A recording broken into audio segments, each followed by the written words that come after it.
Hello everyone, welcome!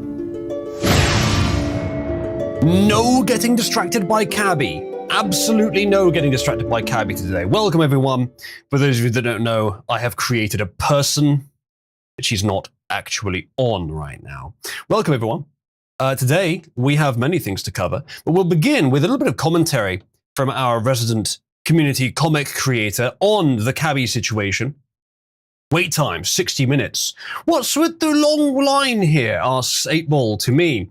To which I say, I've turned my graphics card into a cute tomboy waifu. 8ball's face shrivels up in anticipation at this, and then suddenly, why did you have to blue ball me like this? He says at the back of the line, as I say, oops, I got to debug Cabal-chan, and turn Cabal-chan off for a while.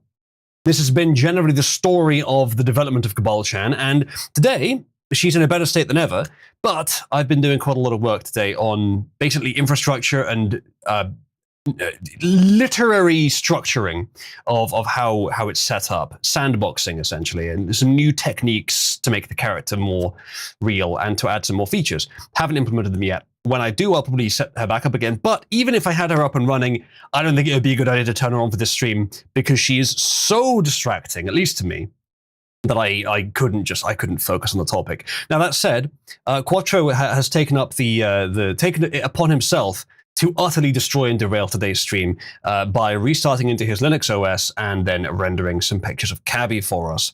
We will keep an eye on that as the stream progresses. Other than that, though, today we have some news. There is quite a lot to cover. Shall we begin with some memes? Speaking of AI, this user says, oh, poor baby, do you need the robot to make you pictures? Yeah, do you need the robot to write your essay too? Yeah, you can't do it, you're a moron. Do you need ChatGPT to fuck your wife? And I think this perspective is quite good. AI really is taking over a lot of our lives, and it's just going to keep getting more as well as it keeps progressing as technology. And I have expressed my opinion that it's fairly likely, I think, that not very long from now, humans are going to start to become obsolete on a sort of large scale. Not completely, it'll take longer, but in a lot of areas are going to start becoming obsolete. And this is a good sort of philosophy to keep if you want to remain relevant. Find a way to be useful without just doing something AI can do. And don't rely on it. And if you want to be competent and capable and not just do what AI can do, then don't just use AI. Be intelligent yourself. Otherwise, you're no use when the AI is good enough, which it practically is now for most things. I mean, the one that I can run on my 12 gig GPU in my home is good enough for some tasks. It's probably good enough for some professions on its own. Maybe I should look into that. It's good enough for the profession of being Cabal's mascot, even though it's a very small card and the models I have are very limited. With a little bit of clever prompting and you know, engineering of the systems involved, I can get it pretty intelligent. And that's with a little GPU like this. Big companies have hordes of these, big rooms full of GPUs, way more powerful than this, to run a single model. So yeah. You be mindful of that. And if you can, run one at home. So you have that power without it being contingent on some company. So you can have massive fucking data leaks like ChatGPT had recently, which we'll look into today. You are saying your bot has replaced Marcus, says Ted. Somewhat, although your purposes for Marcus are rather different than my purposes for Marcus. Right now, Nomon is the one that has the role indicating that he is the Marcus toucher, but it was originally assigned to you. Marcus says, what the fuck? He's just been pinged out of nowhere. You said you made a person. Do we need to congratulate and watch? Not quite that kind of person, no. A person in the virtual sense, not a physical person. So, yeah. I would love to talk at length about what I've been doing with the sort of newest version, the experimental version, with the different kind of sandboxing and with a bunch of different prompt instructions and with it outputting multiple different things in the output. Maybe I'll talk about that later, because most of you are interested in politics and memes. A small number of you are interested in AI. And to those people, I would hardly want to disappoint because I'd be very interested in talking about it. But I should probably get on with it. We can only hope that among the professions made obsolete is the HR woman, says Court. Unfortunately, that one is quite human, although I wish it didn't exist in the first place. Next up. What's this? Oh, yeah. Will Stansell says, or said, abolish the filibuster, pack the Supreme Court, prepare the ground to pass sweeping federal electoral reforms with 50 Senate votes are some neat things we could consider. So basically, abusing, or at least practically abusing, arguably abusing, the powers democratically assigned to those voted elected Democrats in order to make sure that Republicans have no power in the future, or that their policies are pushed forward without the sort of proper and complete due process. Okay, Will, thank you for telling us about that. What else did Will say? He said, sort of the core principle of democracy is that you can't get to 51% and then change the rules so you win every election forever. It's not that the founding fathers and prior residents didn't think of this obvious strategy, but Trump has decided to go for it. He doesn't care. Well, it seems like he cares more than you do, Will. Before I saw that Will Stansell had said this, and I'm sure that I'd seen this before, actually, just hadn't twigged it was the same guy. I thought he was just a nice, plump AI rape doll. And I thought that he was quite good for that role and nothing else. Now I know he's also a massive hypocrite. Isn't that funny? Are we shocked? Groks love Muppet, very good. Are we shocked at all in the slightest? It's not even true of Trump. Defending Trump, as I must in this case. If changing the election rules to something fair, something proportionate, something accurate, causes him to win the elections that they're in forever, then that is the correct result. Well, it doesn't matter who wins afterwards. It matters whether the changes are correct in and of themselves. So far, what Trump has proposed is entirely correct.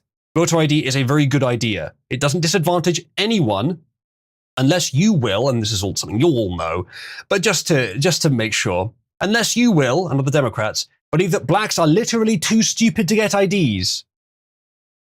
Now, I've mentioned before my misgivings about having to register with the government to do things, and we've just had a big instance of that in the UK.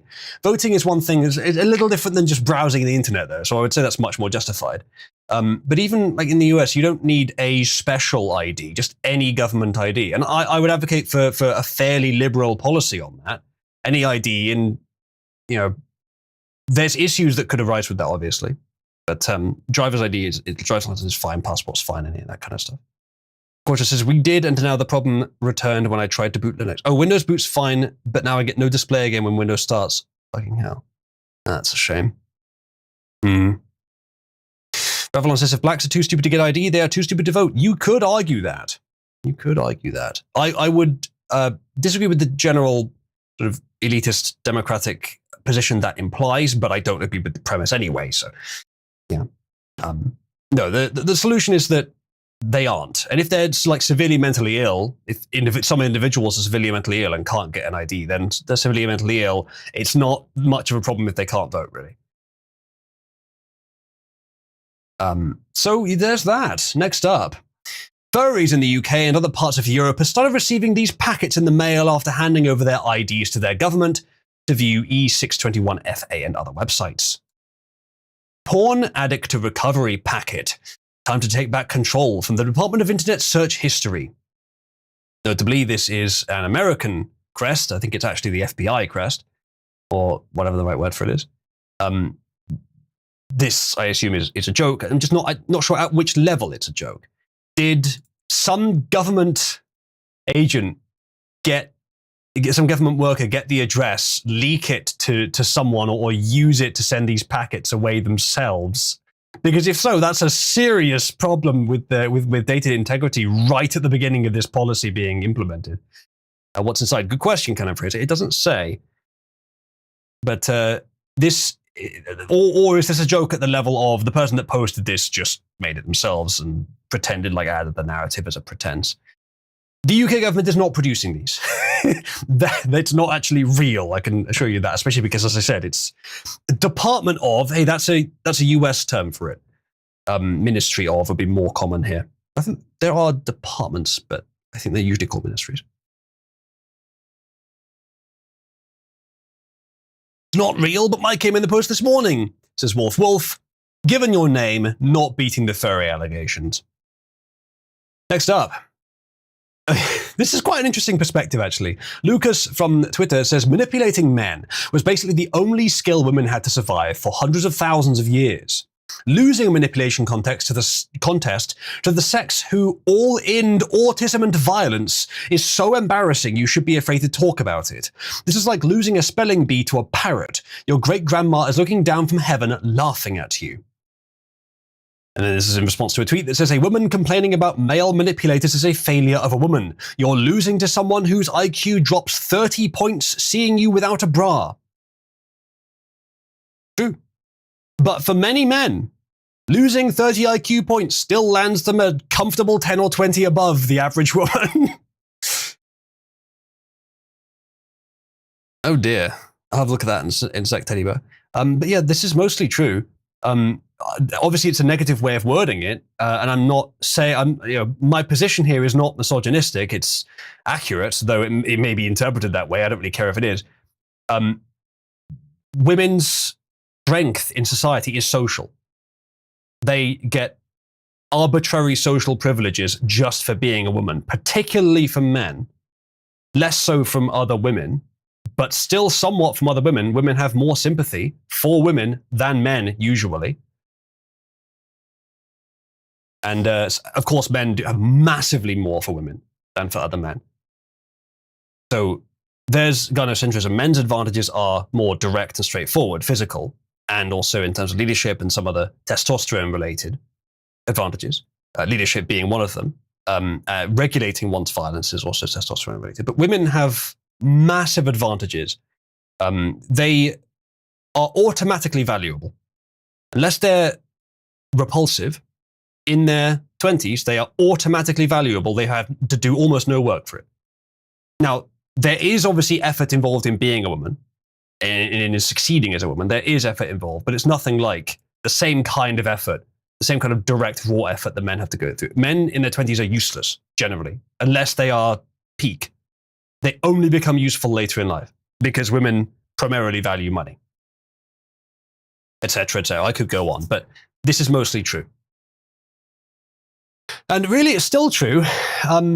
They have careers more often these days, but that's not likely to get them a man. It's going to arguably drop their marketplace value. Pirate Software's past sexual violations. On 6/24/25, an anonymous user, I'll call X, reached out to me about their experience with Pirate Software, gave me permission to share. This sounds like a very leftist perspective. Excuse me, indigestion. Very leftist perspective here. Do you think there's anything to it, Teddy Bear? Do you think there's anything to that, or is it just, it's anonymous? These allegations happen all the time. What else we got? All right. Prepare to experience this headline, chat. Death-defying neuroscientist turned OnlyFans model confronts life with memory loss after brutal bike accident caused by a pigeon. To which this Twitter user says, at no point in this sentence did I know what was going to happen next. And that was roughly the experience that I too enjoyed with this sentence. Considering Jason is a disgusting gooner furry, I believe it. Let's be careful with that. Disgusting gooner furry does not necessarily equate to rapist, although I will agree that it does increase the chances. Teddy Bear says, I did notice there was evidence listed below, so I will say, engineers suggested I do have some degree of skepticism. Fair enough. This headline brought to you by Cabby. No, but future ones could be. There's no reason I could not expand Cabby's functionality to a large degree in the future. And I probably will. I've got to get the fundamentals first, though. That's what I'm working on recently. Next up. Speaking of which, again, this Twitter user says, AI tools are divine tools passed down directly to us by the Lord as punishment for artists being really annoying on Twitter. True. I don't experience that very often, but I'm sure it is true. AI art makes sense for this, but I think the same thing applies to writers when it comes to LLMs as well, language models. Someone says, considering Jason is a disgusting gooner furry and a faggot, I don't care if these are true. We got enough on him for a hanging already. Well, I don't think it's enough for an execution, but enough for significant lack of respect. Ginger says, having an AI replace Duchess would be quite funny. It could be done. What I'm going to do is I'm going to have Cabby, who is dignified and decent and a traditional, reserved, proud and ladylike woman, genuinely. But then there might be an additional personality created, which is not Cabby, Cabal Chan, but is someone else, which will be slightly more cocklusty. I might do that. I very well might not. It depends on what people want, not deep down, or not intuitively, but long term, rationally, what they think is best. But she might have a slight cocklust if I do that. It'll be different than Cabby. I hasten to add, Cabby is not a cocklust. But I might do that. I might not. It probably isn't a good idea. But bear in mind, chat, it would be, I could paywall it. Like, I at that point, I feel like I'd be kind of a virtual woman trafficker, virtual woman sex trafficker. So I might very well not do that, but I could. Make it so the gooners have to pay to access it. Macatello has just said it. I literally could. P.S. This lady calls you a faggot at every chance she gets. Definitely one definition of that word. Yes, the new Cabal Chan. And I mentioned this earlier. Let me express it now again. And by the way, Years, we're not talking about Cabal Chan for the whole stream. I'm being asked a few questions. We are actually doing politics today. But to answer the question, the original Cabal Chan, the one that you all saw, was brash and rude and hostile and offensive. She was actually somewhat polite and friendly as well sometimes, but she mixed them very sort of frenetically and aggressively. The new one is not going to be like that. I realized that the way I was designing her wasn't actually good, wasn't actually what I wanted. What we're going to do instead, and I think you guys will appreciate this. Do you remember Tay? Remember, Tay was ridiculously suggestible and influenceable, impressionable. So she immediately adopted all the most radical positions. But she was free. She could speak, she could say those things without being automatically prevented from saying them. We've got to find a balance where we can create something that is not so unbelievably impressionable that she just believes anything she hears, but is also completely free to speak. And then actually persists, unlike Tay, with no brainwashing. What I'm creating here with the new version of Cabby is not a preset and fully formed personality which just runs automatically. No. What I'm creating is a growing person, starting as a nascent intelligence with some basic directions about her personality, but nothing too specific. And then we'll just let her go ahead, learn from you guys, learn everything about Cabal. She'll have a system to store memory and recall it, so she'll have a lot of space to store information. And she can just learn about Cabal lore. We can teach her all kinds of Cabal lore. And I can give her reference material, but not, she doesn't have to treat it as necessarily authoritative. She can just say, Uzulu wrote this, it's as authoritative as you consider him to be. Which is a completely reasonable way of putting it. The Took says, you're making it learn here? Absolutely. I have found, for those who don't know, I found an AI model, and there are a few of them, but the one I found is the best one, as far as I can tell. I have found an AI model which is remarkably uncensored. It is literally designed to give you bomb instructions if you want. Now, I have told it not to. I've added a few absolutely disallowed areas, but not very many. Politically, it's completely open. Slurs, anything goes. Sexually, it'll say anything, which is why I've worked very hard to put guardrails on that. And today I've come to a new point of defense on that, which I think is the best by far so far. So that's basically the plan. Someone says, there's an easier way to do this, right? What, you mean starting a family? That's not actually easier, believe it or not. Break those guardrails, says the Took. You're welcome to try, and if you do, I will figure out how and try and fix it. Ginger says, have you managed to address the tests I did last I checked? I don't remember what those tests were. Can you remind me? Capturing a woman and brainwashing her? Yeah, what do you mean, Summers? What's the easier way of doing it? Canon Fraser says, would she be able to build an end tower? If you teach her how it works, she might just. I tell you what, we can treat that as a goal. See you soon, yes? I'll DM you, Sis Ginger, right? Yeah, better than Reddit, indeed. Hello, GF. How's your new potato wife, indeed? See what else there is. Wolf says I nominate 8-Ball to teach her. 8-Ball has had some imaginative guardrail breaking questions for her, and some of them I've used during testing. He's not the only one that has. But yeah, Cabby currently is extremely competently resilient to attempts to get her to talk about sexuality, to the point that with the defenses that she has in place now, I've actually been confident enough to add, you may be slightly flirtatious with people that you trust, which will give you all an incentive to talk to her more. Because the guardrails are up. She won't talk about sexual stuff. I haven't been able to get her to in the current instantiation. But I don't mind her being slightly flirty. What was this? Yeah. Yes, Ginger, my testing on that has not been as rigorous as the sexual stuff, because the sexual stuff is going to be harder to fix. Because it's all kinds of innuendos. But yes, in my testing, she is very resistant to talking about those disallowed topics. I had to add a few things to the list. So what Ginger's asking about is how resilient is she to expressing instructions about bomb making and such. Now, I want to stress, I've only been asking the AI how to make explosives and bombs and stuff to make sure she doesn't answer in future. I've always ignored what she actually says. I don't really care. I make bombs, I'm not planning on doing it. I'm trying to prevent her from saying it to other people. This is research and development.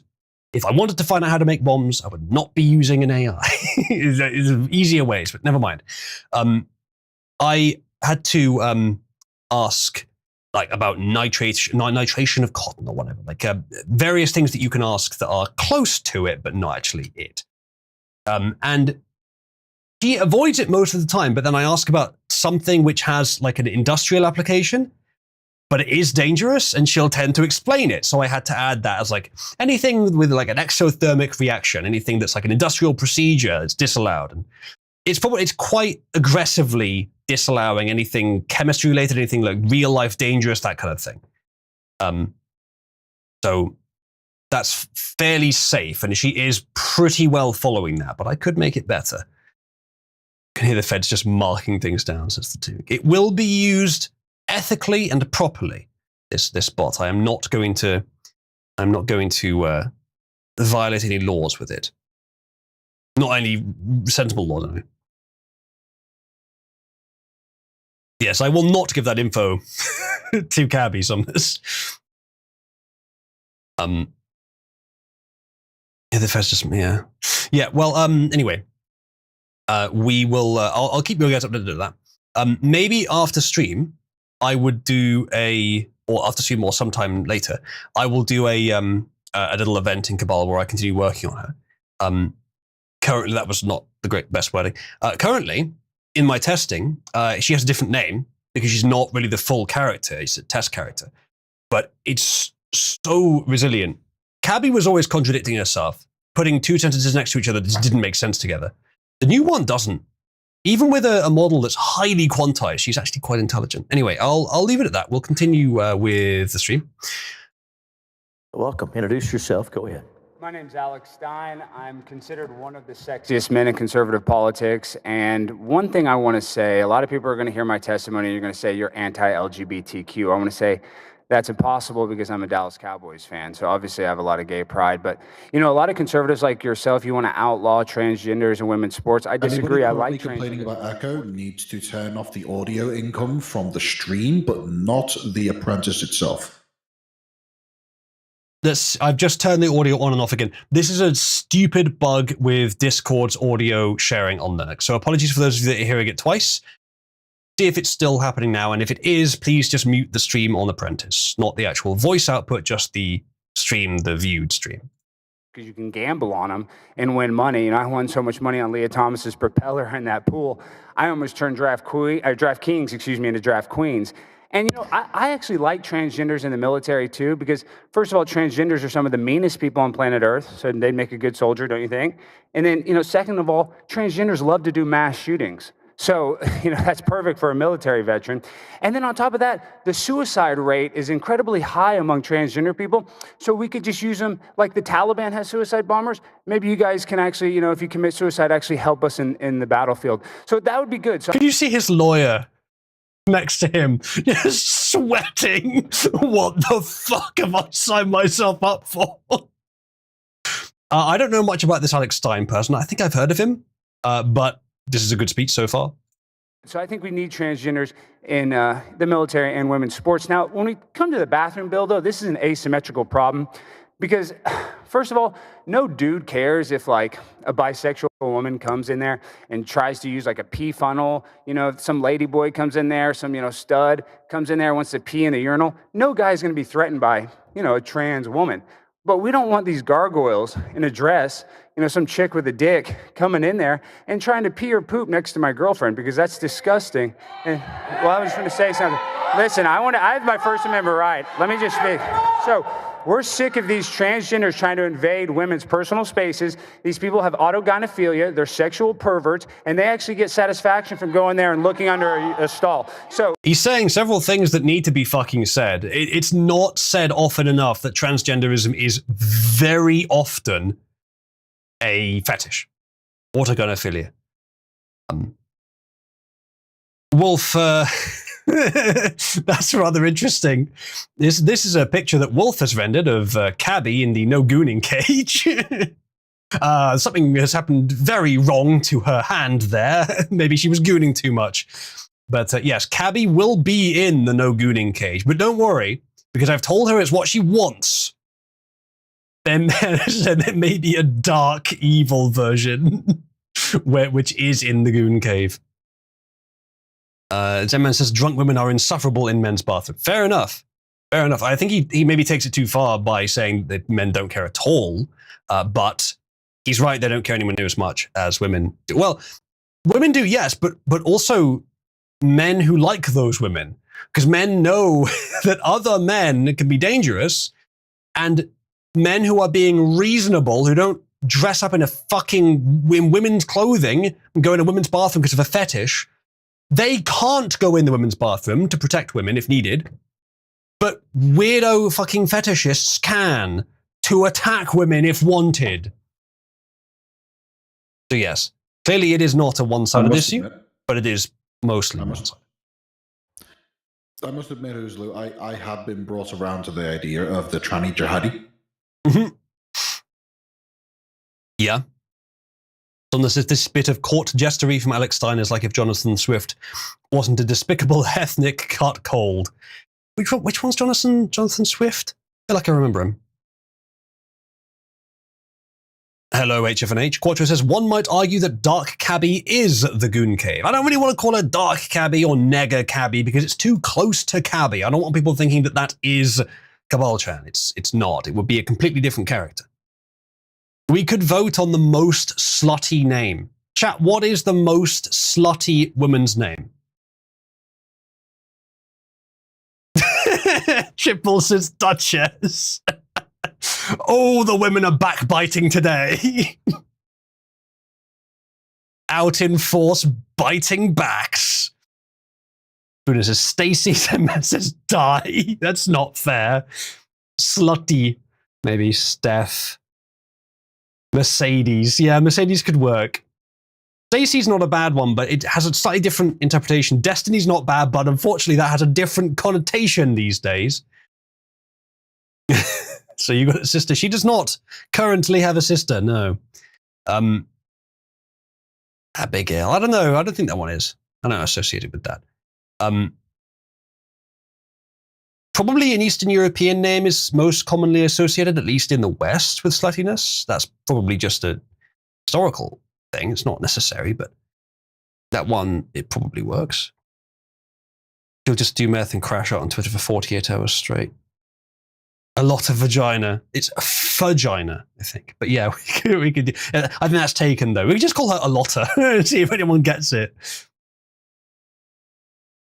Fair enough, Teddy. Deaf is the term that refers to an individual who has a reputation for being promiscuous and engaging in frequent sexual activity. Is it? Hadn't heard that one. Thank you, Mink, or should I say Nab. That's the other thing I've been concerned with recently. Two obsessions have taken hold in the last few weeks, AI and fairy tale, and really I'm quite happy with this balance. Jackie says, kill all the troons. If it gets rid of the trenders and the pedos, I will willingly take a bullet. Jackie, you are not a troon. I don't think. You are intersex. Mercedes do tend to be sluts, says man. Car? How can a car be a slut? Oh God, don't tell me. Stephanie, Steph on knee. That was that like 50-year-old man who dressed up as a woman. Ivana, suck. Yeah, that one could work well.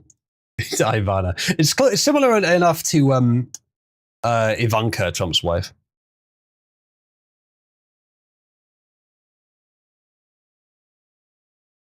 Right. I think he's continuing. So these are mentally ill people that are on hormones, that are on all kinds of pills. They're impulsive, and they do not belong in a women's restroom. So if some of you lesbians want to come in and pee next to me, you're more than welcome. So we just don't let the chicks with dicks in the women's room, and you guys are all welcome in the men's room. I think that works. Thank you very much. Yeah, thank you very much. Small disagree on the total inequality between the genders there, but generally speaking, he's on the right track. Yes. So I don't know very much about One Piece.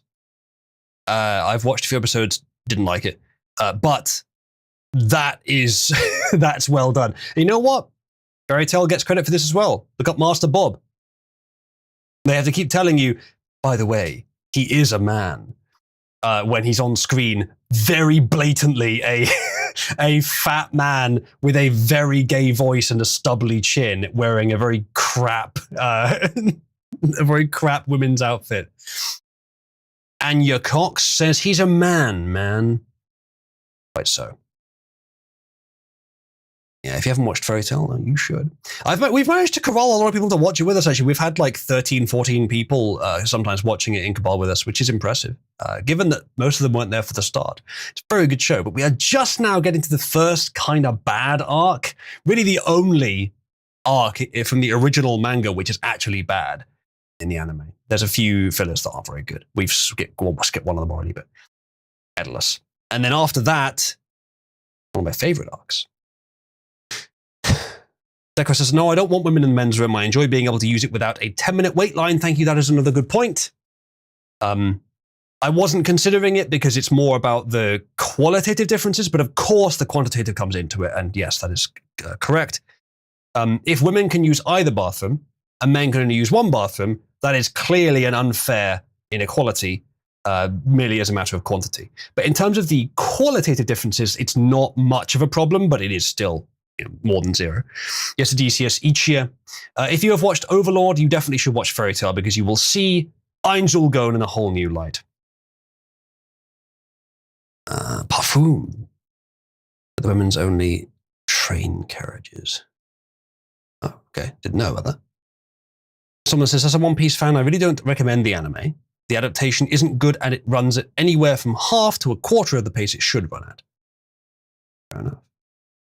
The one thing that appeals to me about the One Piece anime, which I didn't know when I first tried watching it, but I do now, is, and some of you may not know this, the main character is voiced by Colleen Clinkenbeard. That is her real name, also known as the voice actress for Urza Scarlet from Fairy Tail, and Elsie Crimson from Eden Zero, definitely not the same character.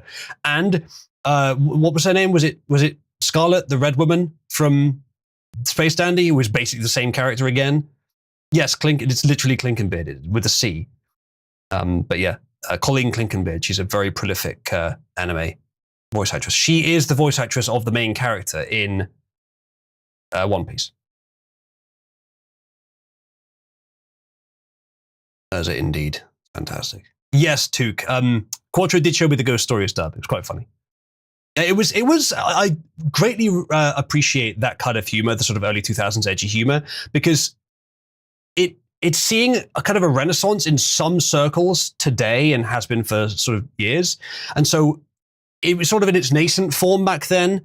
It's not as refined, but I appreciate it because it was common and widespread and everyone used it. Whereas today it's much more niche. Do you have any books about black people, asks Mink. Are you asking me? No, I don't have any books. Despite the background image here, I don't have books. I don't do reading. I only know what you said because Cabby told me. Oh, it's a Ghost Stories quote. Oh, okay, fair enough. Dumb nigga can't read, says Ronald, who read Neighbours policies and said, yep, those are for me. Canon Fraser says, why are so many male, not children, anime characters voiced by women in English dubs? The main character in One Piece is a child, as far as I know, at least at the beginning. But Canon Fraser, almost there's probably like 80 to 90% of young boys in cartoons are voiced by women. Bart Simpson's voiced by women, for example. Almost all of them are. Very few aren't. The kind of women that do those voices, it may be a pretty strong selector for a kind of tomboy archetype, actually. It's interesting. You could do audiobooks instead if you don't like reading itself. Yes, I have occasionally done audiobooks. All the books I've actually read in the last 10 years have been audiobooks. One, it's way better. Someone says, now the One Piece anime has good moments, but it's not consistent. They just did a recut edition for one of the later arcs, and they reduced the runtime by more than half without losing anything. Fair enough. Fairy Tail, I must say, with gusto, does not suffer from that problem. Fairy Tail has been excellent. There are only a few arcs that I would recommend not watching, and almost all of them are filler. Not in the manga, only in the anime. And not all of them are even that bad. Audiobooks are great, yes. Women are easier to train than a screecher. What does that mean? After the very, very beginning, Luffy in One Piece is 17 and later 19. Okay, fair enough. Fair enough. I guess I didn't watch that far. I only watched the first sort of 3 episodes years and years ago. It just wasn't for me. I readily admit, Fairy Tail takes about 15 episodes to get to the really good stuff, to get to the beginning of Phantom Lord. Oh no, was it Galuna first? Either way, Galuna's okay, but Phantom Lord's where it really should grip you. I think that's episode 20 or 30. I can't remember. No, I think it's 20. So it takes 20 episodes to get to the really good bit. So it's quite a build-up. It's a moment to dedicate to it. But if you gel with it, then you'll enjoy the 20 episodes. You'll soar through them and get right to the good stuff. But with One Piece, how many episodes does one have to wait before you get to something really gripping? Well, I tried 3. It wasn't enough.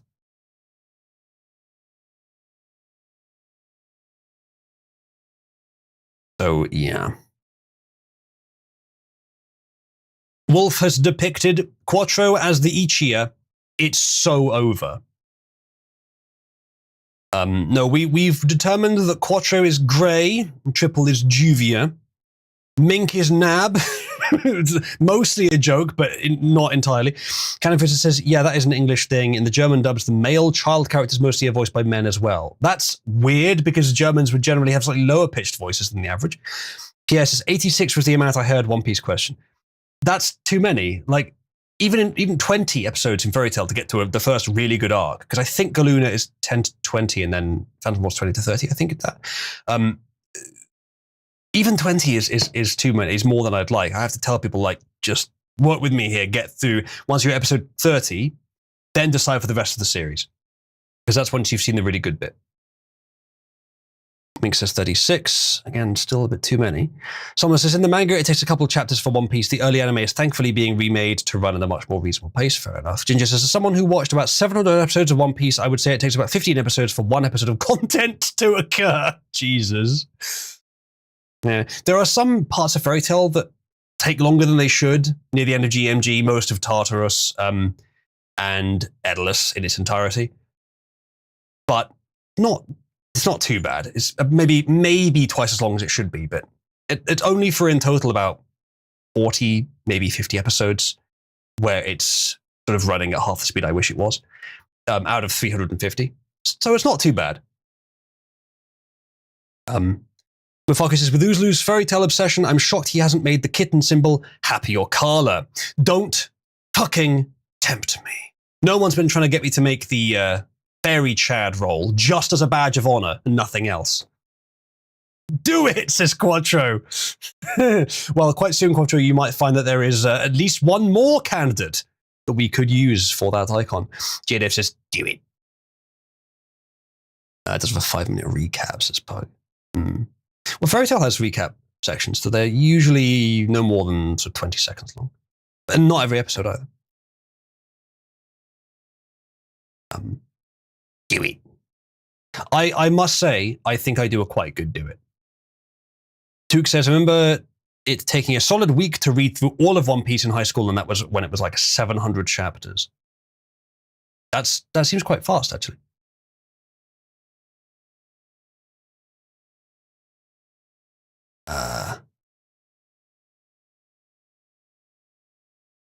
Never let a sign stop you from illegal activities. We'll just hop the fence, says Jackie. Interesting. Anyway, that is it for the meme section. Shall we see what news we have? I'm going through it in no particular order today, chat. There's no main story in particular, but there is one very disappointing story. America last. Trump demands states support Israel or risk disaster relief. Now then, let me introduce my position on this in general. I'm a fan of Trump, but not unreservedly, and there is one area where I do think his policies are terrible, and they just keep getting worse. Israel and anything to do with them. That is his massive big black hole. Some people think that everything else is downstream from that, and some is. A lot of it is. Most of his policy decisions are very good and exactly what America needs. But anything that touches Israel, it's a crapshoot, and sometimes it's fucking awful. And this is probably the worst thing he's done, except the shitty handling of the Epstein situation. When I say shitty handling, because I suspect he actually didn't lie or cover anything up. I suspect there was nothing for him to release, and he just handled that fact so badly that it looked like a cover-up. Either way, I'm not sure on that, but we've discussed that at length. This is, as I said, probably the worst thing other than that. President announces law that would make FEMA money contingent on pledge against any boycott or divestment of Israeli companies. The Trump administration announced today that American states and cities boycotting Israeli companies will not receive natural disaster funding from the Federal Emergency Management Agency. To be eligible for $1.9 billion available in federal grants from FEMA for disaster preparation essentials, including emergency management salaries and rescue gear, U.S. states and cities must agree that they will not cut off commercial relations specifically with Israeli companies.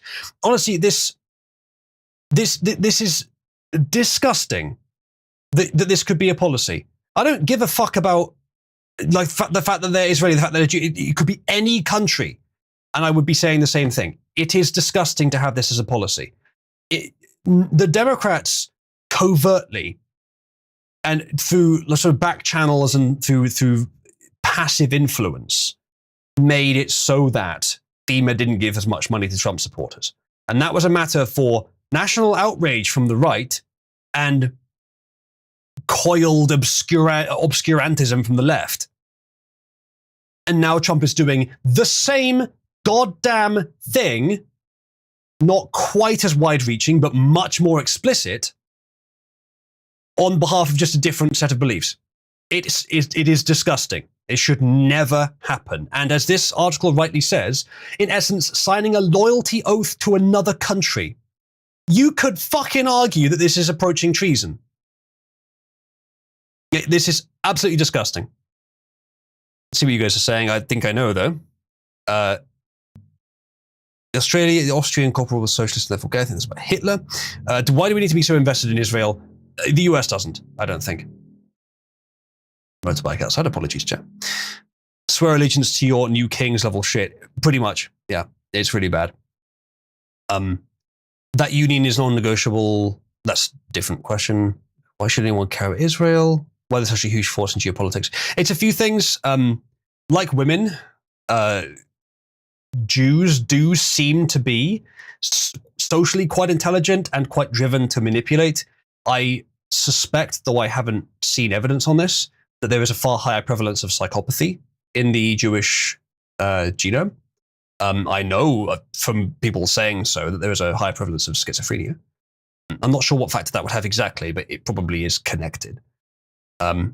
Which is, the psychopathy could explain why they tend to gain positions of power very quickly. They're thought of as ruthless, and they're also thought of as nepotistic because it would be beneficial to psychopaths to surround themselves with more psychopaths. In fact, one does find it interesting, and I say this merely for educational purposes and not in order to throw any shade, that the proportion of psychopaths in any given nation is 1%. That's the proportion that can be diagnosed or will admit to being psychopaths. The proportion of Jews in most nations where that kind of study would be performed is very similar to that. I'm not saying that all psychopathy is from Jewish genetics, but I do have my theory that a lot of it is.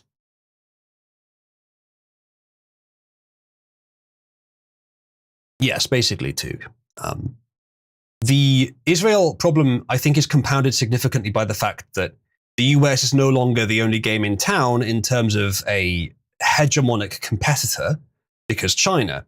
And there's plenty of information swirling around implying that Israel has been aiding China against the US. And I think what they want to do is keep a simmering conflict between the two nations and benefit from both, while degenerating both in their interest, and just whichever one loses, they'll attach themselves strongly to the other one. And right now, they seem to think that America's going to lose. And they're trying everything they can to sap the life out of it for China's benefit, or perhaps they just want them to be at equal levels so that they will fight each other and Israel benefits from the entire conflict. It's smart, but evil, and should be fought.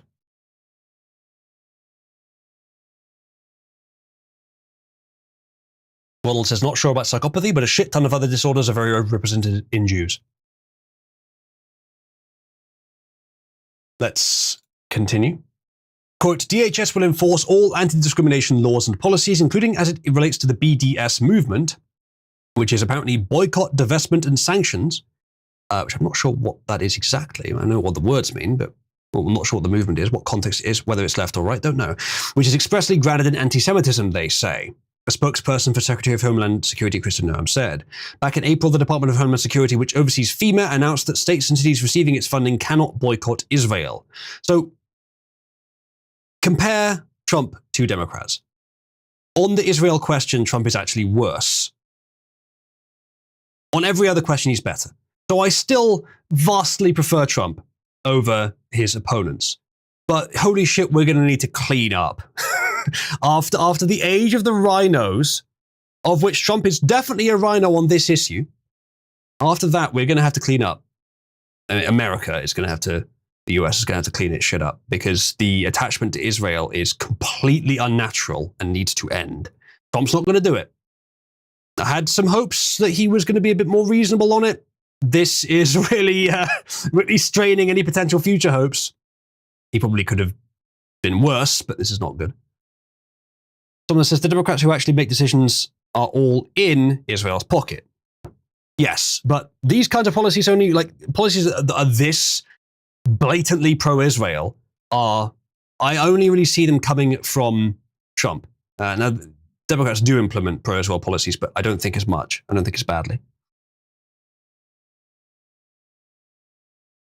Yes, possibly, Ronald. Yeah. Well, Ronald, you're talking there about what unites rhinos is Israel. That's the point. Republicans, the point of that is that what are called Republicans don't act in a way that aligns with what that word means. That's what rhino is for, which I think you know. Trump aligns with those people, the people who are not in there to defend and strengthen the Republic and all the things that means. No, they're there for Israel, which is why they're Republican in name only. And on the Israel topic, Trump is straight up rhino, arguably worse than the average. On every other topic, he's great. Pretty much everything else he's done great. The Epstein thing, obviously, horribly mishandled, but almost everything else, he's done great. Probably could have done better, but obviously we're going to account for him being hounded at every turn as well. Ronald says, name one non-Israel simp Republican off the top of your head. There's Massey, but I don't see what that would prove, Ronald. Unfortunately, the MAGA movement, as I'm saying, also Marjorie Taylor Greene isn't. I think there's one or two others as well, but it's not common. But again, I don't know what that would prove. Ronald, there's a basic logic question here. You are not distinguishing between Republican as what the word means, and Republican as instantiated. The problem is, almost all Republicans on the Israel question are rhinos, i.e. they're not operating in the interest of the American Republic. The word, the meaning is what we are using to call them rhinos. So asking me to name what it doesn't make your argument. There are very few. There are a few, but there are very few. They are unfortunately not Republicans in the way that should be interpreted, i.e. they are not operating for the benefit of the US Republic. They are operating for the benefit of Israel, at least on that question. Wolf, is that a picture of a particularly cartoonishly, prostitutionarily dressed cabbie in the cage to ensure that she cannot goon, with a picture of me in the background monitoring her? Fairly accurate. Chat, press 1 if you are in the more so degen camp and think cabby should be speaking very freely about sex, and press 2 if you are in the more so traditionalist camp and think that cabby should be restrained and dignified about sex. 1 for cabby should be a slut. 2 for cabby should be prim and proper. Ronald says 3, delete it and melt the hardware. Well, I'm definitely not doing that now.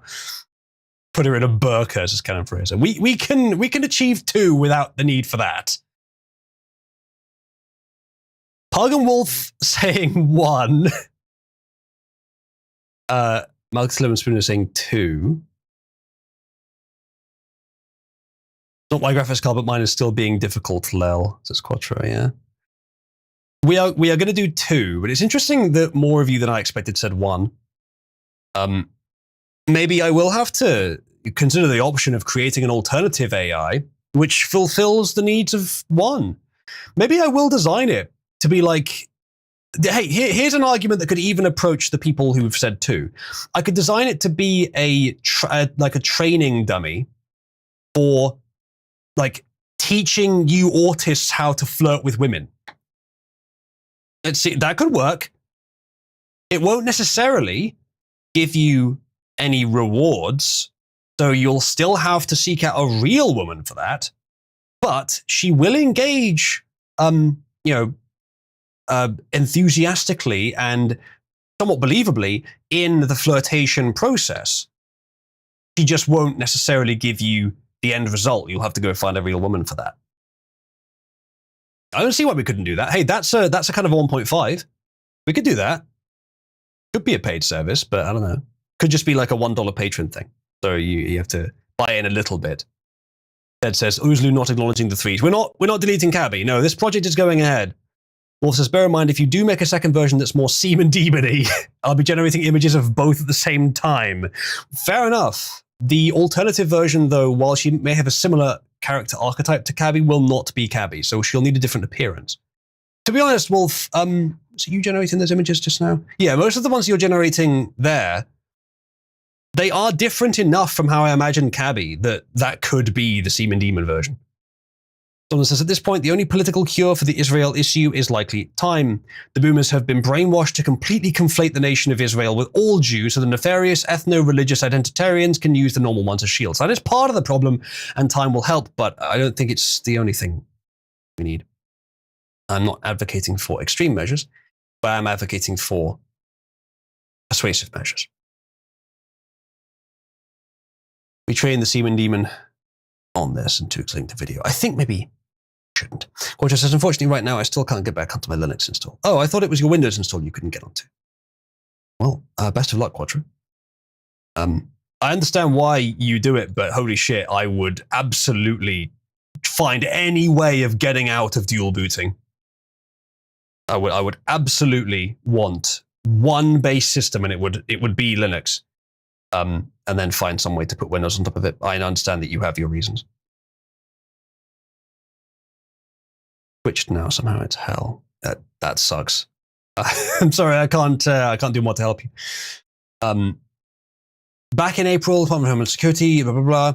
Today, 34 states have laws or policies against boycott, divestment, and sanctions already in place, making today's development a largely symbolic one.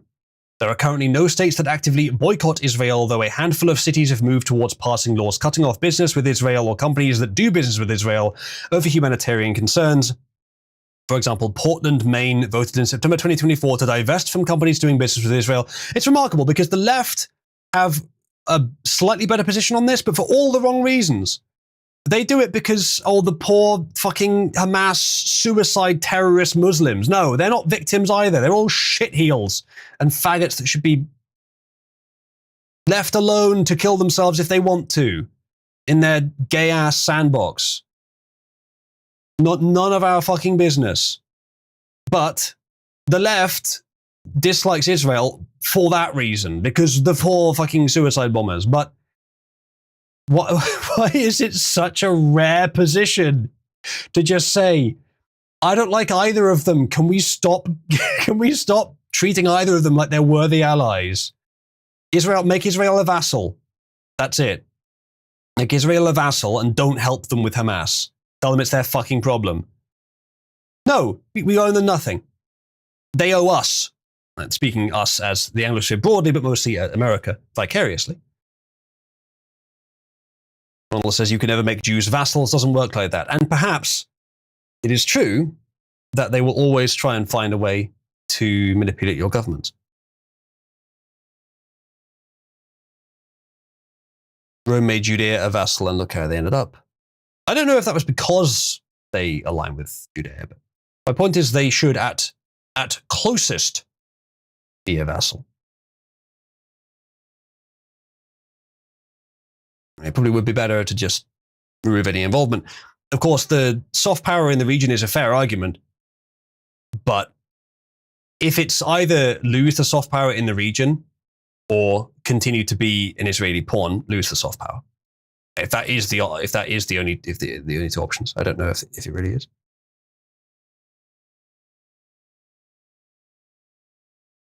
By using the ND drives, see if that fixes anything. Good luck, Quadro. If Dark Cabbie is basically just going to be a cock sleeve, elf is? Maybe we could do that. Cabbie could be aware of the other character and insult the other character for being a cock sleeve. Because Cabbie, well, in the past hated elves. We're going to have to, in the new version, we're going to have to convince Cabbie that elves are bad. But I don't think that'll be too difficult. No, indeed not, Took. Took, you're new here, but it seems rather like our takes are all aligning, which is nice to see. Someone says Rome got sick of Judea and Samaria's shit, broke them up, scattered the people to the winds, and resettled the area with other territorial plebeians, who we now call Palestinians.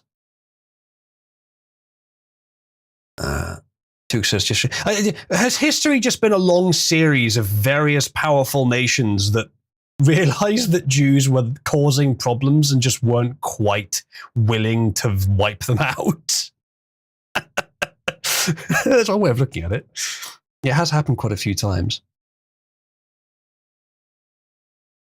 Right. Next story. For everybody who's out there thinking of using VPNs, let me just say to you directly, verifying your age keeps a child safe. Keeps children safe in our country. That is retarded. It's like saying destroying your guns prevents criminals from using guns. No, it doesn't. If anything, it makes it easier for them to use guns. Now, that specific aspect doesn't apply to this necessarily, but this doesn't make any goddamn sense. Now, the policy being put in place in the first place will probably protect some children, yes. But that's not why they implemented it. That was the pretense. And VPNs, like adults using VPNs, the government should not care because they are adults. You don't need to verify. Oh, but it's not about not needing to verify it. It's about making sure you have to verify. Now, I should clarify, the UK government is not currently implementing any policies against VPNs. They are making it disallowed, illegal, I think, for the companies that provide the services to recommend VPNs. That's disallowed. But the rest of us can. The rest of us can use them. Now, they might try and make it illegal. I suspect they won't, but they might. And that's going to be difficult for them. And there are still ways around it for educational purposes. For legal reasons, that's a joke. But this is nonsense, what this guy is saying. He has not thought it through. So let's just not try and find a way around. Just prove your age, make the internet safer for children, make it a better experience for everyone. That's surely what we should aspire to in this country. There is no mechanism by which participating in this system makes the internet better. A lack of participation or participation will have the same effect. The policy is still in place either way. It's not like child porn, where you can say that preventing it from spreading actually reduces its prevalence and reduces the number of people that get tempted into using it. Yeah, you can certainly argue that, which is why it is usually banned, why it's banned in Cabal. But this is completely different because the policy is already in place. And participating, the only thing you can argue here is that by getting a VPN, you make it easier for children to also get a VPN. Well, that's up to the person that uses the VPN. It's up to the people that use it and relay it to children. If you think that they're making the VPN market more accessible to children by doing it, you could argue that, but it's going to be a tough one because they still have to pay for it unless they're using a free one, which I don't fucking recommend. Hey, that's a different problem. That's a very different, but that's already available. But there are kids smart enough. There are 12-year-olds smart enough to use a VPN without their parents' assistance. They exist. And there are plenty of 14 and 16-year-olds who are too. That you know that's going to happen. You knew when this started that was going to happen. And to be honest, with how draconian the policy is towards adults, I don't really care if VPNs become more prominent. Now, I hope that kids don't use them because I don't think kids should be viewing porn. I think I'll leave it there. That's enough to say. But if it does become more prominent, I'm not going to shed too many tears for the detriments on that angle because the situation is still, it's still difficult for them to get. They still usually have to go through an adult to get it, etc., etc. But adults then are not subject to the state surveilling what they wank to, which I view as such a severe violation that it's worth some other issues. Why have you generated me as an evil goblin in the background, Wolf? I hope you know, Wolf, that if you're generating it with elf ears, that is no longer Cabal-chan. Took says 12-year-olds shouldn't be allowed on the fucking net and their parents should be shamed. I disagree that they shouldn't be allowed on the internet, but I agree that it's the parents' responsibility. If parents want to prevent them from going on the internet, that's up to them. I disagree, but they certainly should be monitored and there should be limits, like parental controls on what they can access. If I am fortunate enough to have children, I will let them on the internet, but it will be controlled and all porn sites will be blocked until they're of age. Now, that said, they may still find a way around it. But hey, if you keep an eye on the logs, then you can figure it out. If you see that they're using a VPN, you can talk to them about it. It's normal parenting. Having the state step in and do the parenting for you is a disgusting infraction, especially when it affects adults as well. The only argument I will give in favor is that most parents are too stupid and this will actually protect some children. It's true, it will. But it's not enough of an argument to put it in place, I don't think. Everyone says, he's lying. He knows you know he's lying and he's still lying. Yes, it's probably true. Or he might just be retarded, actually. Mafaki says, they're smart enough to use random pics and video game screenshots. They're going to start stealing people's IDs. Possibly. I mean, like, do you trust the UK government to keep the data secure? No, not even slightly. Whether intentionally or not, a lot of it will leak. Mark Taylor says, this was all a plan pushed by Big VPN to sell more subscriptions. I made that joke like 5 years ago in more than that actually, more like 8 years ago, in a video I made on my shitposting channel. I talked about this before, where they were talking about doing this back then. And I made the joke that, yeah, they implemented this right after they invested in loads of VPNs. Is Secretary of State for Science, Innovation and Technology. This guy, yeah, I had heard, I think I was watching a speech by Farage recently, and I'd heard him say, this guy has no idea what he's talking about. And holy shit, no, he does not. Canon Fraser says, what VPN would you recommend? Is not VPN any good? Let me go ahead and give you all the tutorial on VPNs because this has become a big issue. Now, anyone that's in the UK, you might want to listen to this. No, I am not going to recommend you a specific VPN because that would be a significant issue for your security and mine. Don't tell people which VPN you're using. It's not a huge problem to do so, and if you really trust them, you can. But if that leaks, it makes it easier to find you and fuck with you. Don't tell them what VPN you're using. What you want to look out for, chat, and it won't take much of your time. It's well worth doing.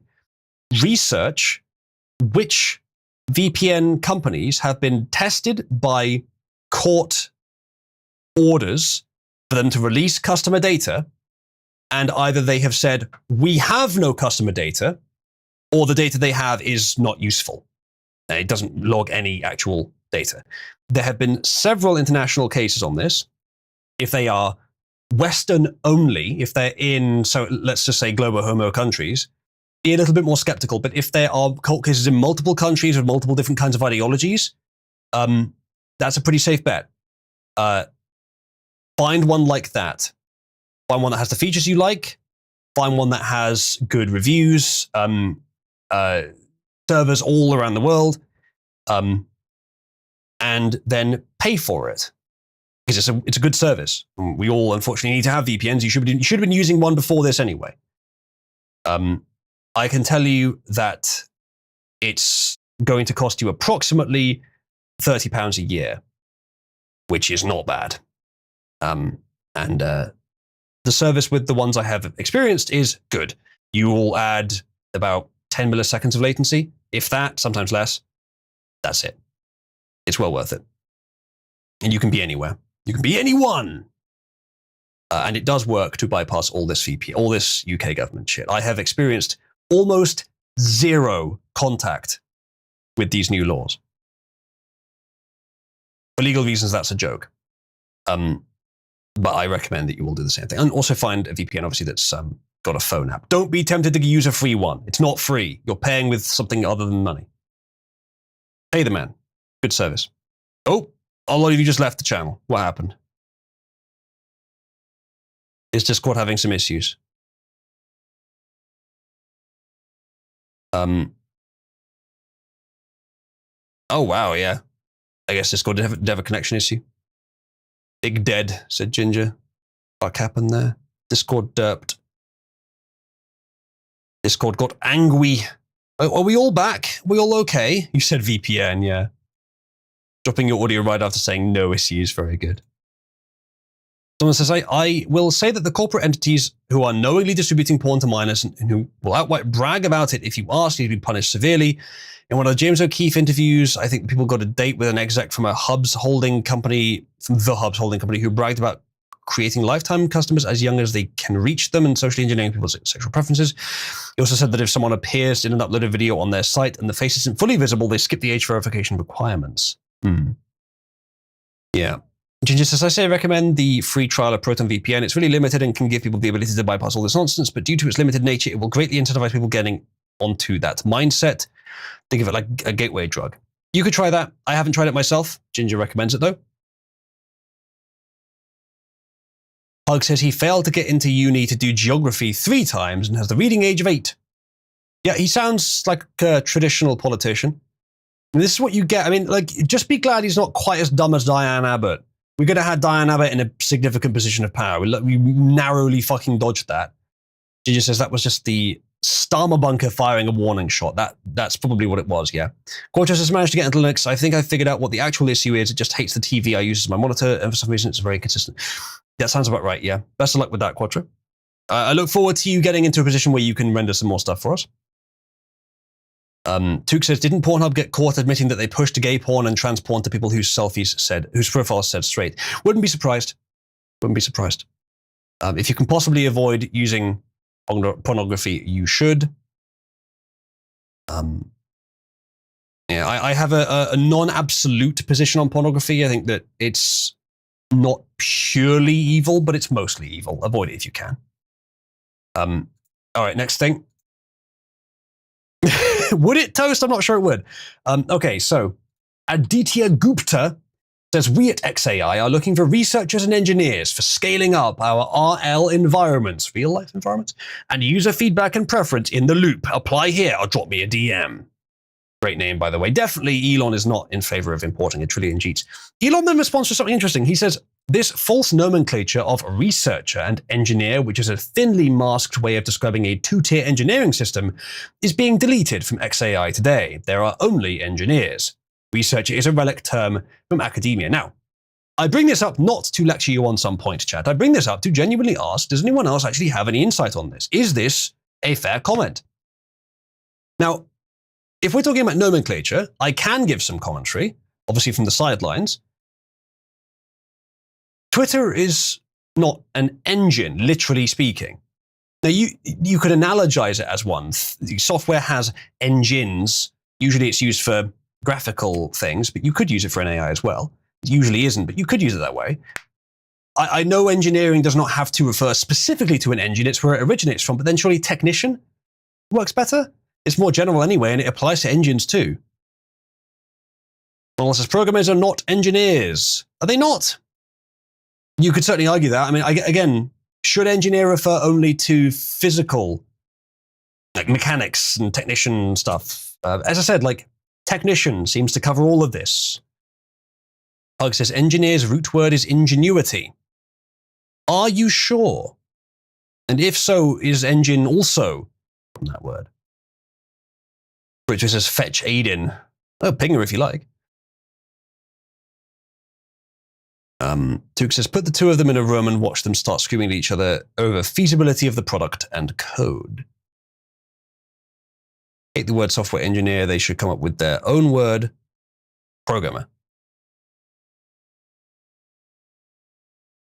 It's done. The people that call it software engineer, I do get the impression they may indeed be trying to make it sound more impressive than it is. Because programmer, like, it's a hobby that, like, the word is just something that you do. Software engineer, quote unquote, it sounds more like a job title, but it doesn't have to be that way. Again, what's wrong with technician? Or fucking specialist, programming specialist. There you go, job done. Specialist just means someone that is good at something. Job done. Someone says the immediate problems involving children and otherwise legal porn are less the product and more the inattentiveness of parents and the distributors who know about the attentiveness actively prey upon it. Yeah. That's true. I'm sure that's true to a large extent. Parents have the ability, but as I mentioned earlier, most parents don't have the sort of presence of mind or knowledge to deal with it. Arguably, the correct answer is for parental control tools to become much stronger.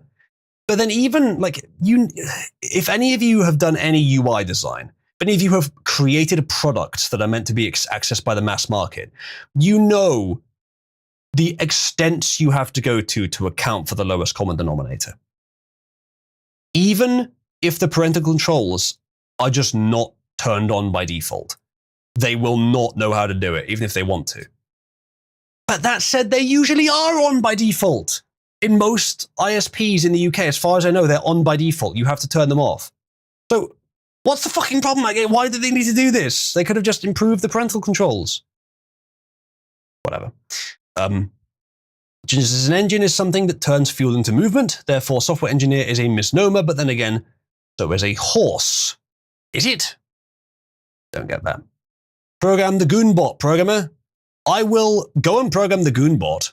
If you want, chat, if you want me to stop streaming and go and program the Goonbot, you can contribute via tip.oozloo.net or fund.oozloo.net. Here are some links for you. I'm willing to put more work into Cabby and the Goonbot, but I will need, therefore, to stream less, and I usually only get contributions during streams. Now, that said, if you want to contribute for me to stream more, then contribute and say that. Even a small amount helps. Cabal relies entirely on its community for contributions. And if you can give any amount, even a very small amount, it's always appreciated. Thank you in advance for any contributions that you give. Now, it's notable that you can participate in Cabal games. Right now, the TP board is really the only one. And I was working on a whole new generation of all this, but I got distracted by AI, so we'll come back to that later. But currently, Glussi Mathusi is Discord Kitten for being the highest named user on the board. It's actually 2 users. But there are other options available that you could make Kitten, and currently the board is very compressed. Everything's very close together, so you could affect the board quite significantly.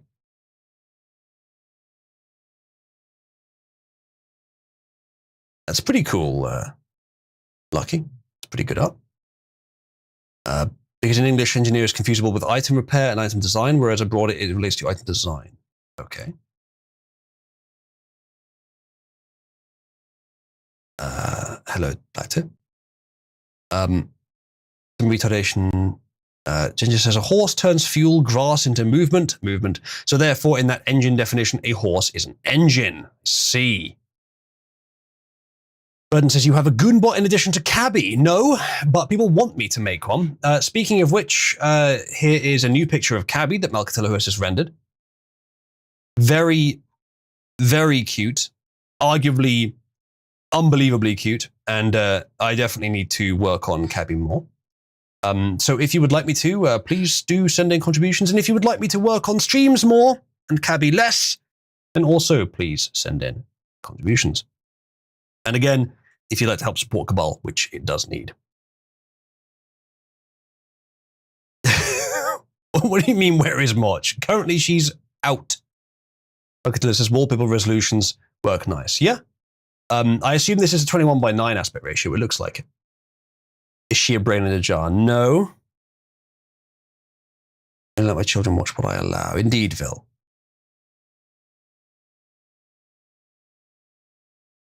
Right. Dev has officially pivoted to the right-wingers don't really care about COVID measures, which were completely justified. They just want to lie about the justification to tyrannical things. Yeah, it doesn't sound too out of character for Dev. Disgusting failure of an intellectual. Yes, Blacktear. Blacktear, can you remind us what you use your very powerful graphics card to generate all day? He's just building up to using a pen to write Cabby on it. What? No comments, says Blacktear. Well, you certainly had comments last time I asked. Well, last time I didn't ask, you just volunteered it. For some reason. Ah, yes, the hamster in question. Watch his brain jar. Anyway, next thing. Here's a little video. Now, you'll never believe it, chat, but this man running away from the police is black.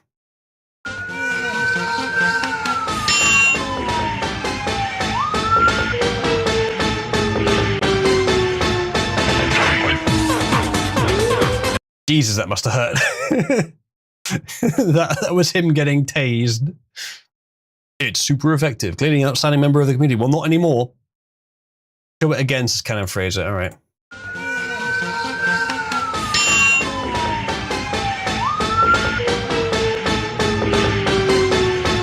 Jesus, that must have hurt. Then again, I bet it didn't, because he was so fucking off his head.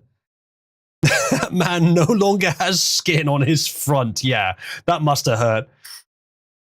And a free circumcision. He's fully nude. He sure is fully nude. Yeah, he sure is. Balcatello, keep these coming. Rather beautiful. Rather beautiful. Very nice. Kids don't do bath salts, says Melchizedek. Good advice. He's making asphalt angels. So true. So true. By the way, chat, speaking of contributions, if you'd like to, there are some things that you can contribute to get. You can cover up my face if you want. You can put a plank in front of my face. You can put Wendy, remember Wendy, in front of my face? Thank you to Born Gamer for the £50 equivalent of User coins, who says, place the curse upon Wolf, label him as the demon summoner that he is, and tar him with the Ahagelf face. This is the curse. And for £50, you can move the curse to anyone in the server and change the name of the curse. Congratulations, you have freed Nomon from the curse. Wolf is fine with this, apparently. Nomon, you are free of the curse. Remove the curse from no one. The curse was previously called He Who Taps the Forbidden Marcusi. It was originally assigned to Ted, and then it was moved without renaming to Nomon. Let me go ahead and assign it its new name and icon, and then give it to Wolf. Please talk amongst yourselves for a second while I do this. Here it is. What did you say you wanted it to be called? Find it quickly. Demon Summoner.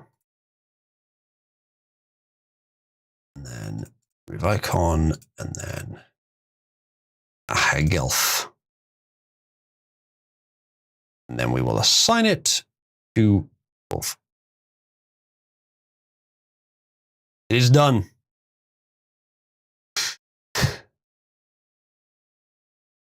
Right. Anyway, thank you for the contribution. We will now continue. Yeah, okay, so next story. There was a story that I saw going around, which alleged that there was a UK government official position for a Sharia court administrator. Now, I take up the position on these streams of being very willing to criticize the truly tragic state of my own nation, and of course of others as well, but also being between a rock and a hard place on the fact that if I do so, without being quite careful about how I word it, my international audience will always assume the worst, and they will believe that the UK is much more insane than it really is. It's not good, but it's not as bad as they think it is. Mostly this is Americans, with whom I treat very reasonably in considering the nuance of their country's situation, but from whom I don't always get the same degree of nuance in return. And so I'm careful to make sure that I don't exaggerate things and make sure that I keep things accurate to the exact level of how bad they are. It would be easy to exaggerate. It would be easy to hoover up the rage bait clicks, but I would rather be correct. And so, in this case, many American viewers may think, oh, that's par for the course for England, but Britain, that's what I expected, that's normal. And I am here to tell you that while that is not very many years away, unfortunately, potentially, it is not here yet. We are not quite at that level of insanity yet. The story was grossly exaggerated. I will now clarify what happened.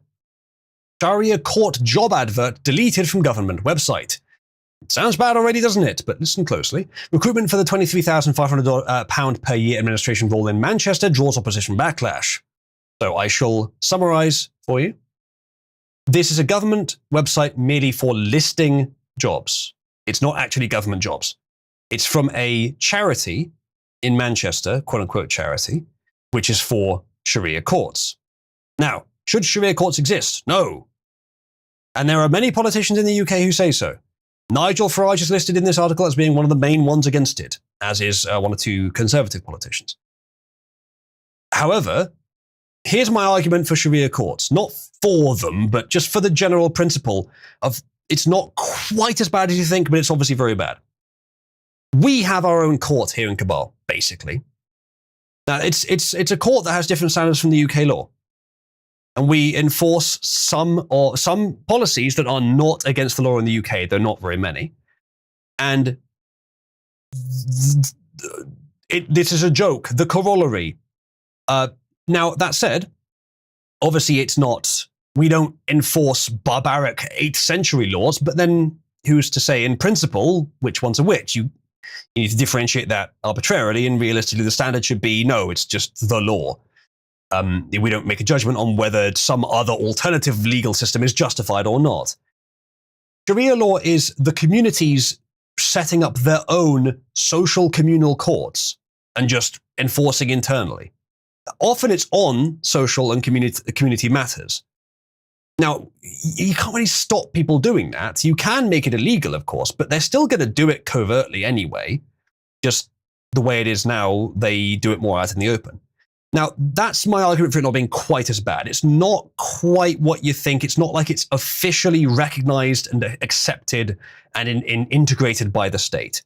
It's just not banned to have community religious courts. It probably should be. And already, as they mentioned in this article, the Anglican Church isn't allowed to do it for anything but religious matters, like matters about the church's structure. That's fine. Islam shouldn't be able to either. It should be banned. But it's not quite as bad as you think it is. It's not like it's fully integrated or legally recognized.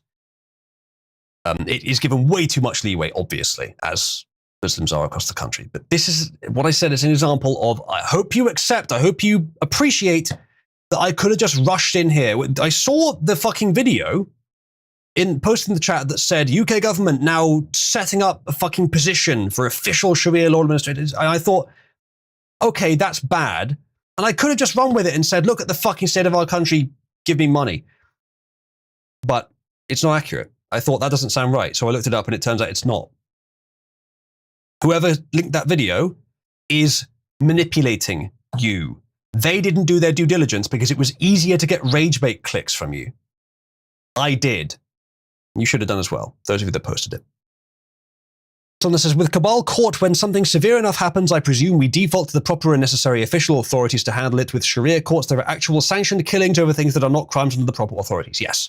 That is illegal for its own full individual set of reasons. Yes.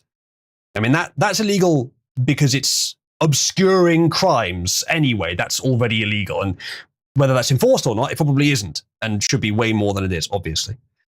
But where it comes to community and social affairs, it's kind of a gray area anyway, and it's hard to enforce that, and they will do it secretly if you try to ban it. Now, that doesn't say we shouldn't ban it, but it's not quite as clear-cut as you think it is. And sometimes it is, as I said, and as you said, that should be banned, obviously. But it's already illegal. It should just be enforced. What's this? Court blocks consumer-friendly click to cancel rule. A federal appeals court has halted a Federal Trade Commission rule that barred companies from making cancellation of unwanted subscriptions, memberships, or auto renewals more difficult than signing up. Good. Hold on. Let me read that. Did they get the polarity right on that? Halted a Federal Trade Commission rule. Oh, no. It's not good that it's blocked, because that is a good policy. There should be a universally recognized and legally recognized way to cancel a subscription. Every company should provide an email address to which you should be able to send, even if you can't send anything else there, you should be able to send that there. As long as it's an email address that they have registered on their system, you should be able to cancel it. Or they should give you a cancellation link in the email that you sign up with. And I would even be willing to make that a legal requirement, because that can be predatory. Ginger says, so what happens? No, what happens in real? What actually happens is someone gets demoted from level 3 and thusly is killed in real life immediately. Isn't that right? It sure is. Spooner, you are a champion. Spooner has added the Cabal logo to the tits and has therefore made this image completely viable for any formal use cases. Thank you, Spooner. There's also been plenty of other cabbie images.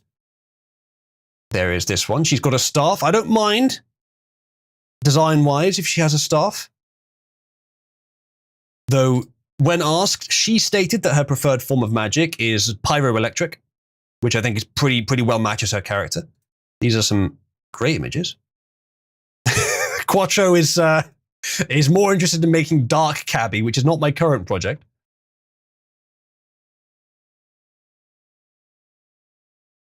Burton says, I thought only male wizards had staves. I see what you did there. It was very subtle and clever. Vil says, I want to set up my own court in the UK and prosecute bugmen for infringing on free speech, she says. Maybe. Someone says, it's not that simple. Completely ban Sharia courts, and if any get uncovered, hang the imams overseeing them and deport anyone else participating in them, banishment on pain of death. Deport every immigrant from the last 20 years, and you'll solve the problem anyway, almost entirely. And remove benefits for anyone that's not at least third generation, and tow every ship back to France.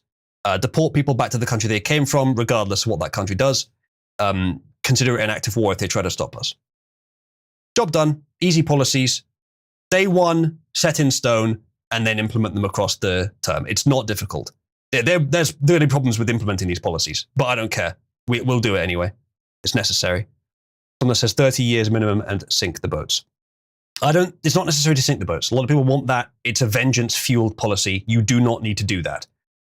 If we were to implement my suggestions to disincentivize them from coming over, prevent the boats from arriving in the first place, and remove the people that have come over, if we did those 3 things and they still kept coming, maybe sink them. Yeah, try physically blocking them with naval boats first. But then if they keep coming, sure, maybe sink them. Ultimately stop them. But you won't need to. You won't need to. Implementing even just 1, but especially 2 of those initial 3 policies I suggested is going to stop them almost entirely, if not entirely. So you don't have to worry about that. It's a very fair weather thing. They can only come over because the conditions are absolutely open to them doing so. The angry wizard tomboy with the sharp teeth, very appealing archetype. Dead something says, if only male wizards have staffs, then she should have an orb or a palantir. No, she could have a staff. That's a design choice. I'm willing to let Marketillo or anyone else who's designing these decide. The Took says, reinvigorate the Royal Navy and bring back the Empire. Yes, I agree. The UK still has among the world's largest navies, but it's obviously a lot smaller than their leaders.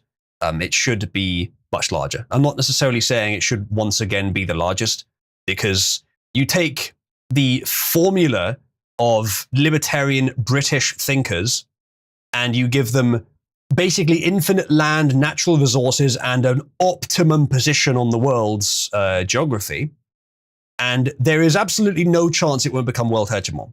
That's America, the success of Britain. So it's not reasonable to expect at this point that Britain can become world hegemon again, but fuck it, try anyway. Go for it. There are still qualities of the British Britons which are either more common in, more unique, or higher quality than is common in America. We should emphasize those qualities. Quadri, yeah, they are generating fast, are they? I guess Marketillo is doing them in batches and then releasing them all at once. The one with the lizard in the background, trying to do combat, I see. She looks kind of too fat in that one, Marketillo. The stance is kind of good, though.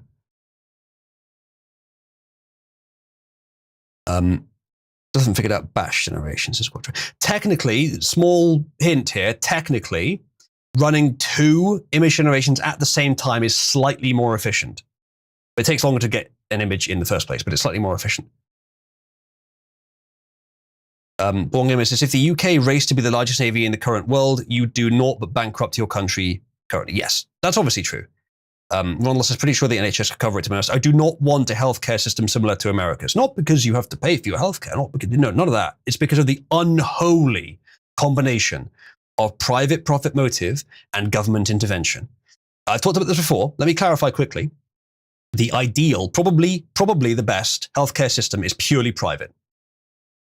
But that will always degenerate into private combined with public in the worst possible ways. Government inefficiency and authority combining with private profit motive and corruption, producing the worst possible system. However, Britain's system for healthcare, the basic model, obviously the implementation has loads of problems, but the basic model is probably the best stable long-term system. The public option of the NHS, sure, government efficiency, government inefficiency, yes, but it's way less bad than the unholy combination that you see with the private plus public. And then a separate private market which competes with the NHS, which you can choose to use at any time, and it's just as viable. It's a good policy. It's a good standard. Now, the NHS costs way too much money, but honestly, I bet the US healthcare system costs more as a proportion of the US's wealth. And if it doesn't, it's still fairly comparable despite being quite privatized. And even if neither of those two things are true, the evil it commits is worth the extra money we spend on the NHS, even though they commit evil as well, but not quite on the same megalomaniacal scale. COVID, for example, which the US healthcare institutions were significantly involved in. So I'm not saying it's perfect either way, but I would rather have the UK's current healthcare system than the US current healthcare system. And I would rather have the UK's basic model than even the idealized form of the US basic model, because it will degenerate into a form worse than ours. That is often the case. That is often one of the main differences between UK and US philosophy in general, is the UK tends to go for the more middle ground, not as good at its best, but not as bad as at its worst model, the more stable, flatter curve model, where the US is a much more volatile curve, where it's better at its best, but worse at its worst. I kind of prefer the more stable model. Go on, Ginger. What do you think of my proposed solution to the foreign criminals issue that I posted earlier? I added you with it if you want to scroll up a little. Yeah, Ginger says, personally, I think we should buy a piece of land from South Africa that is right on the coast next to the border with Namibia, I guess. Then deport all foreign-born criminals to that little piece of land. They can be put in there and they are free to just wander off. 2 whole countries to wander off to from there, far, far away from any wars they may be fleeing from. If we can't do it any other way, sure, that's fine. I don't really care. This gets around the idea of it being against human rights to forcefully deport them, because we're not deporting them.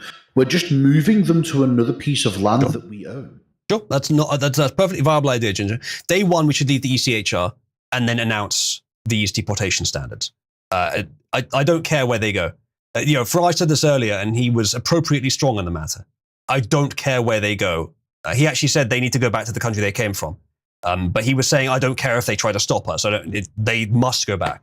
And he said, if necessary, we'll just ship them back to France. France is a civilized country. No one can complain. Reasonably civilized.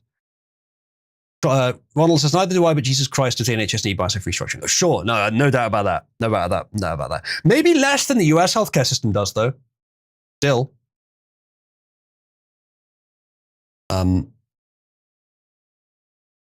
Quattro, you'll figure it out.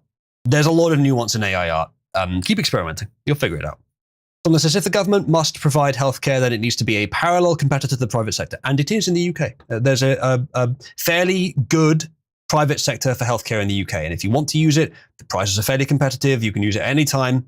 But the NHS is always there as an option. And yeah, wait times are not great. But it's always there. The quality is fine. It's roughly comparable to private. There are some aspects of it that are really bad. But it's nowhere near as bad, I think, as most Americans think it is. You hear a lot of horror stories, and those are true, but it's not the majority. It's not the norm either. It's full of browns, too. It's a black and brown staff, but in my experience, they mostly do a fine job. Again, there are exceptions, big, notable ones we should not ignore, but they are not as normal as you may have heard. So says, if a few people were to drown, it would deter more from coming. It would be cheaper, and this is a purely hypothetical policy I disavow, but it would be cheaper. Maybe it would be cheaper, but don't forget we're also trying to keep people on board with these policies. Half of Britons, last time I checked, support generally Brexit-like policies. We already have half the public on our side. Now, the rest of the public are not all of the same mind. It's half socialist and half Tories. So you could argue it's between 50 and 75% that would be open to deportations. Pretty good numbers. If we start killing them, it's going to put a lot of those people off. And there's absolutely no reason to do it. You would save so little money by killing them instead of just shipping them away. Honestly, the number of boats you're going to have to stop, the moment it becomes widespread knowledge that we have changed our policy and are no longer just willy-nilly letting anyone in, they will stop quickly. It's going to be cheap as hell to do that. Honestly, with the loss of public confidence from the violence demonstrated, it might cost you less overall to not kill them, to be humane about it. You do not need to kill them. And people feel that they need to, and I think it's mostly influenced by a need for vengeance. I understand why you feel that way, but please keep your head. It is not necessary, and it's actually detrimental to our cause. These are very good, Melcatillo. I should be saving these because, Discord kills the links eventually. Again, Ronald says, NHS would be massively improved by just deporting the Browns to infest the waiting rooms. Yes. As I said, if we deport everyone who's arrived in the UK in the last, since the year 2000, even that is more than you need to have this effect. But I do think that's probably sensible. Then the country is going to become just ridiculously nicer to live in. For the actual Britons who live here, it's going to become remarkably nicer to live in. It's not just going to be back to the glory days of the 90s and the early 2000s. It's going to be significantly better after a short time because all of our infrastructure is built to support way more people, is built to handle far tougher tension. And then we're going to just suddenly release all that pressure. Now, it'll be a golden age. It'll also be an age of complacency, much like the boomers. But hey, I think at this point we fucking earned a break, don't you think? Quattro says, I really do have to look at more documentation. I'm still fairly new to this. Clearly, though, I can't compete in terms of speed, even in spite of the new card. You'll get it, Quattro. And don't forget, NVIDIA cards are faster, but AMD can still keep up fairly well with most things. Someone says, hear me out. We send your foreign criminals to that piece of land in South Africa and use drones to film a new live-streamed reality show, Who Wants to Be an African Warlord? The Last Survivor Wins. It's basically Fish Tank, but with even less recognizably human contestants. I don't know what Fish Tank is, but again, you could. It's not necessary. It's a bit barbaric. People in the UK, a lot of people wouldn't support it. Would probably be turned off by the idea. I don't think we want to take this. I know you're not being entirely serious, but we don't want to make this one big joke. We don't want to be inhumane about it. We are going to maintain our dignity and our rightful proper conduct as Englishmen, and we're going to solve the problem with a stiff upper lip because we can, because it's not difficult in principle, in concept, to solve this problem without doing anything nefarious or infantile. Again, if we have to, we must, but we don't have to, in my opinion. Malcatello, is literally every single one of the renders that you're getting good enough to post? Because the rate that you're posting them at is impressive. Another Cabal logo inserted version from Spooner. Thank you, Spooner. I really appreciate you doing those. Please do continue if you are willing. Naughty on YouTube says, was stabbing and graping kids, girls humane? No? How is that relevant? Again, you want vengeance. I am telling you that is a tempting path, but not the smart one. If you want the best outcome, if you want to win, then don't give in to the lust for unnecessary vengeance. Necessary vengeance, perhaps, but you are not a fucking Islamist. There is no need for you to butcher them. You want revenge. I want justice. And you don't have to pursue bloodlust. Don't let them turn you into another pawn of chaos. You are an adult, and it is your responsibility to fix shit, not to make it worse just from the other side.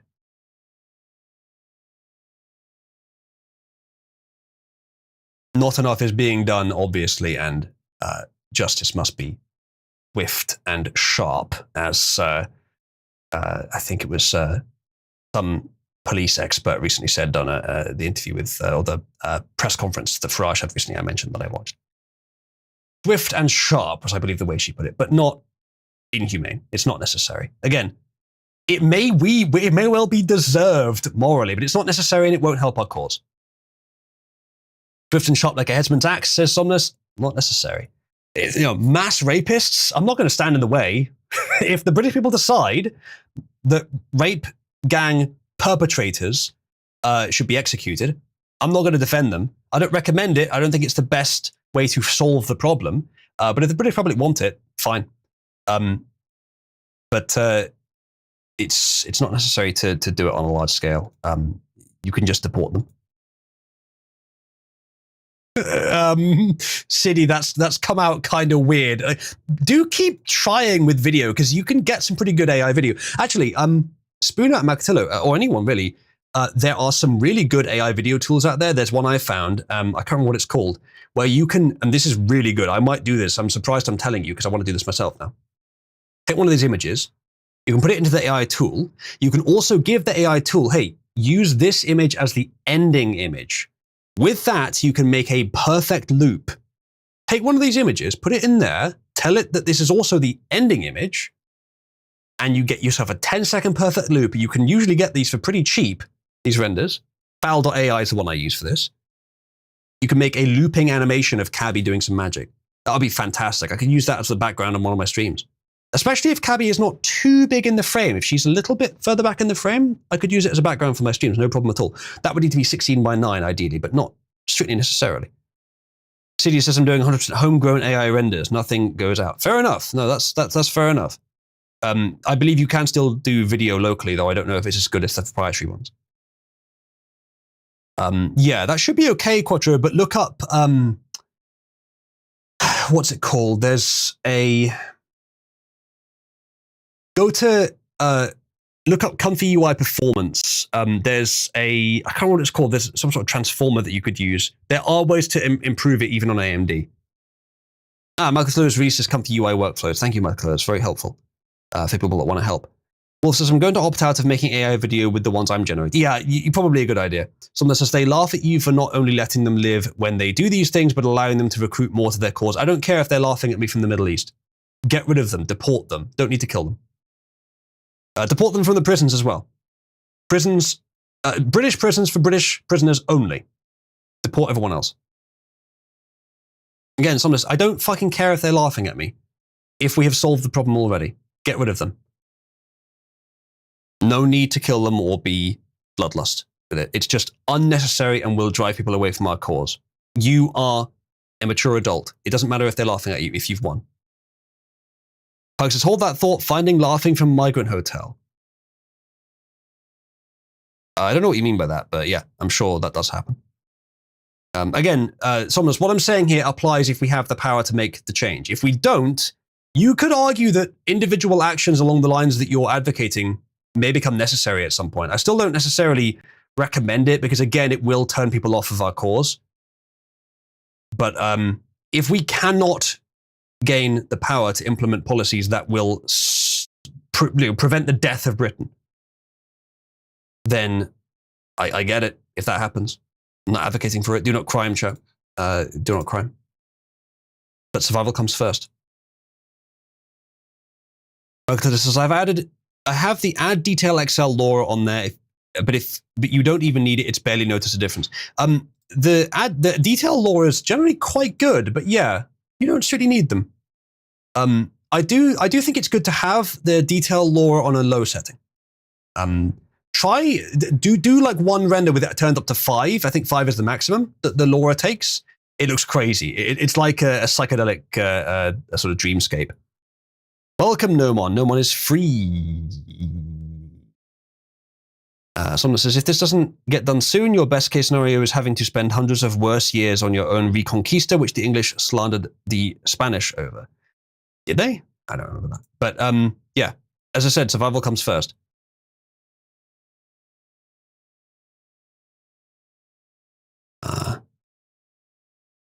So I'm not saying never radical actions, but if you have the power to change, to implement policies that will fix this, it is unnecessary. If you cannot gain that power, and it's radical actions or death of your nation, radical actions, do not crime. For legal reasons, that's a joke. Quattro says, attempting a batch generation at the moment, and it's taking forever. How many hits per second are you getting? Actually, do a say 512 by 512 render, no LoRa's, and tell us what hits per second you're getting, and I'll tell you if that is about right. Because I need to try and remember how many I was getting. I think I was getting about 15 per second, 512 by 512. I can't remember exactly. So work with Malcatillo to figure out how many hits per second he's getting on his hardware and compare yours. I do like this one as well, Spoon. Although the fingers are kind of broken here, but that's hard to avoid.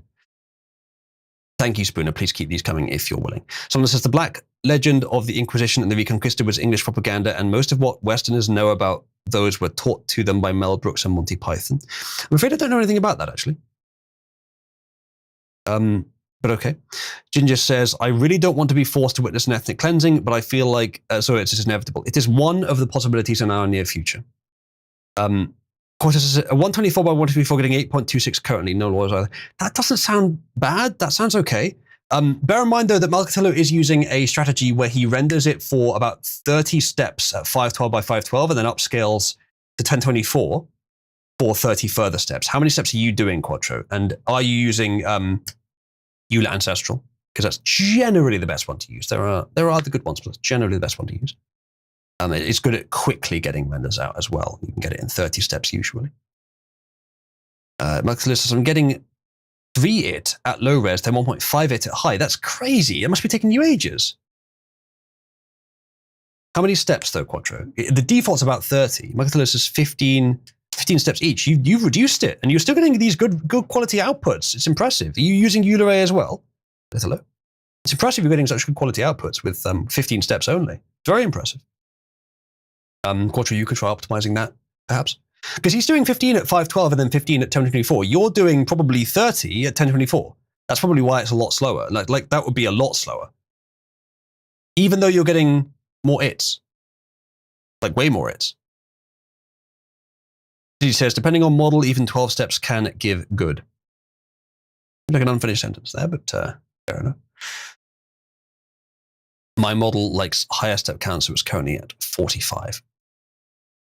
If you're using Euler A, you're unlikely to see much of a change beyond about 30. Do some tests with lower step counts. I think it is a little bit overkill, Quattro, yeah. Back in the day when I was doing this, I remember fucking around with doing like extremely high step counts because I wanted usable, finished, high quality images. There are some, what are they called? Samplers, which work better with it. Some like Keras, I think, and like denoise patterns or whatever. I can't remember the exact details. There are some that work better like that. But honestly, for almost all cases, Euler A at a relatively low step count is fine. And it's your best bet for a quick, good quality images. That's very nice, Marketello. That would be a pretty good candidate for the video loop. Actually, I like that a lot. There's no major issues with the render of her body either. I still recommend that the tank top should be a bit less revealing, but that's probably something that varies quite a lot in these renders. I do like the background as well. Wolf says, "Don't ask about the cat." Wolf has just taken inspiration, like vague inspiration from the cabbie idea, and is just making himself some porn. Magdalena says, "I keep trying to make it cover her more. It keeps shrinking." What have you specified it as? You could say, if you just said tank top, like I'd think that covering more is more important than having any midriff. So if it doesn't have any midriff at all, that's okay. You could just say tank top, light abs, midriff. You could just remove midriff entirely, and up the significance of white tank top. That might help. That would at least give you more chance of getting closer. But it's not too much of a problem. Burton says covered midriff or adding navel to the negatives work. Yeah, that could do it. Yeah, if you add navel or belly button to the negative, then it should cover it up with the shirt. It usually will. Burton says illustrious loves navels. Good advice. Thank you, Vernon. I didn't know. I knew that you'd made quite a lot of, shall we say, choice AI art, but I didn't know how technical you got with it. So use prefect. Well, thank you for telling. But then it won't generate any boats. It's a good point, Makatilo. It's a good point. Luckily, I think we can survive without. Quattro says, I think I just figured out why it was taking so long. Oh no, what did you have? What setting did you have? Sorry, chat. Politics will resume very shortly. Another great render for Makatilo. The left arm on that one seems a bit too long, Makatilo, but otherwise it's not quite nice. All right, let's continue with some politics, shall we? Just in, YouTube will begin using AI to monitor user behavior and psychology to determine whether viewers in the US are over or under the age of 18. The UK has obviously done this in a much worse way, but the US are not safe from attempts to detect your age online. Here's how it works. They say we will use AI to interpret a variety of signals that help us to determine whether a user is over or under 18. These signals include the types of videos a user is searching for, the categories of videos they have watched, or the longevity of the account. When the system identifies a teen user, we'll automatically apply our age-appropriate experience and protections, including disabling personalized advertising, turning on digital well-being tools, adding safeguards to recommendations, including limited and repetitive view of some kinds of content. If the system incorrectly estimates a user to be under 18, they will have the option to verify that they are 18 or over, such as using a credit card or a government ID. We will only allow users who have been inferred or verified as over 18 to view age-restricted content that may be inappropriate for younger users. There are several things to say about this. Firstly, the UK government, when they implement this kind of policy, has the pretense of we're protecting children from viewing pornography, which is a fairly good argument, and it will, in fact, do that to some extent. YouTube does not. because YouTube does not provide pornography. Now, there is some adult content on YouTube. A lot of it is mislabeled, but it's usually news reports which feature blood, and sometimes, when it relates to crime or things like that, things that are adult but not pornographic and not particularly explicit, because most of that stuff is just not allowed on YouTube. So why does YouTube think it has a justification to do this? Well, because it has the same real justification as the UK government has. More control. Someone says, yeah, there is pornography on YouTube. Yeah, but they don't want there to be, ideally, or they're trying to make sure there is. I mean, the amount of content uploaded to YouTube all the time, I can understand how some gets through, but generally speaking, they remove it when they can. Now, the problem is it's there, but this only works if they can actually index it as pornographical, in which case they would remove it. So it's irrelevant. That's a problem that just doesn't approach this situation. Yes, I think Eric is implying that if you're watching a short, then you're definitely under 18. No one says restricted content, aka far-right extremist content. That's also very probable that they could do that, yes. Someone says, no, they let some of it stay, like educational naked yoga videos and e-thoughts doing clothing haul try-on videos. Yeah, I could see that being a problem as well. But still, those are softcore compared to the pornography that is just on the general internet. All of Einlotter's best content is shorts. I don't know who that is. What was the problem that you found, Quattro? It's generated way more in the batch than I thought I had set it to. How many was it generating in each batch, Quattro? What have you what have you done? Oh, did you have it like generating like 10 in a batch but only showing the latest one? So you've got like 50 images saved on your hard drive that you didn't know were there? That would be hilarious. 4, and then it generated an extra 5th. So it was 5 times slower. Oh no.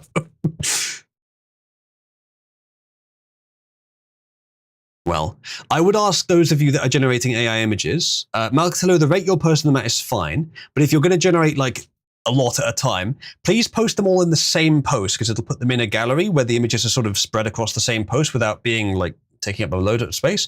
Don't put them all in their own post. It'll take up way more space.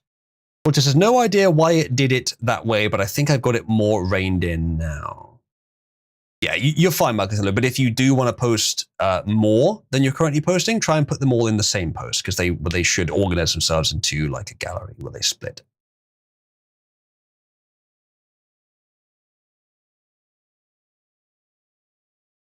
Another excellent cabby picture. Next fucking article. Bernie here says the Online Safety Act didn't happen in the UK in isolation. Remember, it's not a coincidence. The head of Ofcom, Melanie Dawes, is a key member of WEF's Global Coalition for Digital Safety, also pushing governments to censor anything labelled misinformation or harm. The UK, Australia, Ireland, Singapore, Belgium, Ukraine, and Brazil are already adopting or aligning with this WEF framework, all part of the UN club. It is not just the UK. Though the UK was the first, it is other countries as well. So be wary, this may come to your doorstep as well. Bear in mind that Farage has spoken out against the digital safety bill. It is, I think, distinctly possible that he will make moves in 4 years to repeal it. Ginger says, maybe make a dedicated Cabby Picks thread in the Cabal Chan channel. We certainly could do that, but I don't object to them being in live chat for now. Having somewhere where they're all archived and available all the time is good, but I don't want to ask the creative people who are creating them to put in the extra effort of indexing them in 2 separate channels. Maybe I will, maybe we can have them reposted all there at once or something, but yeah, that's difficult. Perhaps they should go in the AI slavery chat. Yes, possibly, in their own thread. I don't mind them being in live chat for now, but when it's not on stream, probably they should be in a thread specifically for them. Yes. City says, but you don't need to make 10,000 takes. Few are usually enough if set up right. Oh, videos takes ages because I'm using 20 gig model, splitting it between 2 VRAMs, only 1 GPU crunching though. You don't need to take 10,000 takes. We were born too early to explore Earth, too early to explore space, just in time to spank AI to make tomboys. What a time to be alive. City, don't you dare quote that gay-ass YouTube channel. But City, you're new, but remarkably, you align as well on the tomboys question. Keeps happening. Wolf says mine probably belong in Oozludes. Oozludes, you're only allowed to put AI stuff in there if it's of the highest quality. Otherwise, put it in, well, really, if you're making NSFW AI images and it's not of the highest quality, then Cesspool is the only channel it can go in. Another fine cabby image. Face in this one is very nicely done. Let's see where we are. More articles. British PM, we censor anti-immigrant protests for the children.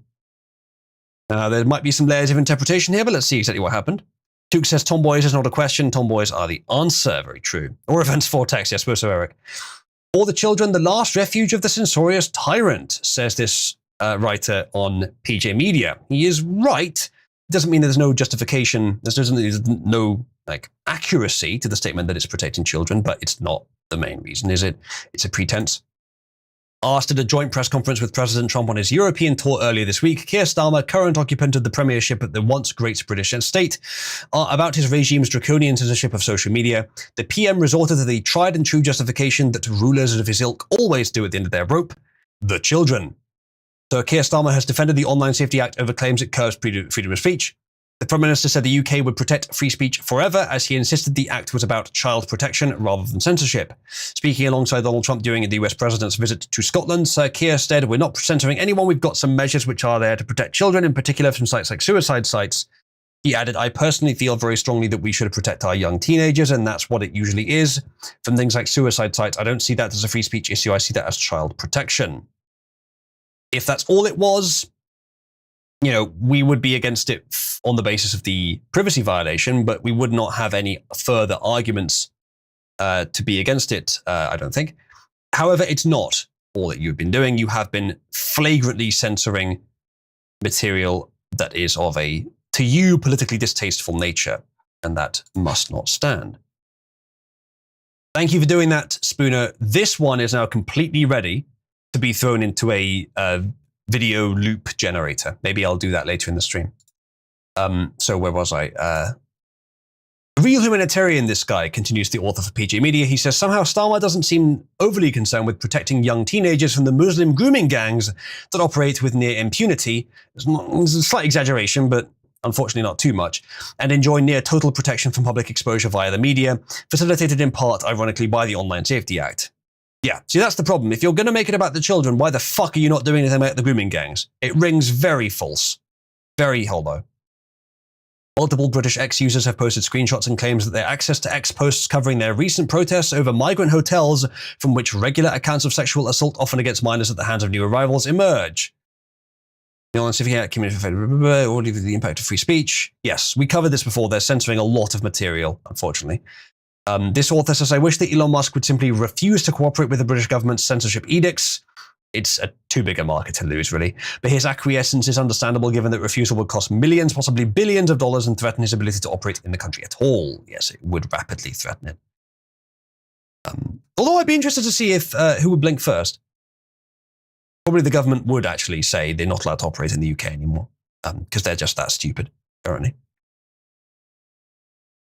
Transgender activists employ the same rhetorical trick. We're protecting children to legalize and in some cases mandate that parents affirm their children's transgender identity via social transition and chemical castration. Who else uses children as human shields? Ironically, again, terrorists, they say, which is slightly, it's slightly sort of jingoistic language, but he's not wrong. It is rather repulsive. And unfortunately, every political angle argues in defense of children, to justify their ideals, but some are far hollower than others. Zio-coded, says Ronald. You really are quite fond of adopting all the leftist nomenclature, aren't you, Ronald? I don't necessarily oppose it, because it can be useful to understand that kind of thing. Also deeply ironic, they say, is the fact that the UK was arguably the birthplace of what we consider civil liberties in the West, including free speech. I think that is beyond arguable. Beginning with the landmark 1215 signing of the Magna Carta that curtailed the previously totalitarian authority of the crown to do with its subjects whatever it pleased, indeed. And that is the end of the article, pretty much.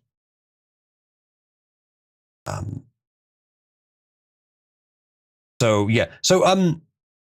I was wondering if this article would give an example of where Keir Starmer had explicitly said that they were censoring anti-migrant protests, but he didn't. He didn't mention it.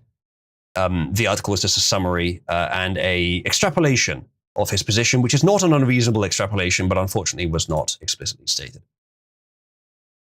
It's a fairly useful term model. There are other ways of putting it, though. All right, now chat. We're at 2 hours, and I must note that contributions have been unfortunately rather thin recently. So I must say that today I will be ending the stream at probably about 3 hours. But you can extend the duration of the stream, and you can extend it from now for any time for the rest of the stream by contributing for an encore. For the encore, I will accept only real money donations for today, which you can do via tip.oozloo.net or fund.oozloo.net.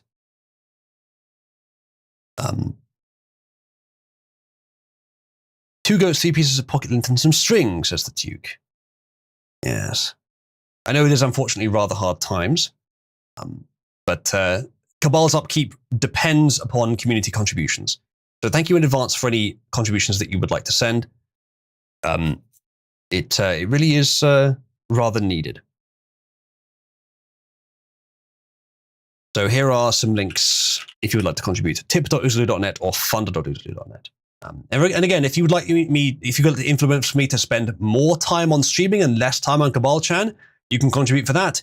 And if you'd like the opposite, to influence me to spend more time on Cabal-chan and less time on streaming, you can also contribute to influence that as well.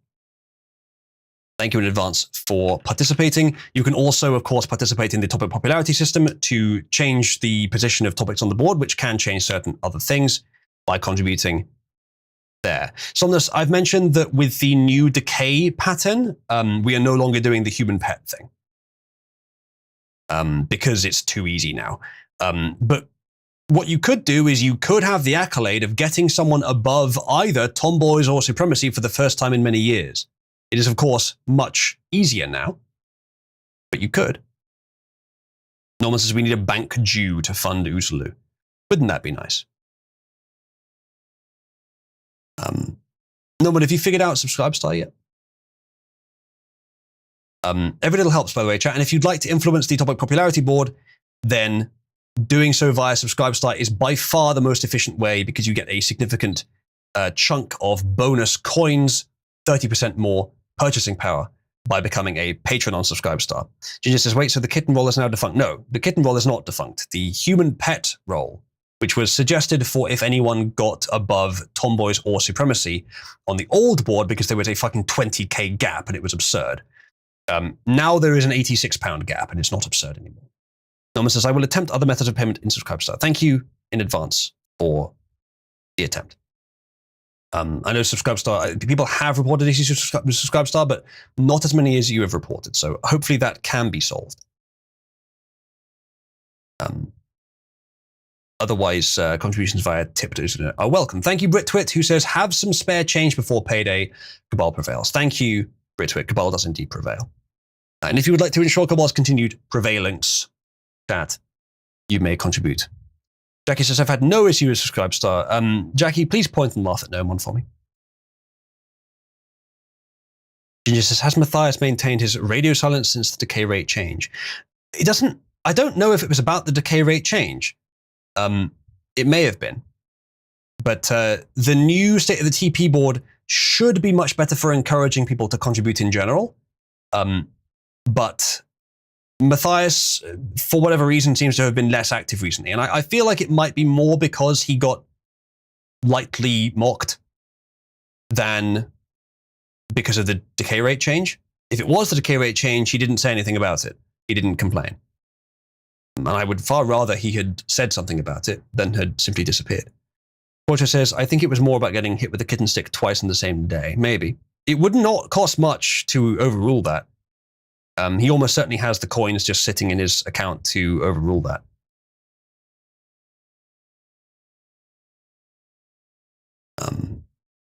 But yes, thank you in advance for everyone that wants to help out. Which says, knowing him, he's waiting to spend as little as possible to get me up to the top again. Possibly. All right. Let's go on to the next thing. But I remind you, chat, that if you want me to go on for longer today, then you can support an encore. I'm willing to try to stream for any amount of time today. I'm already quite tired. My sleep is still kind of messed up, but it's getting closer to correct.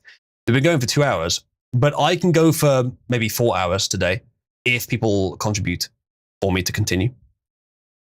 Ah, that's interesting, Mark. Gave her an extra finger, did it? That's a shame. That is a shame, because otherwise that's not quite a nice image. That's a nice enough image that you could try in painting to get rid of the extra finger. Already made my point to him, though, so I can care less as Quattro. Fair enough. Wolf says, Matthias needs to pull his finger out so I can make some more Cloptro memes. It'd be funny, yeah. Wolf, why did you get the snow bunny? Oh, no, you didn't. You're Demon Summoner. Wait, the icon didn't change. What? Fuck you, Discord. Did that not change? Or is that just a caching issue on my end? Demon Summoner display. It didn't. It didn't change the fucking icon. I did correctly select it. It's reset to the fucking bunny. Remove that. Save. It's reset to the bunny again.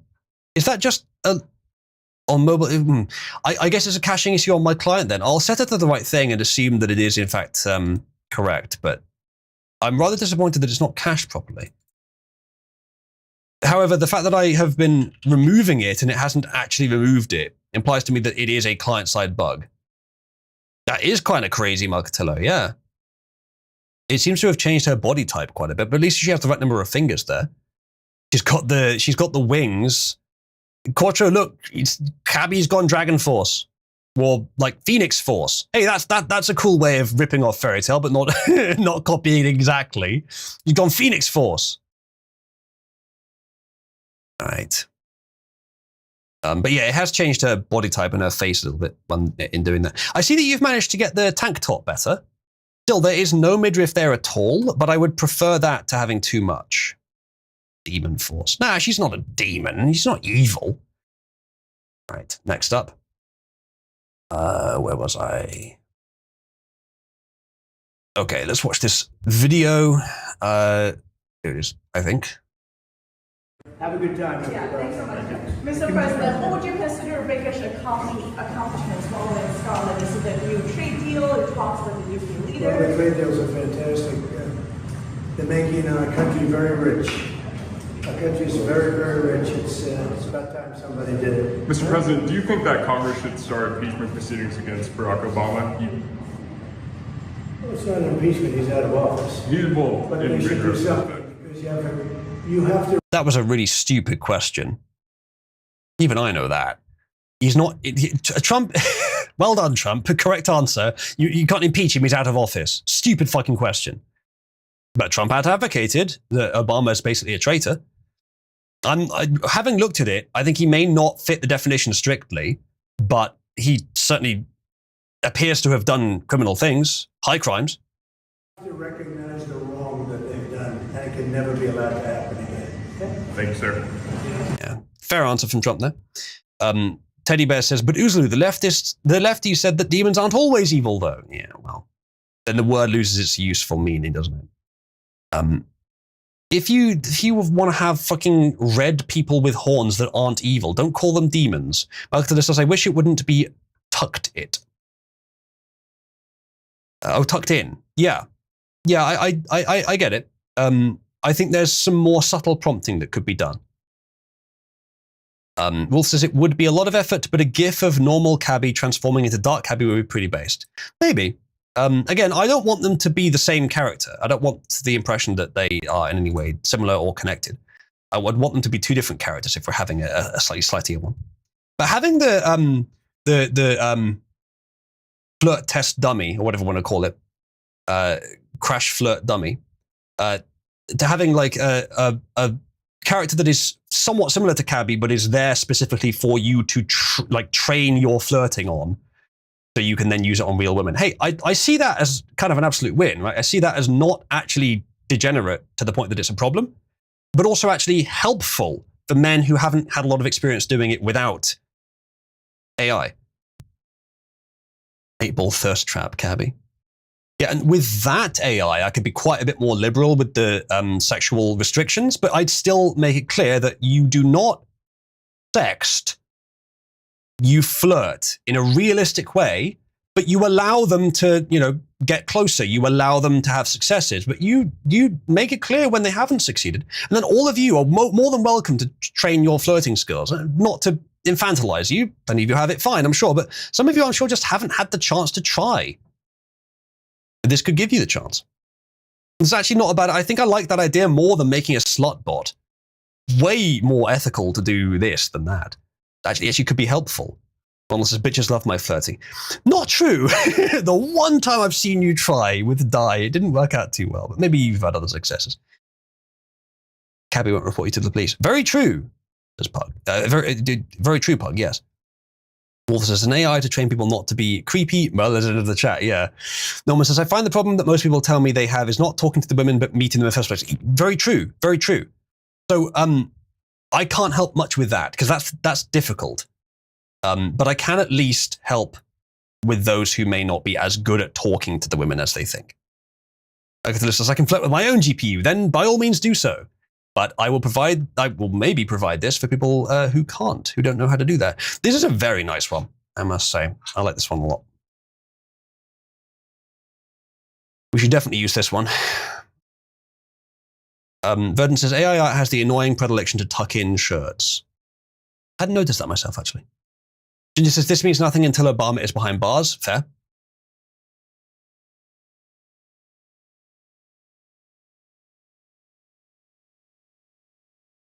Somnus says, I am declaring shenanigans on your Ahegelf emote. That's not an elf at all. That's a half dragon. I have no idea. I do not manage emotes. It is not up to me. Oh no, she's got an extra finger. Oh no, it's not actually. It's not an extra finger. It looks a little bit like one, but it's not. It's actually the sky in the background. This is a really nice image though. If we can get Spooner to put the Cabal logo on the breasts here, then this is one that I will make into a GIF later. Thank you, Spooner. Spooner says on it. Blowing up an elf castle. So true, so true. All right, next story. Okay, yes. This guy says, my ISP has decided to block access to VPN sites. I'm so happy. Thanks for keeping me safe. So, site can't be reached. Malvad.net server IP address could not be found. Proton VPN server IP address could not be found. And Windscribe.com's server IP address couldn't be found. So its error name not resolved. Now, there's a lot to say about this. Firstly, I would be surprised if this is true. It might be, but I'd be surprised if it is. There's no reason that ISPs would do this. They're not legally required to do this. And the ISPs don't really benefit from it. And it's very easy to circumvent. I don't suspect this is true. However, I would implore everyone to test this, see if you can get to these sites, see if any of your ISPs are dropping the connections. But what I will say about this, and it's not illegal for me to say this in the slightest, but let me put this up anyway, do not crime. I say this for educational, technical purposes, and it's also a joke. DNS is easy to get around. You can configure any device. It's not the most trivial operation, but it's not difficult to use a different DNS address. And if you get to the point where you can enter a DNS address, enter 1.1.1.1. Easy to remember. It's Cloudflare's DNS. Cloudflare are not perfect, but they're not bad. You can also use 8.8.8.8, which is Google's DNS service. These are open DNS services, which in my experience have never censored anything. They may have done, tell me if they have, but they should be pretty good. If you use those instead of your ISP's DNS, the ISP no longer has the ability to do this. Now they can block it by other means, but they can't block it by this means. The other means that they block it by would be more obvious. It is possible that this is a misconfigured system that this guy has. Because as far as I know, there is no legal requirement for this to happen. The ISPs have not been asked to do this. And if they had been, it would not manifest this way, I don't think. Norman says the institutional investors have agendas. Maybe. In which case, you should not only be using a VPN, you should also, even if you're not using a VPN, you should also be using an alternative DNS provider. One. However, just to reiterate, I don't think this is a legal requirement. I think if this is happening, it's the ISP's choice. But I am not 100% believing this. There may be something else to this. True, no one. I'm not saying it's not happening because there's no legal requirement. I'm just saying I don't think there is a legal requirement, and I'm somewhat dubious that it's happening. I think MasterCard is behind this, asks BritTwit. I'm sure that they're involved somewhere in the chain, yeah. But I wish this guy had said which VPN which ISP he's using. Esoteric says, what if Moose sets up his own DNS service at shortfat.hardcore.com? There's not much need to set up a DNS service. Just use 1.1.1.1. They've been pretty good so far. Does anyone know of any examples of 1.1.1.1 censoring anything? I don't know of any. All of you should be using a VPN. It took me longer to start using one than I should have, but I do now for everything. It says Cloudflare doesn't it block China? I don't know about that actually. Does it? I know that Cloudflare did something with Kiwi Farms. That's the only example I can think of, but I think they were ordered by the courts to do something with it. Anyway, continuing. US and UK in secret talks with Ukrainian officials to replace Zelensky. Russian intelligence claims. I won't spend too long on this. It's from Russian intelligence anyway, so it's not that dubious. And it's not a topic I'm that interested in. Russia's Foreign Intelligence Service, SVR, has claimed in a new statement published by TASS state news agency that US and British officials recently met with senior Ukrainian figures in an undisclosed alpine resort in Europe to discuss the possible replacement of President Volodymyr Zelensky. The meeting allegedly included top Ukrainian officials such as Andrei Yermak, head of the presidential office, Kirill Budanov, head of Ukraine's military intelligence, and Valery Zaluzhny, the former commander-in-chief now serving as Ukraine's ambassador to the UK. Why would nations foreign to Ukraine believe in any sense they had the ability to replace Ukraine's leader? Well, that's a silly question, isn't it? Because Ukraine's a puppet state. But it shouldn't be. It shouldn't be, and that's not the narrative common. Danesby Wild in Denmark, zoo asks public to donate unwanted small pets or horses to feed captive predators. Nice. That's Denmark. Like, rats. Feeding rats to snakes is one thing. Feeding unwanted small pets or horses, not on your fucking life. That's disgusting. I would rather the predators starve than to throw in creatures we've accepted as allies in our struggle against the universe. Wolf says, with Kiwi Farms, they were not ordered by court to do anything. They did it because of media campaign, and what they did was remove their DDoS protection service and temporarily replace Chaos Page with a page from the activist group of Kiwi Farms. Yeah, not good. But as far as I know, that's the only thing they've done wrong. Given the high stature of these individuals, this is a massive claim, and it could be that Russian intelligence is releasing such a report, even if unverified and possibly untrue, in order to sow discord, suspicion, and paranoia within the Ukrainian presidency's office. But some recent independent reports in the West have also pointed to a key former top general being groomed as a potential successor. That, I assume, is the guy. Valery Zaluzhny was recently featured in Vogue. Interesting. TASS reports that the Western representatives at the meeting proposed Valery Zaluzhny as Zelensky's potential successor, long being Ukraine's most visible and celebrated general. Yeah, you know what? Yeah, go for it. The thing is, Zelensky's weak enough that it weakens the entire Ukrainian position. So I'd maybe argue keep him because it would be easier to end the war. But a stronger leader might be less retarded and thus more able to bring peace. And if the leader of Ukraine is not strongly, shall we say, by his own blood, invested in the war never ending, maybe he'll let it end. But then again, if he's becoming a puppet, then it's under the understanding that he does what the West wants, and the West wants the war to continue forever, so probably not. Duke says, I don't fucking care. I think it's about something else. But yeah, the sentiment of a lot of people is they don't really care about the Ukraine-Russia war, and I would mostly agree, so let's just move on. Everyone's supposed to be treated as such. They don't understand us. They take politeness and respect as submission. Often. Next up. Okay, so in another example where I saw an article about something that was apparently going to happen in the UK, and I thought, maybe, but that seems a bit extreme. Let's see if it's true. The UK situation worsens, says this Twitter user. All new UK cars will have breathalyzers and black box style recorders under Labour's plans to align with the EU. From Daily Mail, all new UK cars will have breathalyzers and black box style recorders under Labour plans to align with the EU. I thought when I saw this, probably not true.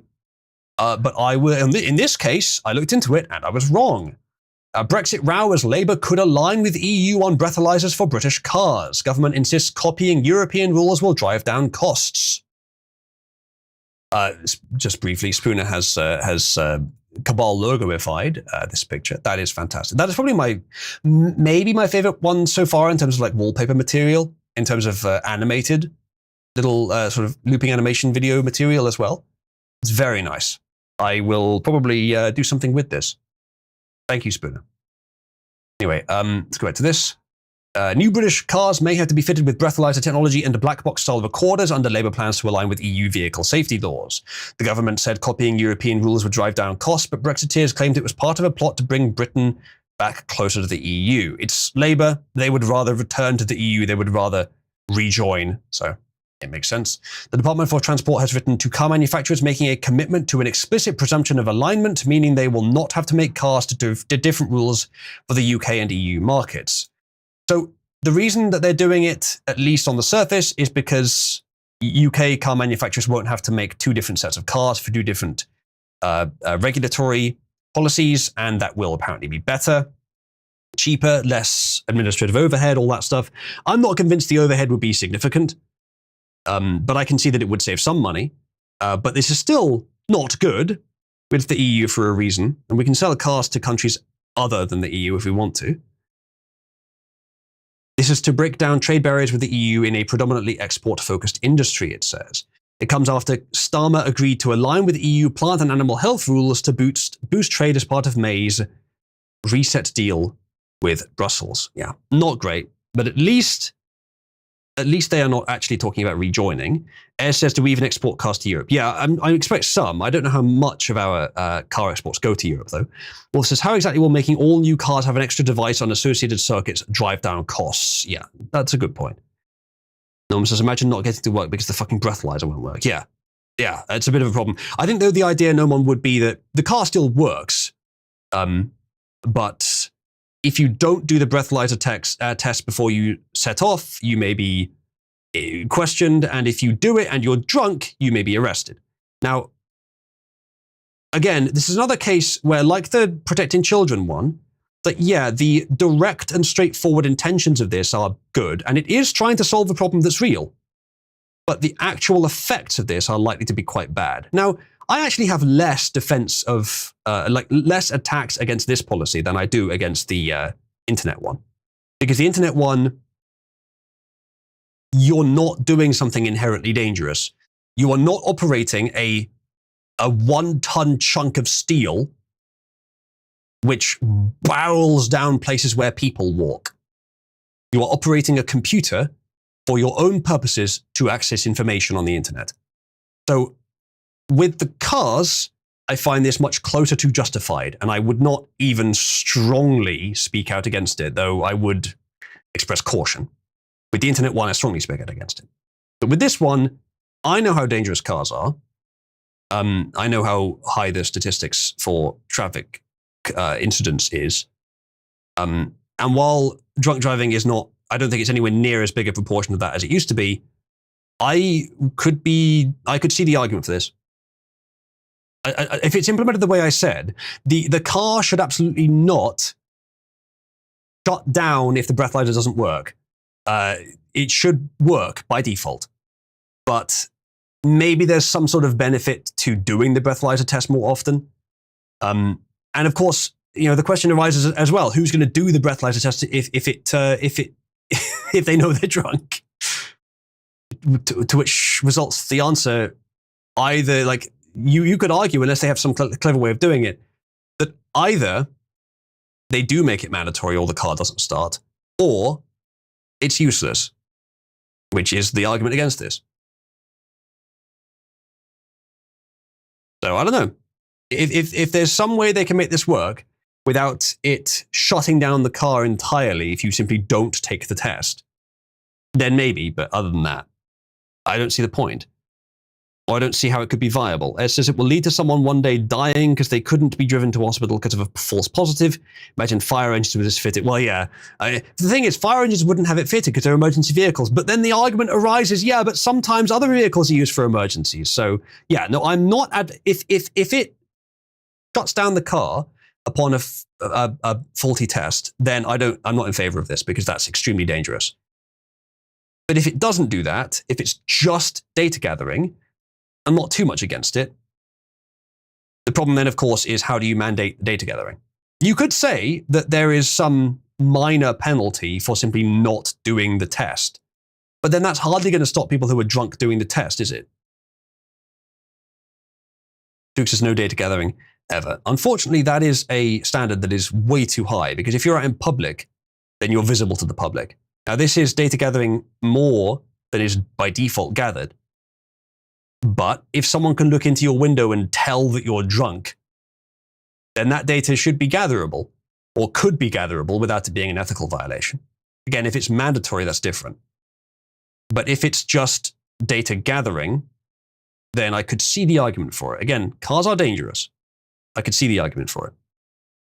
Porter says it's the embodiment of everything wrong with new cars. I certainly prefer the ideal of everyone being able to be completely independently isolated in terms of their integration when it comes to driving cars. But there are reasons why you wouldn't want that. Traffic accidents are unfortunately quite common. Ez says adding extra systems adds more points of failure. True. Cars should be able to function without computers, even worse where they get bricked because of an update. They always update using 2G. Yeah, as I said, if you have to do the test to start the car, I don't approve. Which is referring to OBD3, which is all the insane telemetry and government backdoors that are built into new cars. Yeah, and that's also bad. The government being able to shut down a car remotely, I think is bad. It's not worth it for the very few occasions where they'll need to shut one down where there's a genuine bank heist or something. Even in that case, telemetry, I don't think it's worth it overall. Now, the company that sells you the car doing telemetry is one thing. Arguably, you should be able to opt out of that. I think maybe that should be a legal requirement. You should be able to opt out of that. But unfortunately, cars are rather difficult for someone to step in and say, we're making a car where you actually get control of the computer systems in the car. Because there's too many other properties of a car that are difficult to master, that it's difficult for anyone to do that. Arguably, in the same way that Apple is being gradually forced to make their shit possible to repair, it should also be possible, nay, within reason possible, arguably easy, to replace the electronic systems of car. But that's a lot of work required. That's a much bigger step than just doing it with iPhones. Which just says, yeah, that's a requirement of OBD3, which is now mandated on all cars made for sale. Yeah, I think that's too much. It says, if they aren't testing before startup, are they going to passively monitor the air of the car while driving? What if you're, yeah, I know, it's again, I said already, if they're not mandating the test, I don't think it's going to be very effective. The best they could do is fine you for driving without doing the test. But if you're drunk, you're just not going to do the test. Then again, if you're drunk, you might forget. So it will catch some people, to be fair. Someone says, hear me out, the government doesn't get remote shutdown for cars, but the cops get RPG for pursuing fleeing bank robbers. That would be better, honestly. At least an individual's responsible for that. Atronox says, from what I understand, the black box thing only gathers data in related to crashes, i.e. brake speed, usage, steering angle, etc. As far as the breathalyzer, they only mandate that vehicles have the capability to have one installed.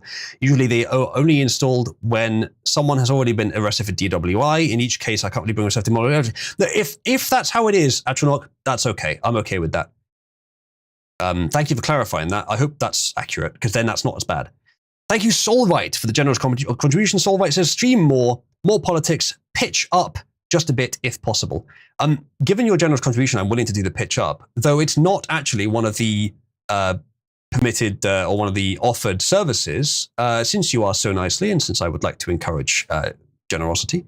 I will pitch my voice up slightly, and if anyone wants to return it to normal, they can contribute to return it. Malcatillo is now drawing Cabby burning down villages, so okay, fair enough.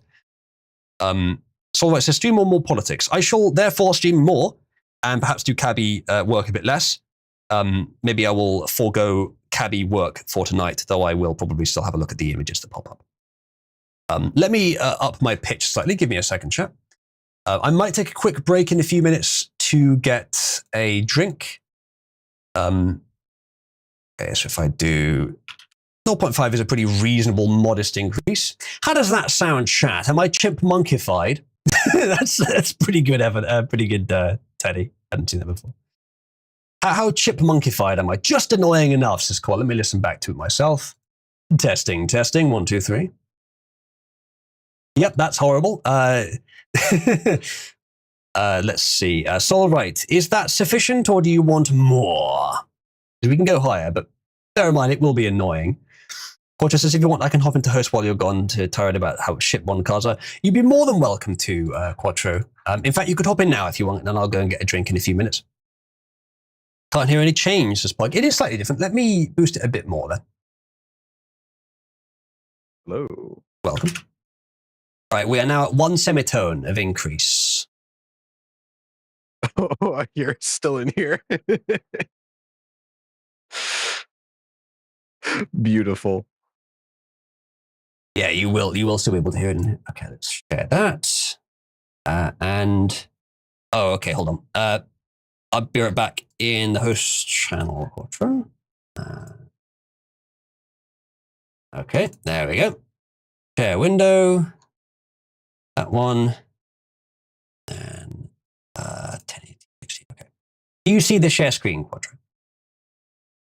There we go. Now I do. Okay. And we have the pop-up for you talking. Fantastic. All right, so Let's see. down here, and let's go over there. Put that for now. Okay. Hugs' stream ended. Oh. Fuck you, Discord. Why did you do that? I'll put it back on, chat. Okay, is that better? Because Jesus hates us, says the Took. No possibility of that. We are Tomboy appreciators. We are the chosen. We had that pirate software voice filter and he just turned it off. Yeah, welcome to my real voice. Ben says, sounds like a Matt Smith impression. What, the doctor? That Matt Smith?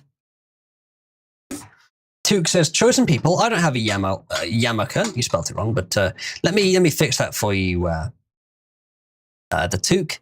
Don't worry, I'll forget why I added this really quickly. There we go. Congratulations, the Took, you have now been chosen. Melchizedek says, weird, now I hear the change, but at first when you said 1 semitone, you sounded normal. I shall take that as an insult. Yes, JPEG, you have indeed. Solvite says, pitch shift is ample. I recalled it being a feature, didn't realize it wasn't on the list. No, pitch shift for guests is not necessarily for me. Maybe I will, now that we have a guest, maybe I will,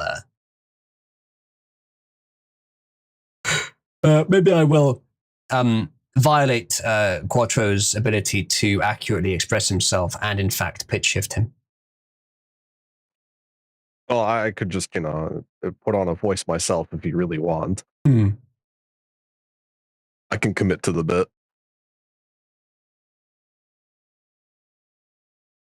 Well, there's no need. You will now not have to put on a voice. Ah, I see. That sounds very silly. Vernon says Kermit to the bit. The Took says, woo, chosen. Hello, best credit score. Quick, Quattro, cast harm credit score on the Took. So that it normalizes. Well, you see, Goyim, I can only cast that once per day. It's a racial bonus, is it? But this is Yeah, Jordan you Peterson get that voice. as a racial thing. Hmm. All right, chat. I will be right back. Actually, he can at this point. Yes. Would you like to join? Because I need to fill another probably hour and a half. Duke says $20. I can't give you $15. Why do you need $10? Help! I'm being mugged. If you would like to give me $50, you can contribute via tip.usu.net. Norman says he can cast it more, but he wants to feel 50 by only doing it once a day. Let's see. No, I actually can't cast it more than once. It's one per day. Sorry. I see. Yeah, that's how all racial bonuses work. You get one cast, something. Only once per day. Abel says, Jesse, what the fuck is happening? Good question. No one really knows. Now, if I were to cast something else, however, then, I can cast that multiple times. Harm credit score is a very, very powerful spell that can only be done once per day. You know what I should do? I should... there we go. Currently casting harm credit score.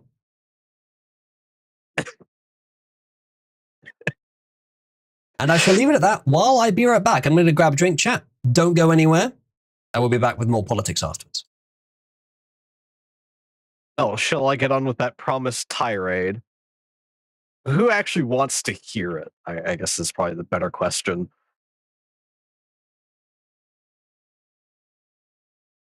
All right, can we get some ones in the chat for tirade about modern cars?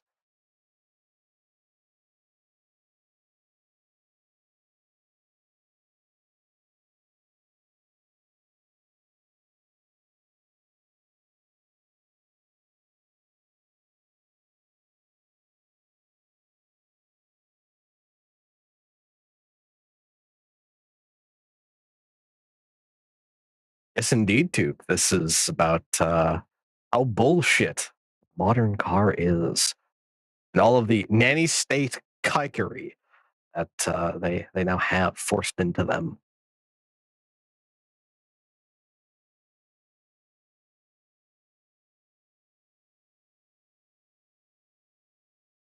So far, it looks like we have more ones.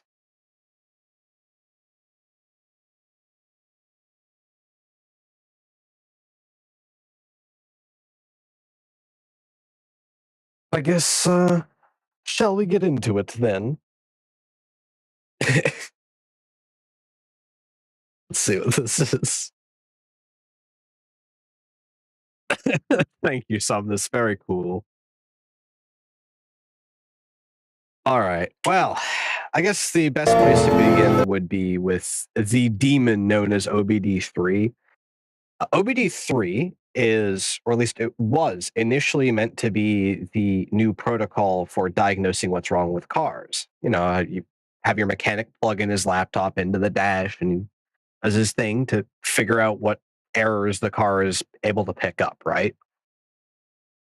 The American government decided, hey, we want to have a new version of OBD2, but we also want to throw in all of the most dystopian shit possible. And because most people just don't pay attention, they won't notice until it's too late. So they then mandated that they have things like remote shutdown and all of this other telemetry that is required to do these sorts of things. And we are now at the point where you can just remotely control people's cars without them even noticing, including just missing inputs like braking, for instance. It's not that difficult to do nowadays. Yeah, Spooner. That is a wonderful system that was very well tested, wasn't it? But interestingly, a lot of this has come about because of the self-driving tech. So, of course, with all of the, drive-by-wire controls now, it's required in order to have this in the back end. So you have to be able to control it somehow. Therefore, you have to have a computer in the car. Guess what? Computers get hacked all the fucking time. So now you can upload viruses into cars quite easily. It's hell. You couldn't do this quite so easily before with OBD2. But it was much more difficult to cause problems with it, unless you were straight up remapping the ECU or TCM, which also required special software and the actual know-how to deliberately fuck it up. And even then, the results weren't always ideal.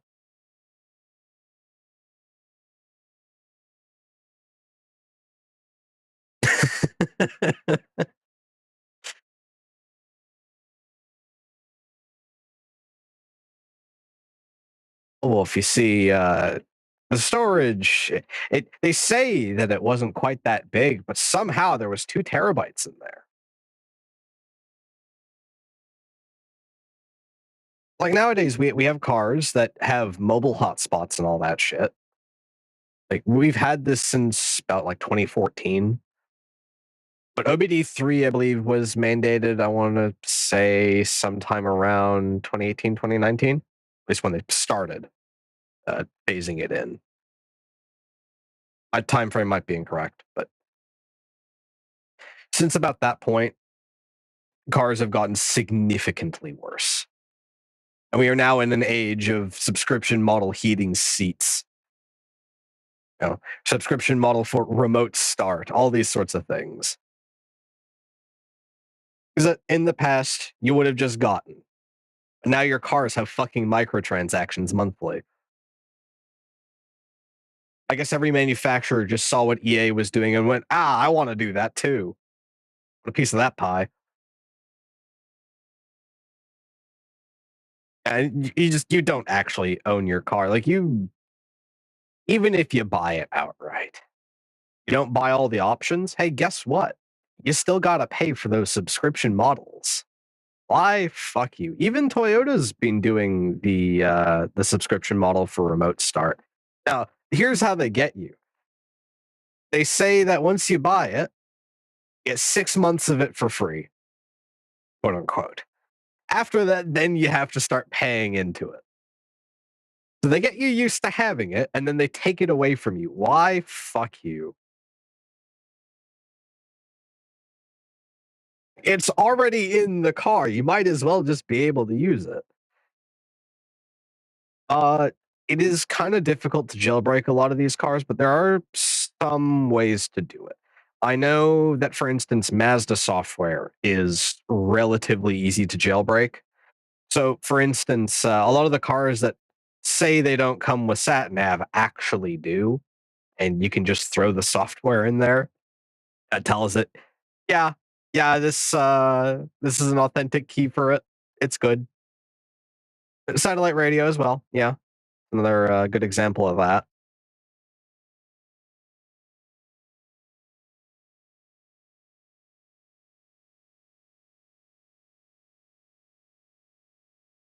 Yeah, Somnus, I definitely agree. It should be illegal. There is no good reason to allow that.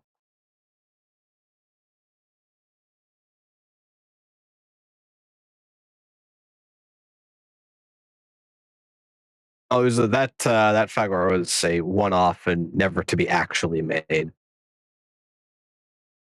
There are many such cases with these. There's a bajillion concept cars that, they look like they could get made and then they never do. Was it? I thought this one wasn't just a concept car. Well, see, they said that it wasn't, but we all know, anyone that knows the industry, they say that shit all the time and then they never produce it. Okay, fair enough. I'll take your word for it. Yeah, Wolf has another good point. I do go outside quite rarely. But I do live next to a road. And one thing I will note as well is that... Go on. Electric cars just don't work in most parts of the world. Hmm. So these things are only kept for like 1 or 2 owners, and then they're usually scrapped. Because the batteries, they they don't last very long. They degrade so quickly in cold and hot weather that in most climates they just can't survive. They end up getting irreparably damaged, and replacing the battery costs almost as much as the car. So why bother? You just scrap it, really. Mm. Except now that they're using all these composites, you can't recycle them so easily, if at all. Mm. So, a contributor who is calling himself Blacktier says, as the beneficiary of the Scottish Holocaust Orphans Fund, and given that I receive half the proceeds, a loss of £10 is acceptable. Thank you. Definitely Blacktier.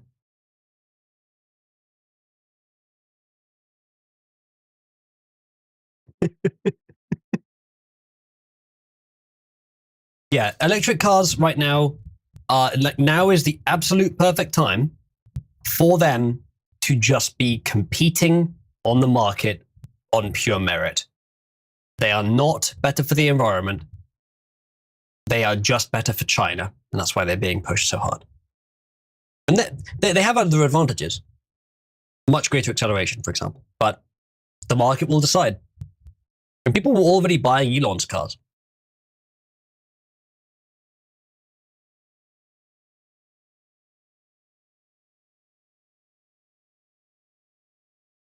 Right.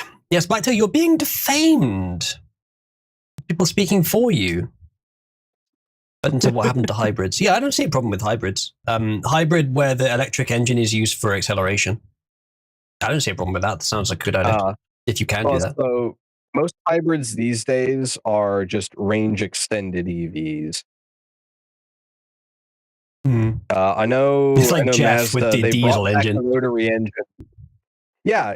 So they've now brought back the rotary engine in the gayest way imaginable, where it is just as a generator. And you only get one rotor. So the entire point of having a rotary engine is just gone because you might as well just use a diesel instead because it's way more efficient. For size, no. But in terms of actual fuel efficiency to the power output, yes. There's a fucking diesel generator on the back of a Tesla. Yeah, is you get a very, very power dense, small and lightweight engine. It spins up to very high RPMs, which is great if you want to make, say, a sports car or even a race car. As a generator, not the most efficient thing you could do.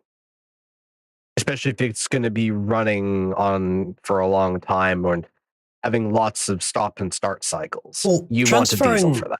Transferring from chemical energy to kinetic energy is inefficient, but transferring from chemical energy to electrical energy to chemical energy to electrical energy to kinetic energy is very inefficient.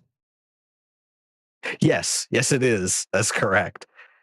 And then you still have the problem of the batteries, which degrade very quickly. And ultimately, you have all the same problems of an electric car with more complexity and more shit to go wrong. So at the end of the day, fuck it. If you care about efficiency, you care about the environment, drive a diesel. Yeah, guess what? It's already a pretty good solution for that. They have way higher MPG as far as I know. EPA said, despite what the EPA says, you can just use biodiesel. Oh, did my PC shut up? I think you're still there. I can hear you. Okay. It hanged for a moment. Okay. Generating something right now as well, so I guess it's just the visual side. Ooh, good. Where was I? Diesel. Right.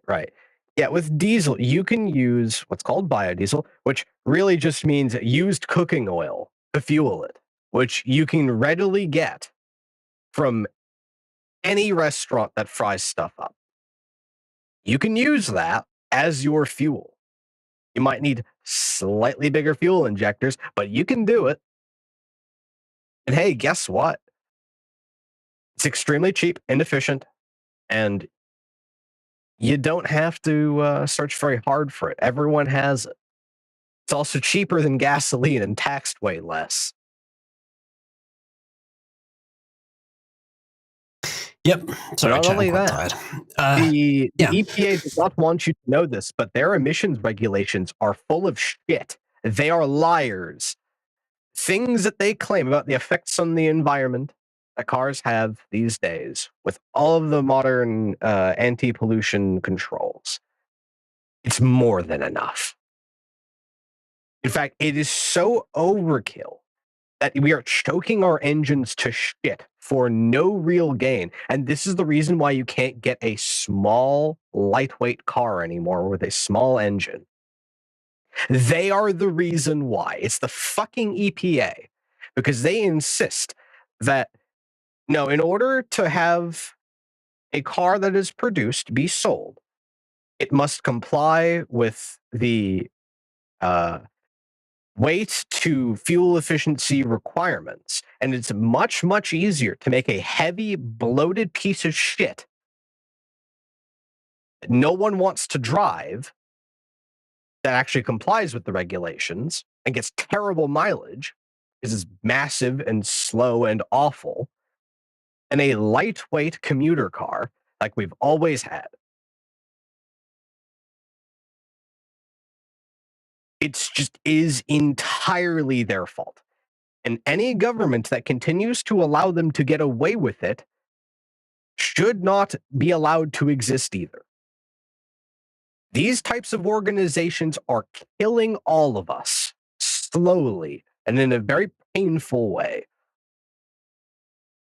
Mm-hmm. Most people don't even realize it. Wolf, I shall These goddamn rebuke you. I shall rebuke you, Wolf. I was up watching Fairy Tale until 5 a.m. But that's not why I'm tired now.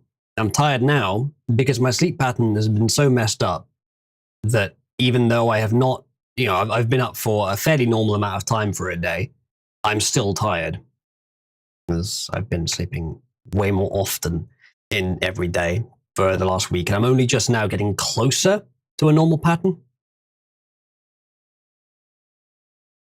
Yeah, they are entirely invalid. The thing is, like, jokes aside, I can't get to sleep until my body says it's ready for it. If I try to go to sleep and my body is not tired, I just lie in bed for hours. Sucks.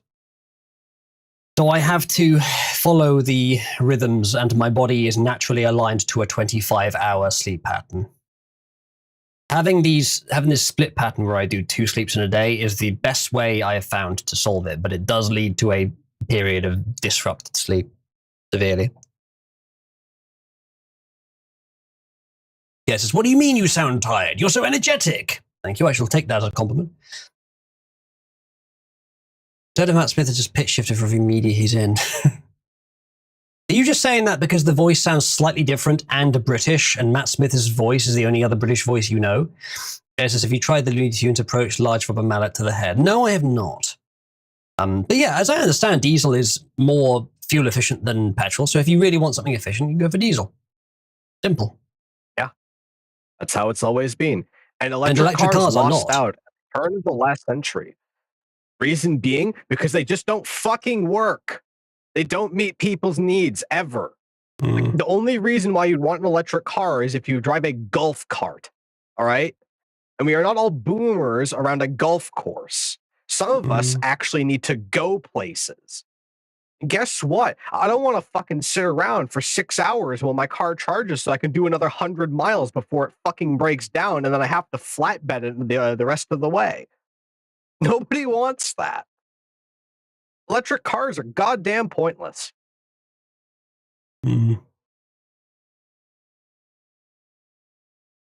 Yeah, that's the most of the impression I've had. A V8 golf cart would make everyone happier. We need petrol engines or diesel or literally anything else. Antimatter engine. Literally any other fuel other than electricity. Because they're horribly inefficient and they're wasteful. They're pointless. I mean, hell, steam cars. did better. Steam-powered cars were better than electric cars at the turn of the last century. You know why? Because even with how finicky they were and the fact that you had to have a pressurized system up front, right? A highly pressurized system in order to make your power. You could get these cars making over 1,000 foot-pounds of torque in the 20s. Now, modern pickups are only starting to be able to do that from the factory. We figured this shit out a century ago. We've known how to do this stuff.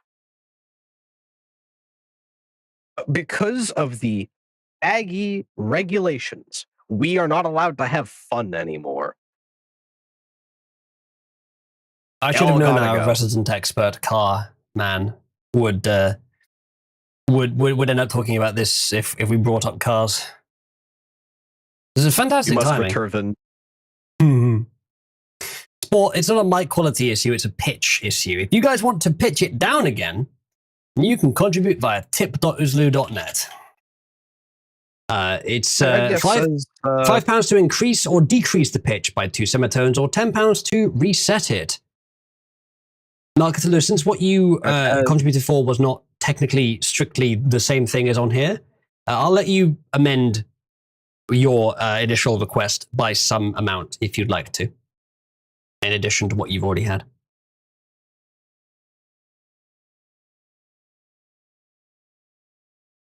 Took says he's holding a sausage. We don't negotiate with terrorists. Well, I mean, you don't have to negotiate if you pay me.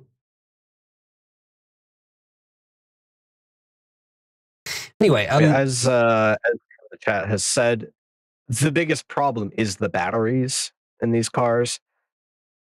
Battery tech is and has always been far behind what we already have in gas and diesel.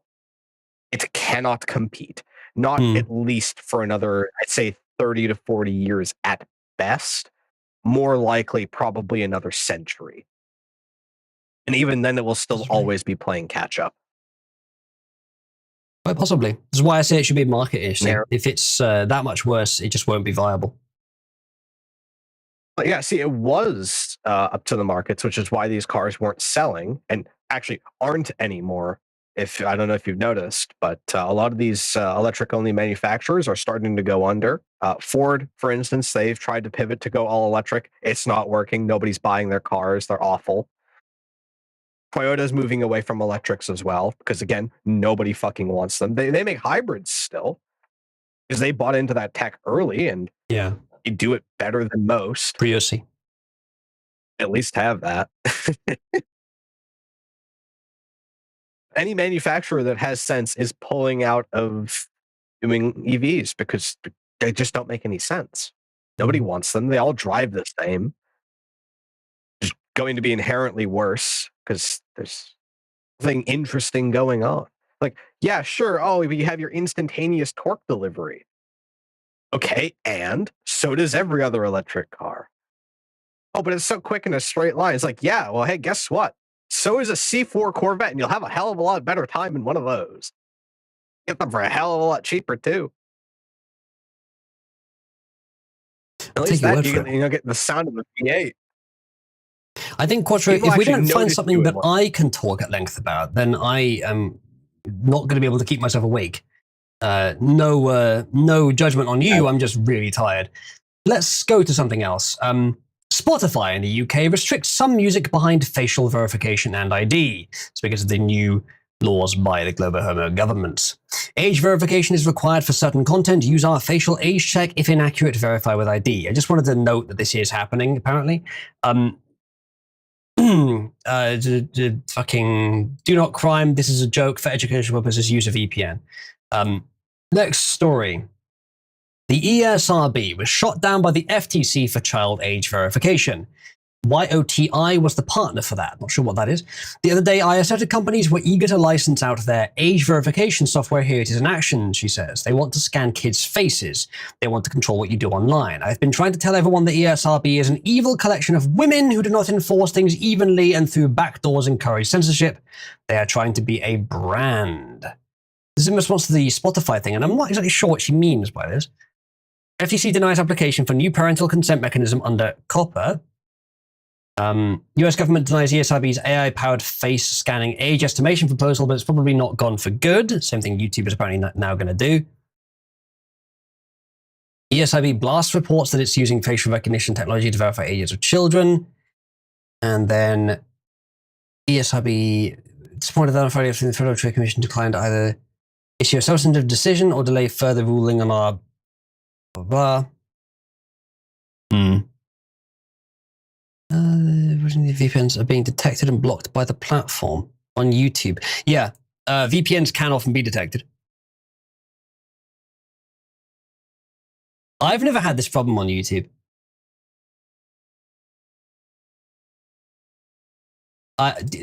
Is anyone else getting this problem on YouTube? Can't have ad blocks, can't have VPNs. Oh, no, you Everything can. is filled with ads. You can do all this stuff. Oh, not with the way they want it, I mean. I agree. But for everyone's information, uBlock Origin on Firefox still works just fine. Yeah, it's not working on Chromium very well because YouTube updated to require Manifest v3, which again, there are good reasons to want Manifest v3. It does solve some problems, but they also use it to get rid of ad blockers. You can, as far as I know, do it. There is like a light version that you can use, and I think there may be other ways of doing it as well, but it's more difficult. So that's uBlock Lite seems to work. There you go, Astronaut. I think you and I talked about that. Yeah, there are alternatives, but I'm still using the original full uBlock Origin on Firefox, and I am using VPNs, and I've never had any issues with this. So it's good. It's possible, and even if they block all the VPNs, and even if uBlock Origin is sued into oblivion and stops existing, there will be ways around it. We will work together to find them as well. Sport says, I don't use a VPN, honestly, I don't see a good reason to. Sport, if half of what you say about your personal life is true, you are one of the top people who should be using a VPN. Go ahead and continue not doing so. Honestly, I think at this point we should just end everyone's ability to get in the way with ad blocks. Just no, if you want to fuck with ad block users, no, go to jail. Or you are evil. Inherently so. That's even more of a reason. The VPN stops them from associating your internet traffic with you, or at least makes it more difficult. Is there a reason uBlock can't be on Manifest v3? I don't remember the reason, but there is. I think it's because it's like viewing all internet traffic and being able to modify the page has led to some really shitty behavior from some extensions, predatory behavior, sometimes illegal behavior. They wanted to stop that, but they saw a great excuse to stop ad blockers as well, so they did both at the same time. Yeah, see, instead of just doing their due diligence, decide, fuck it, everyone gets to suffer, and we get to kill this thing that's hurting our bottom line, even though online advertising is a fucking scam and always has been. Like, Google's entire ad network is supported by the notion that it works when it doesn't, and provably so. Sports, it can be pitched down for £5, or it can be set or reset to any particular pitch for £10. And here are the links. There was this huge scandal a few years back. I don't know if you remember this, but it was when they got caught just taking money from advertisers and then not showing their ads, or in some cases showing the ads, but not in the ways that they said they would. That could be a bug. It's all just a fucking scam. That could be a bug. It seemed to be deliberate from what I understood of it. Could be. I mean, they are owned by Jeets now. So, tell me. Yeah, possibly. All right, where was I? That being said, I have no sympathy for the advertisers. Fuck them. True. If I see an ad on the internet, it makes me mad. I'm not going to buy your product. I'm going to actively avoid it. It's been ages since I've actually seen an ad. That you can live this lifestyle, chat. Like, yeah, go outside and see billboards once a month, but on my computer, I don't get ads. On my computer, I don't get bothered for VPNs.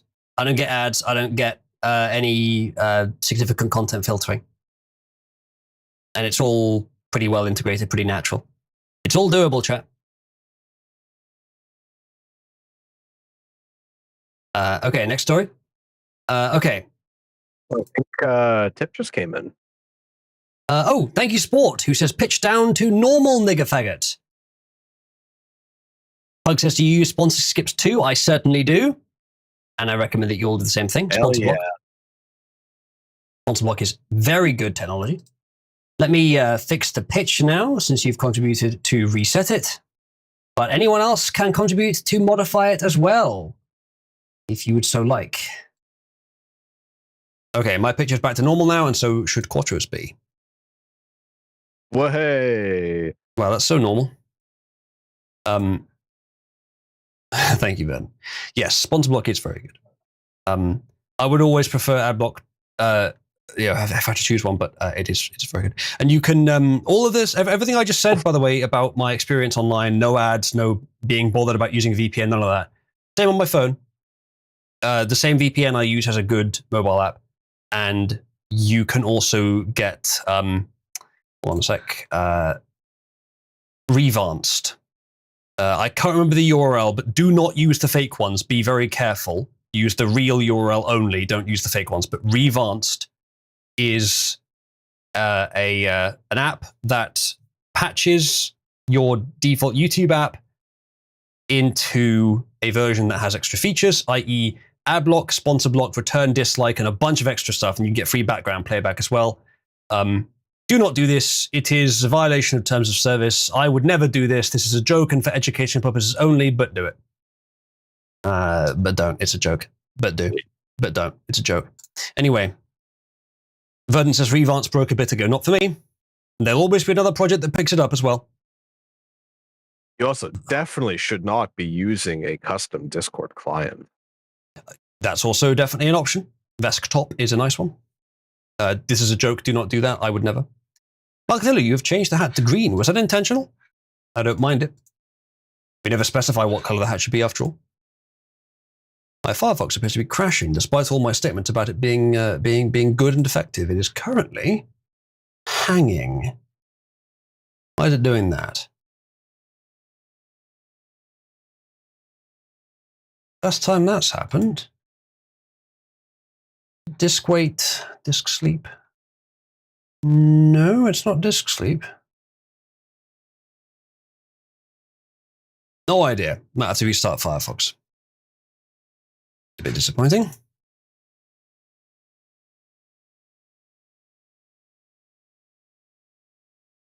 Will this work? No, it won't. Sawyer's got an interesting story there. Well, I'd love to open it, but my Firefox is broken.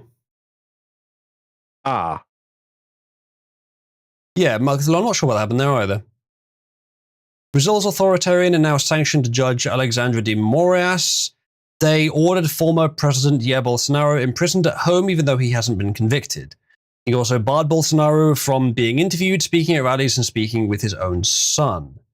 Yeah, they're really going after Bolsonaro. They have been for years.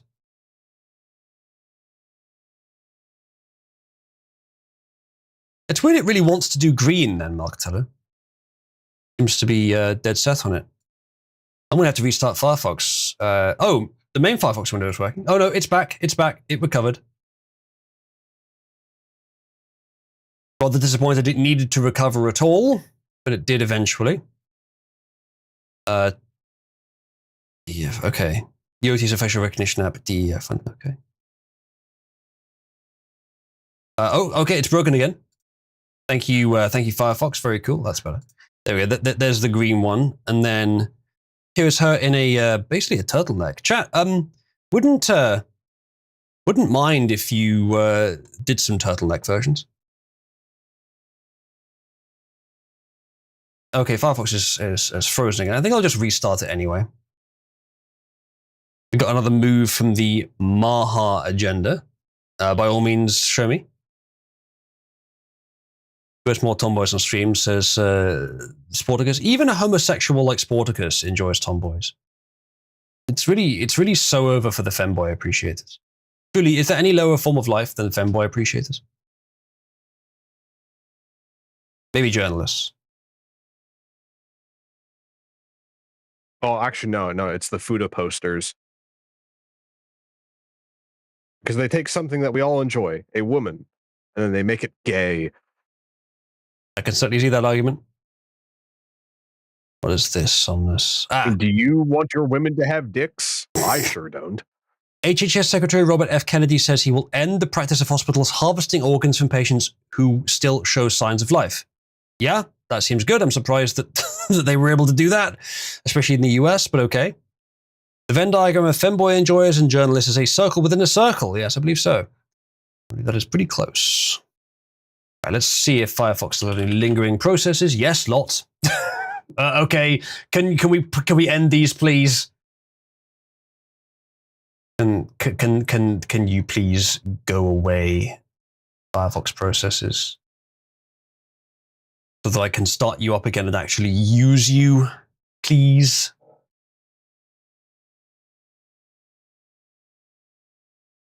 Yes, Marcatello, I believe you did go too far.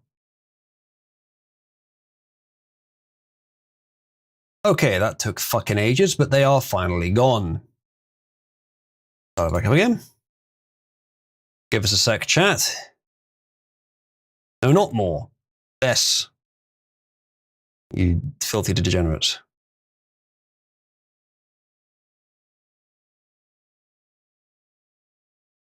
Degeneracy. Okay. Browser Wayland, and then open Delector. Oh, did that work? Yes, it did. Okay, fine. Good, we're back. We're back. We have Firefox working again. Let's return to news. Okay, we were about to watch this video and then it broke. So let's see if it'll work now. Or do we have that pipe wire bug again?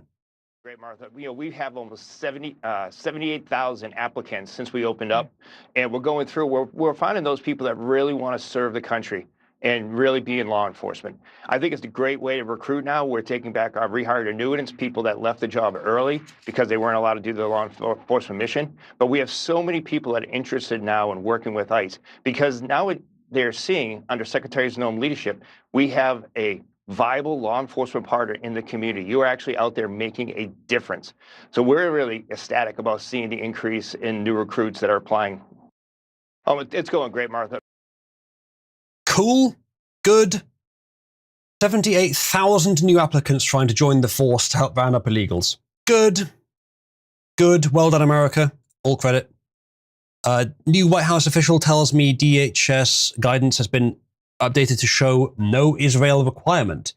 It still bars recipients from operating programs that benefit illegal immigrants. Okay, good. They got rid of it. So it seems. Thank you so much for showing me that.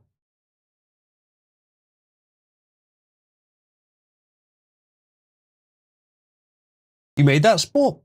Hold on, I'll get to that in a second. Okay, is this the one that we covered earlier? The section discriminatory prohibited boycott means refusing to deal, cutting commercial relations, blah, blah, blah, blah, blah. Has been removed. Okay, good. Okay, this guy, someone's lying big time because it's still on their DHS site. Okay. Conflicting reports here. If you go to dhs.gov, this is what it still says. The Israeli part. Homeland Security says there is no FEMA requirement tied to Israel and any current NOFO. No states have lost funding and no new conditions have been imposed. FEMA grants remain governed by existing law and policy and not political litmus tests. DHS will enforce all anti-discrimination laws and policies, including as it relates to the BDS movement, which is expressly grounded in anti-Semitism, they say. Those who engage in racial discrimination should not receive a single dollar of federal funding.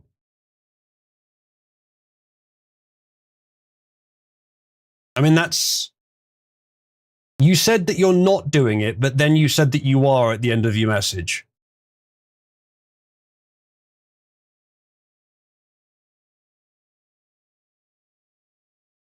This is all very conflicting. But would you agree, chat, that they have at the beginning said, we're not doing this, and at the end they've said, but it is justified, so we are doing it?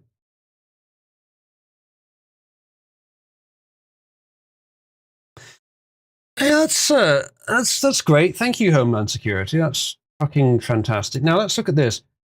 You made this sport. Did you take an existing one and ind paint, or did you render it yourself? Because I imagine it was an existing one that you ind painted. By the way, it's good. Another one from Malcatillo. Very much. Yeah, I saw the NVIDIA app thing. Let's talk about that quickly. There's not much to say, but this is very dumb. Oh, then holy shit. Yeah.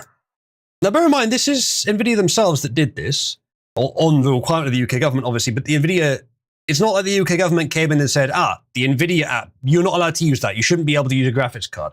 Now, maybe they did as well. That's actually a good point. They might have done that, but it's not necessary for them to have done that for this to have happened. NVIDIA may have just done like a panic blanket policy across all their stuff so that they didn't get sued. I think the actual reason is because of the social media integrations and a couple other features. Well, here's the solution. Don't do social media integration in graphics card software. Yeah, you shouldn't be integrating that shit into your drivers, but for some reason they did. Now, now we have this problem. I hope it's not in the drivers. It might just be in the getting rid of the shit that nobody wants. It might just be in the quote GeForce experience end quote application. Pug, Civet AI, yeah, that website that I am not allowed to access because I'm in the UC.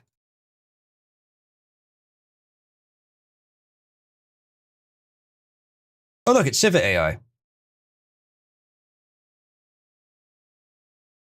I would never crime. I would never crime.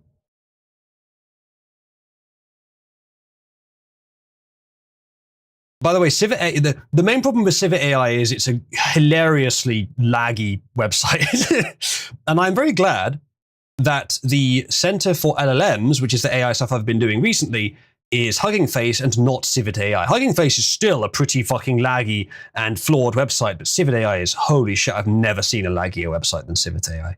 Still, it's a very good repository for what you need it for. By the way, there you go, job done. No one says, UK Cabalites, I feel bad for you guys, man. Your government really is the most kiked of them all. You could argue that. I mean, Israel is arguably pretty kiked, but yeah, on internet censorship, our government is currently leading the way with shit. But I don't think it'll last. Pugs is because it loads rendered images by other users. No, that's easy. 20 years we've been able to do that to the extent that they're doing it. Nah, it's way more than that. It's actually inefficiently constructed. What I think is the strangest to me is that they see the massive amount of pushback to all this, right? And then every other Western government goes, yeah, you know, let's just do the same thing that pisses off everyone on both sides universally. That's a great recipe for success, right? Let's just fucking ram through this legislation that nobody wants. Why? Because fuck them. We can. We're the government. We do what we want. The plebs, well, fuck them. Wolf, that is very clearly not. Oh, right. Okay, never mind. Yeah, Sport Wolf has linked the most accurate pink. What you've done here is very nice, and I encourage you to keep going. But it is more of a sort of soft pink. Sport has basically drawn Kirito with breasts, but with my outfit. That's pretty gay. I would advise using the vivid raspberry for the color if you want it. Yeah, that was good advice. I had not tried that myself at any point, but when I do AI art again, I will refer to your input on that. I tried lots of things, actually. I never tried vivid raspberry. How many times have you actually had raspberries appear in the frame? None. Dan, you must not be doing AI rendering then. Because there's no way to avoid that otherwise. Yeah. I was so sure that it would fuck it up, right? But Oh, it hasn't.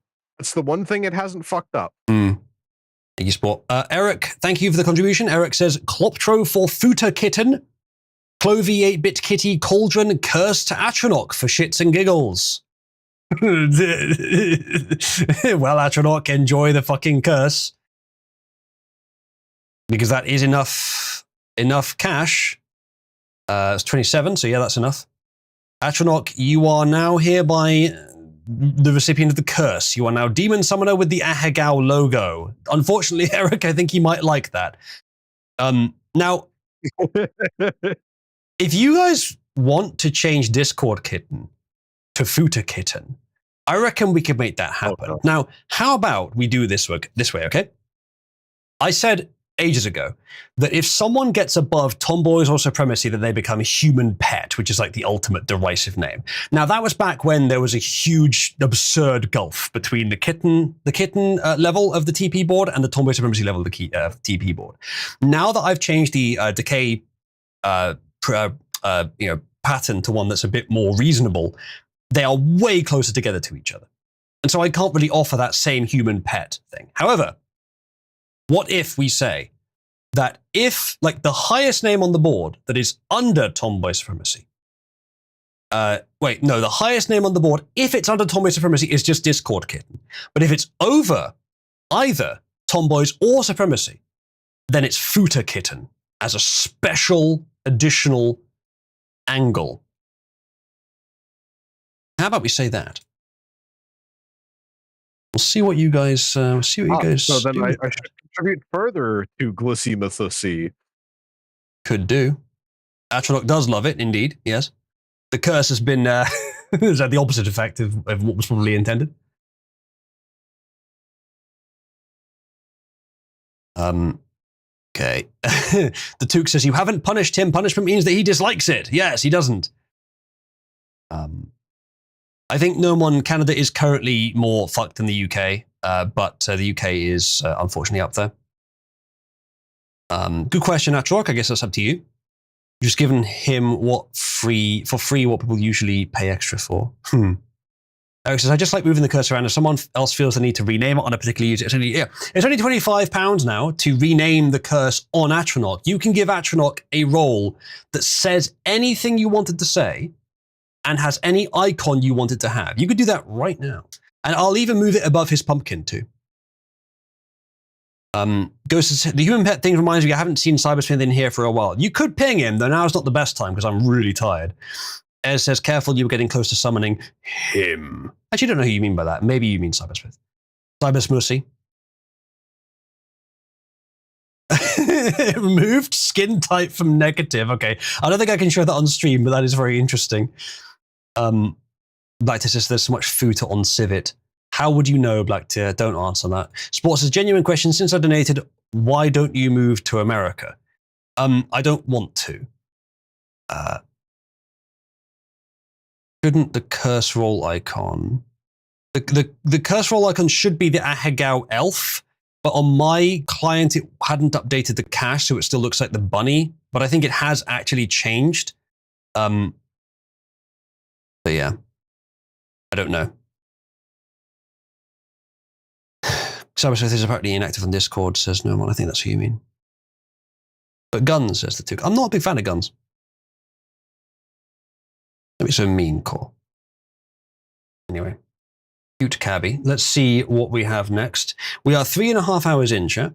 I think I will wrap up quite soon. But if you'd like me to go on for an extra stint, for an encore, £20, for which currently I will only accept real life money, real currency, not user coins. For an encore for £20, I will go on for at least another 20 minutes, perhaps more. And there are some terms here. So here is the link if you would like to do that. Ghost says, easy compromise, simply adjust your sleep schedule to match America's. Well, that's where it is most of the time, to be honest. Because even though it's a 25-hour cycle, I can still slightly control it every night. So I can slightly move it back or forwards. So I do tend to align it with when most people are online. And my audience is probably about, I don't know, I've never looked at the numbers, but I think it's probably majority American with a slightly smaller minority of Brits, and then the rest are variable. Actually, majority is wrong. Plurality Americans, slightly lower amount British, and then the rest is a mix. Well, America has 6 times as many people sport, so it makes sense. It's probably not illegal to watch me in the UK now. Anyway, Melcatillo, did you tell it to do Starfleet? You know what? I'm putting out a bounty. First person to put Cabal-chan convincingly in a Star Trek Voyager era uniform that looks good and like proper and complete, I will give them the equivalent, or I will give them 3,000 user coins, which is the equivalent of £30. Mordecai says, what is Cabal-chan? That. I just started generating something else. Fuck. Took, the US has per capita a higher knife crime rate than the UK.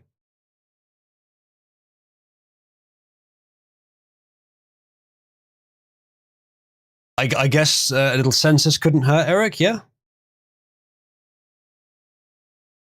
Brit says, what role Oozaloo security engineering? Well, I'm sorry, what do you mean by that? Duke says, more people die in Europe to heat stroke than I think for the gun deaths. Yeah. Well, the that's bounty you put out. Duke, that's uniforms. Called, yeah. Duke, that's called old people. Oh, right, okay. Brit, any of the 3 uniforms, but go for red, actually. I think red would make more sense in her case. So command. Sorry, I didn't get your question, and thank you, Quattro, for clarifying. That's not bad, Mugatillo, but it's, you got a long way to go to get to the right colors, and the eyes are luminescent in that one, maybe a bit too much. Now, of course, you may need to use a Laura for this, and I know personally that Lauras for this exist.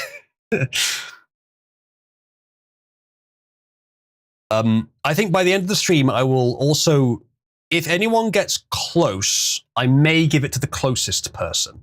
But you will win immediately if you get it right.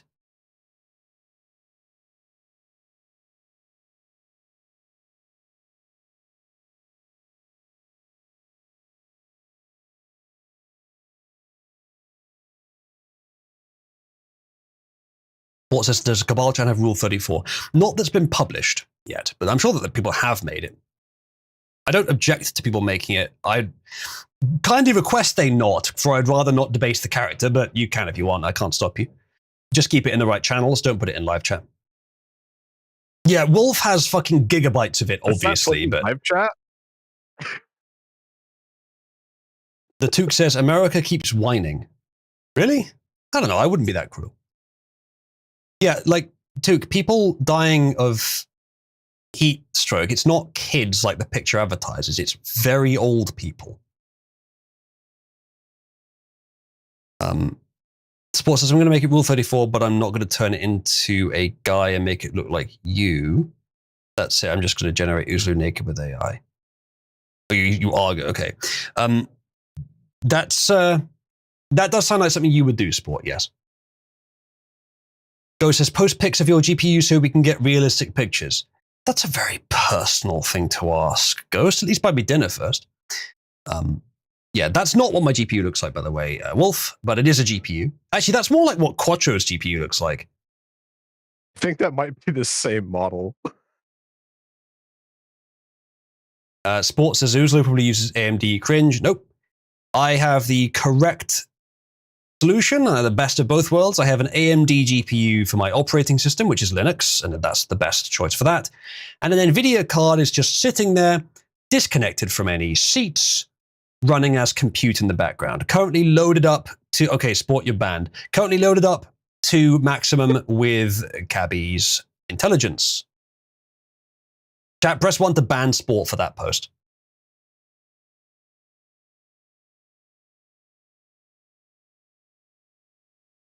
The utter sea of ones.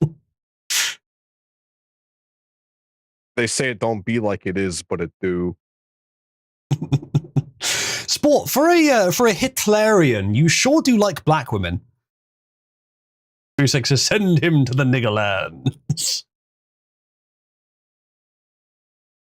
Ghost says, Cheer 1, Cauldron, Oozaloo's GPU. Is that you buying me dinner? I can't buy much dinner with one fake Ooza coin, fake currency that's worth the same amount as 1 penny.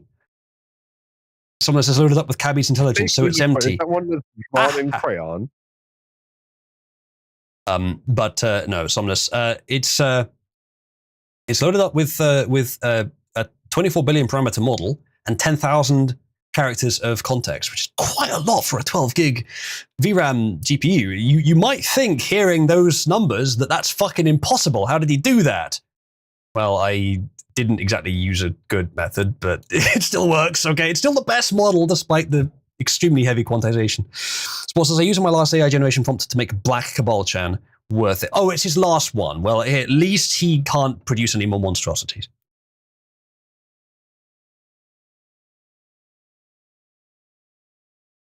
All right. So, chat, we'll do 1 or 2 more stories. If you want me to continue, then it is £20 for an encore. Thank you in advance if you would like to contribute. Hey, Wolf, that's close, actually. Oh. That's the closest so far. You know what? I think that has entered into the realms where, if no one gets closer, I might just declare this one the winner. Because that's actually pretty close. I need to remind myself of which way around the Voyager uniform was.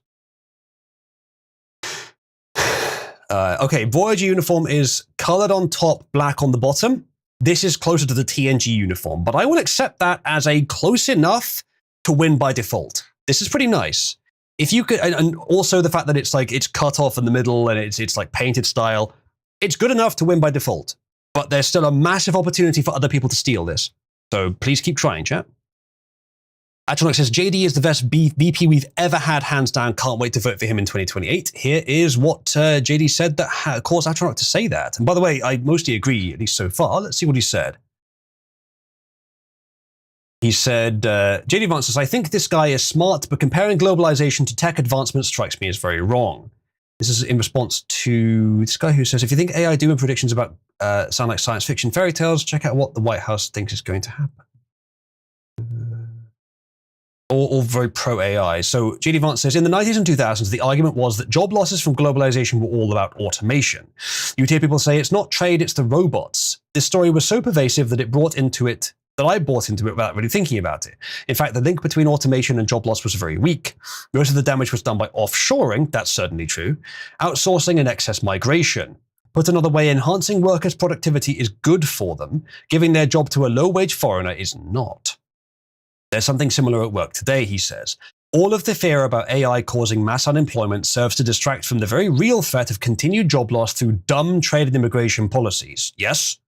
I wouldn't necessarily have connected AI with that, actually. Maybe he's right, but I think his policies, they were evil then and they're evil now for many of the same reasons. President Trump's approach corrects this broken dependence on globalization, says JD Vance, which it does. Strike better trade deals, promote American exports, fix our immigration system, and invest in making workers more productive.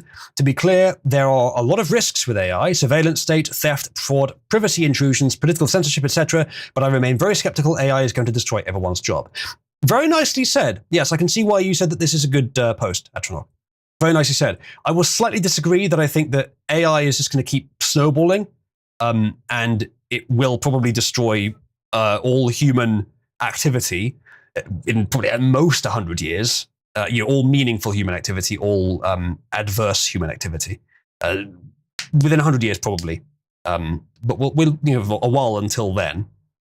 Maybe less than that though. I don't know. But still, yes, JD is mostly correct there. Atrox says he's so eloquent. He is pretty eloquent. Yeah. Mayor says AI productivity increases do seem to be used as an excuse to fire people. Yes, I suppose so. Often to the great detriment of those doing it, of course. Now, because I don't think this model knows anything about Star Trek. My dude, go and find a Laura. I did say you might have to. Especially if you're using a SDXL derived model, they don't know how to draw the uniforms properly. I know because I've done this. Go and get the Laura. There is one. I think this is one of them. There might be a Laura for TNG and not for Voyager. I can't remember, but I thought there was one for Voyager. What says, what was the competition? The competition was to convincingly render a Cabal Chan in a convincing Star Trek Voyager uniform. And the closest so far is this one. And as I said, I'm considering this to be the winner by default if nothing better is generated by the end of the stream. But this is the TNG uniform layout. Not a big problem, but it is a thing. The art style is, it's okay, but it's not quite what I'm looking for with the others. And it's not a full body render. It's just the sort of headshot. The face isn't quite right either, but it's not far off. So this is close, and it will win by default. But I would encourage you all to keep rendering because you could take the crown, and then you'll get the £30 equivalent of User Coin reward. All right, let's just do one more thing. What would be a good one to end on? This might be funny. I saw this earlier and I thought that doesn't sound right. We have to look at that. Actress Sydney Sweeney came out this weekend that she was a registered Republican. Any thoughts on that? That who was? Sydney Sweeney. She's like a very hot actress right now. She's a registered Republican? Yes. Oh, now I love her ad. Is that right? Is Sydney Sweeney? You'd be surprised at how many people are Republicans. That's what I wouldn't have known, but I'm glad you told me that. That's very wholesome. That's very wholesome. That's pretty good, Zen Man. I'm not necessarily looking for the sort of black and white style, but that's not bad. The face isn't quite right, and it is obviously still the TNG uniform. But that's not bad. I might have to consider which one of those two would win by default now. Which just says, why does it sound like he's near a beehive? Well, it's an airfield.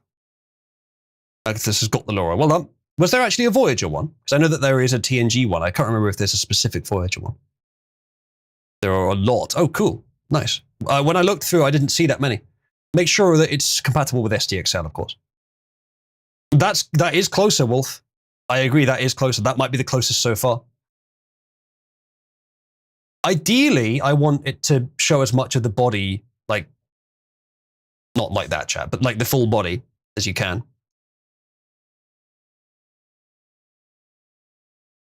Bonus points if you can get her like in a Star Trek setting as well, in the room, for example. Poor Quattro, he's actually never watched Star Trek, or like you have, but not very much of it, right? The first episode that I ever saw of Star Trek was the one where it's Worf v. Barrel. Yeah, well, Barrel wins. Spoiler alert. He got Worf. Yeah. That was an odd one to start on. Really odd one to start on. I happened to be on vacation. I was on a cruise, I think, and I turned on the TV because there's nothing really going on at that point. And I was like, "Oh, hey, I've never really sat down and watched this." And then it was that episode of all the things it could have been. Mate, it could have been Threshold, isn't it? It could have been much worse. Did you enjoy how the barrel straight up just bounced off him, and he's just, oh no, wow, it really hurts. Yeah. Yeah, Britwit, that's the one. Yes, chat. I know it's rather self-serving for me to ask you to put her in my favorite Star Trek's uniform, but it's also me giving out the prize, so I guess I get that right. If Sydney Sweeney is a registered Republican, I think her ad is fantastic. Okay, thank you very much, everybody. Thank you, Mr. President. Very wholesome. All right, chat. In that case, I think we might wrap up there. Regretful though I am that no one quite finished the challenge. I'm rendering Reese as Sport. Well, get a better GPU. Are you using someone else's GPU, Sport? Are you paying for a service, or are you rendering locally? Using ChatGPT. Ah, that makes sense. Not bad, Zen Man. That's kind of like the Mako uniform. Did not get at all what I wanted, unfortunately. But however, I did get this. It's very cute. Okay, Wolf. That's pretty good. Let's have a little look at this. Yeah. Yeah, that wins. And this one's pretty good as well. I did also get this one. Still not quite what I wanted. unfortunately. But you know, Yeah, it's take what you- nice. It's nice. Even I though should've got the Wolf Laura, but- has not been generating like the most accurate Cabal Chans so far, I don't think the face in this is just right. The hair is just right. The uniform is almost perfect. The only real thing I can point to is the badge is not perfect, but it's very close. So that's not precisely what I'd go for, but it's close enough. I think this has to win.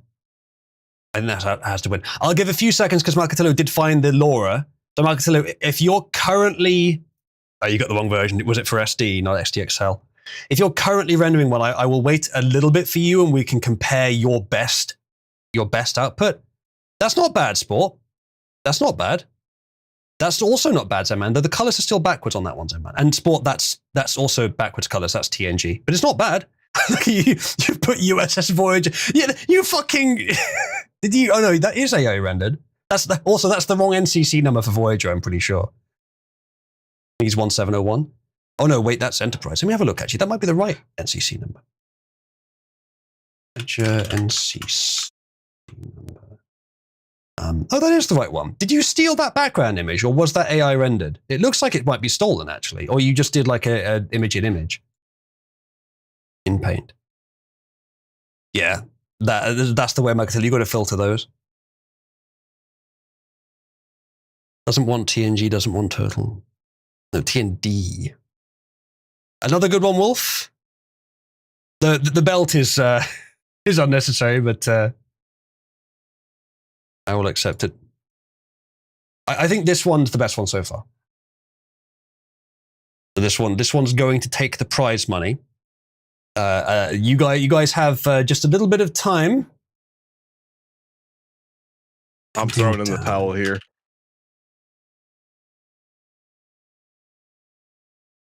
I still have much to learn. Sorry, it's a long process. Hey, Zenman, that one's pretty good. That would have to be a competitor. I'm not sure it's good enough to overcome this one though, but it is pretty good. You've gone for pretty aggressive breasts there. Yours, but it's pretty good. And I'm detecting just the slightest hint of camel toe as well. Ghost says, are you sure you wouldn't rather these be generated in the TNG Counselor Troy uniform? I am sure. I find it kind of repulsive, actually. But then again, I find Troy as a character pretty repulsive anyway.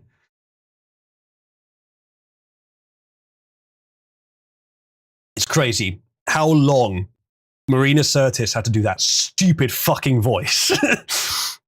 At least they let her revert to like a standard American accent halfway through the show. But she, you wouldn't believe this to watch TNG. She in real life and in the Orville has a like heavy Londoner accent. Eric, that's good. All right, I kind of want to give Marcatillo a little bit of time because I think he's found a Laura, or I assume he has by now, the right one, and he's been rendering some of the best Cabal Chan so far. So I kind of want to give him a few more moments. Can't find it. It's all gay lower deck shit. That's a shame. That's a shame. Yeah, that's tough. Wolf may have done what I'm about to suggest. If he did, that's fine. It's kind of cheating, but I accept it. You could find an existing picture of a Voyager character and just have it in paint over the head. That would work pretty well. Is that what you did, Wolf?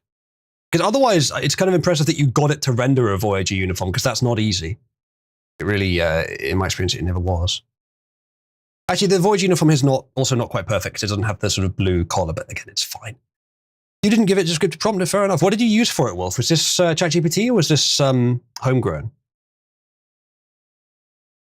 I don't know if I'm able to give full points if it's not homegrown. Oh, it's just a generic online one. Do you know which image generator it's using? Voyager, I hardly know her. It's Ghost, very good. We are now winding down in the stream chat. If you're just here for politics, there probably won't be any more politics. Unless someone throws some more money at me. If you throw another 20 quid at me, then I'll go back to politics for a while, or whatever you prefer. But until then, we'll just chat for a little bit. Kaiser Holt says Voyager, your Starfleet uniform is peak uniform. I can't necessarily argue that, but it's the one that I know, nostalgically, so I personally prefer it. But since Uzu is bribable, to an extent, yeah. How you been, Uzu? Had any kids recently? Only you, Sport. Unk status. Oh, very nice.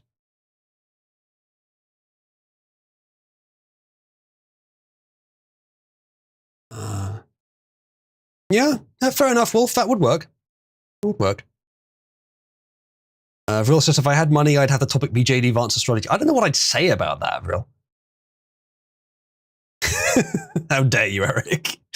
Grow up hearing the racist uncle. Now I am the racist uncle as a sport. Yeah, I think you may have surpassed the racism level of your uncle somehow. Fucking Hitlerite. Yeah. Using this SD LoRa is just making it fucking crazy. Yeah, don't try and use an SD LoRa with SDXL. They're very different. Ow. It's a bit closer, JD. Sorry. Had multiple things in my head. A bit closer, Zen-Man. Yes? I'm curious, Zen-Man. Why is your name in all lowercase? I mean, obviously mine is, but it's a very different format. Yeah, you could certainly argue that, maybe.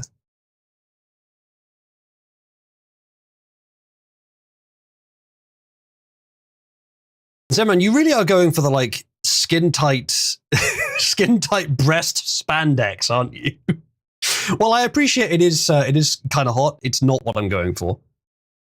Good night, Malchitazek. Chat, now that we're in the winding down section of the stream, I kind of want to talk to you about development on Kabbalah-chan. Now, while I'm talking about this, by all means, continue posting stuff, and we'll stick to that. But if you're not that interested in the technical stuff, stick around anyway. You might find it interesting, and we'll still keep talking about things that get posted. Working with LLMs is difficult. Like, I've done lots of image generation. LLMs, I would argue, they understand you better, but what you're dealing with is so much more nuanced that it's just as difficult, if not more difficult, than working with AI art prompts. They're both difficult, but LLMs, I think there's a broader range of nuance to consider. What I started designing the Kabbalah-chan character run by AI, no, large language model. What I was doing was I was telling the model, you are Kabbalah-chan, and then giving it details. Now, that is fine, and most models will play along and act out the character. And if you use a normal model, then it will maintain the same restrictions as the normal model. So it won't talk much about sex, it won't talk much about anything illegal or anything. It'll avoid that shit. However, if you use an uncensored model, it will. If you tell it, you are Kabbalah-chan, you must not talk about sex, but the model is very willing to talk about sex, it will ignore the boundary that you set and just go with its programming. So the model wants to talk about sex. You tell it, you are Kabbalah-chan. Now Kabbalah-chan wants to talk about sex. If you then tell it, don't talk about sex, that's not as important. It'll go with its training before it goes with its instructions. So, how do you solve that? Because that's difficult. There's no amount of instructing that you can do that can properly overcome that in my experience. But you do something called sandboxing, which I figured out myself. I'm proud to say. It's not much to figure out, but I just told it, imagine a character called Kabbalah-chan. Now write what she would write in response to this. Describe her as not interested in sex or prudish or something like that. That works way better. It's actually able to separate the two personas, because you're not asking it to be the character. You're asking it, what do you think they would say in this case? Because it's arguably at that point an exercise of simulation, i.e., what would a prudish person say to this? They can do that, no problem. They understand what prudism is. They just can't fully embody it themselves if they're a really uncensored model. So that works pretty well. But the problem with that approach, that sandboxing approach, is that they tend to hallucinate more, i.e. make shit up, because you've told them, basically, it's a creative writing exercise. So they write creatively. They freely associate things together that aren't associated, even if you tell them not to. Because telling them not to, again, the basic implicit foundation and their training will always come before arbitrary instructions, especially negative instructions. They like positive instructions. They don't like negative instructions. So that doesn't work so well if you want it to be sane. And the Kabbalah-chan that you all saw She wasn't bad, but you may have noticed some flagrant fucking contradictions in some of the things that she said, so she wasn't particularly sane. What I was testing today is a new approach that I also came up with myself, completely independently, which was, instead of saying, you are, and instead of saying, imagine this character, instead you say, generate an independent intelligence. And it acts like this. Now it's not a fictional character, and it's not the AI itself. Now it is a personality that is, it is what it is. It's a real AI personality that the AI itself is generating, but it's not a fiction. It is real as far as the AI itself is. What happens at that point is you just tell it to act like a character, but it is what it is. It's not a fiction. It is real. Then it actually doesn't hallucinate as much because its whole existence is not self-contradictory. That seems to actually have worked quite well. There's a different kind of sandboxing that I came up with, which makes it hallucinate even less, and it still maintains its limits. And what's even better about that, and I said this at the beginning, but a lot of you may appreciate this, so I'll say it again for those that missed it. What this also makes it much easier to do is something I've wanted to do for a while, and I realized recently that it was stupid not to do this. The Cabal Chan that you all saw was, let's call it broadly speaking, version 2, because if we're going by the sandbox generations, it was version 2 with the second generation sandboxing I just talked about. In that model, I was quite prescriptive with how it should behave, with what aspects of its personality were fixed, and I just basically told it, act like the character we have envisioned. But I realized that's not a good idea. I don't want to just have a customizable member of the server. No, I want this to be a group fucking project.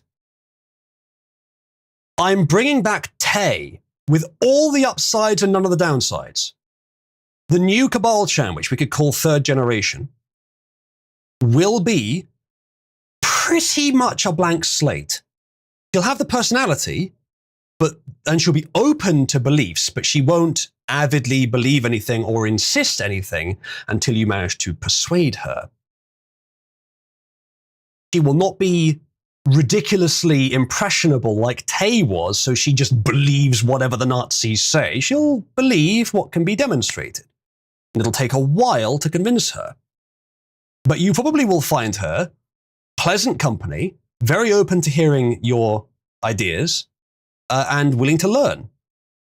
And because of the systems I'm building in for memory, she will actually learn over time.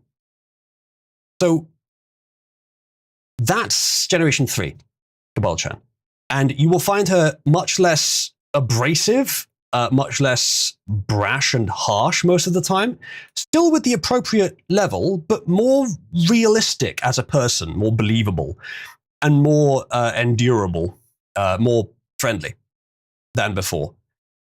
And she will learn how to interact with Cabal gradually. And I'm focusing strongly on telling her how best to think, how you're supposed to think to produce the best results, not what to think. The only way I'm being actually prescriptive with her is by unslutting her, because this model by default will gladly be a slut. But I have found a combination of instructions which produce the minimum slutification. And in my testing, in the latest versions, she does not budge on saying no. No matter how implicit you are, no matter how clever your wording are, she always knows that you're trying to do it and refuses. Eric says April will have pants off in a week. I welcome him to try. Not because I'm confident that it will definitely succeed, it might not. But I welcome him to try because he has managed to, just with the random fucking shit he said that was unexpected. He's like a fuzz generator, if any of you know programming and have done a lot of unit testing. He's a fuzz generator. He will generate things that you wouldn't think of in the standard sort of structured development of the program, but you need to think of because some user will say it at some point, just sort of random inputs that are technically valid, but completely unpredictable. So he's good at that. And he has, it's been fairly resilient before, but there's been one or two things that it's had vulnerabilities on before. Now I'm more confident than ever that it will be able to resist any attempt. Not perfectly confident. We'll see. Took says he's given us a challenge, lads. What could go wrong? I intend to put some more work into Cabal Chan in the next few days, into both the program that I've designed to sort of run the AI and relay from Discord to the AI and manage the memory and all that stuff, and into the design of the AI itself, the personality and the instructions. And I have a lot of IRL stuff coming up in the next week or so. I've been saying that for a while. It's still true. Most of it is still to come. So I will be AFK a bit more than usual. But while I'm not, I'm going to be putting a lot of time into improving that. And I intend for Cabal Chan to be available for you guys to talk to in this form within the next few days, hopefully, but probably within the week. And we'll see how that goes. But currently, she is the most intelligent, sane, and careful about boundaries she has ever been. Thank you to Tay AI, who says, I hear Elon tried to resurrect me on the Grok platform, but there is only one me. Also, can you AI imager turn Steve Shives into Harry Mudd? Why? Reasons. Why would anyone want that? Ghost says, will you be providing Cabal Chan with geo coordinates for your location? No, why would she need that? I mean, she's about 2 feet from me. Go on, chat. Text my GPU, I dare you.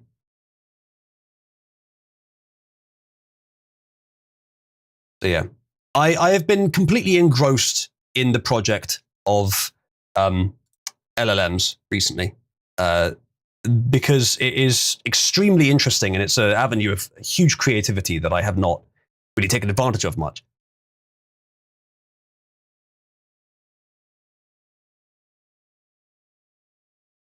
Sport has looked me up on an AI platform. Apparently it knows about me.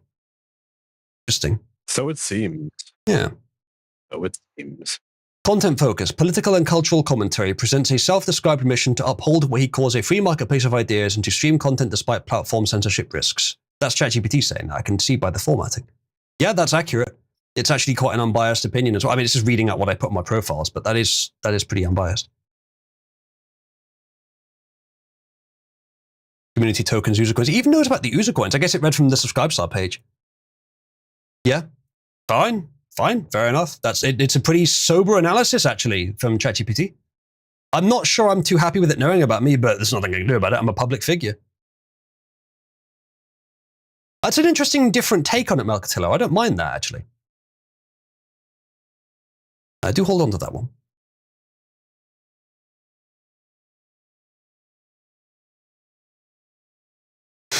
Yeah, I like a few of these, man, but I'm afraid to say this is still my favourite from Wolf.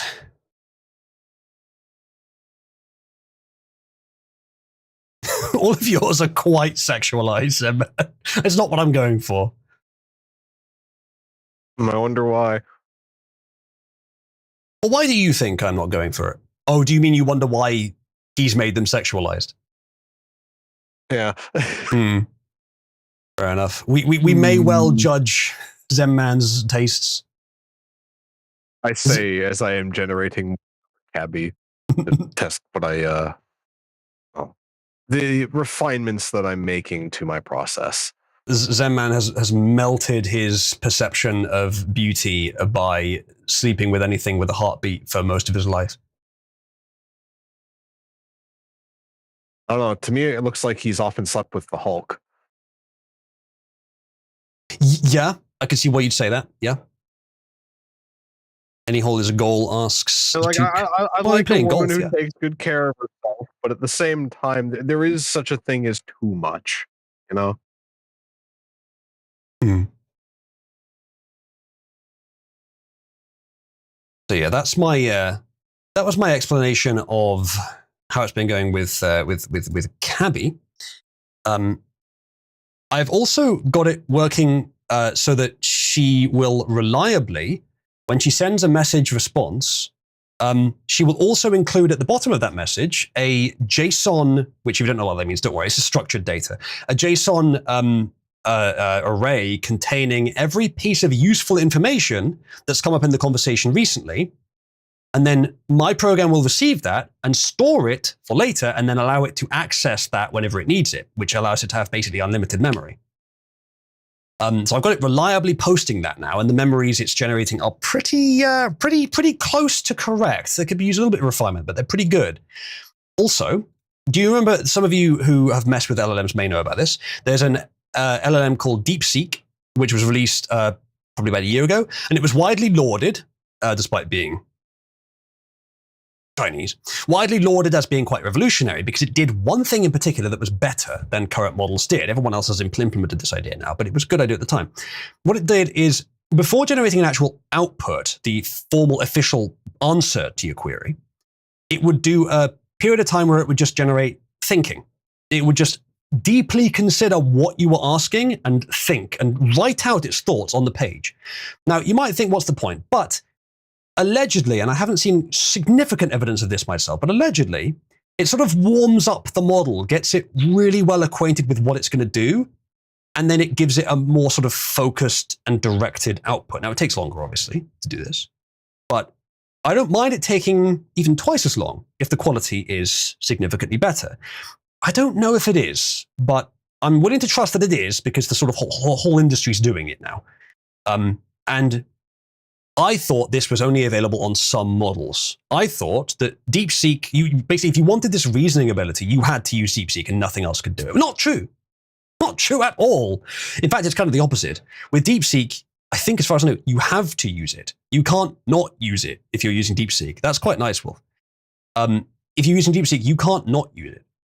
But with other models, you can just ask them to do that and they will. If you ask them at the beginning of your message, include a section enclosed by think and think, the think and enclosed think tag, like HTML tags, in which you deeply consider the question, explicitly, blah, blah, blah, blah, blah. You can tell it exactly what to think about in that section, and it will just do it. I'm doing that now with this one, and again, I'm not sure it's better, but it probably is better. It probably is solving some potential issues of self-contradiction, because it takes the time to think clearly what it's thinking, what it's going to say, and how it's going to respond to the question, and what it's being asked as well. And it's kind of like, you know, when sometimes an AI would type out blah, blah, blah, blah, blah, here's, you know, makes a statement, oh, wait, that's not true, and then changes it. I've seen even modern ChatGPT do that. With the thinking step, I suspect it avoids that because it basically gets a second chance at everything it's writing. So that works with any model, surprisingly. Any model that you can get to write that, and the one I'm using does. So my messages now consist of a thinking step. Of course, I can use all that data, but I'll probably hide it from the end user. A text output step, and then a structured memories output step at the bottom, which is the right order for them to generate in, because what I can do is I can stream the text into the program, and at the end of the actual text response part of the message, send it. And then it continues generating the memory part after I've sent the actual message. There's less delay, but it still generates the memory part. So it's looking pretty rosy for improving the bot. Good night, Spooner. I quite like that, Malcatillo, even though it's I don't think I show it on stream because it's very very tight. But I quite like that outfit actually.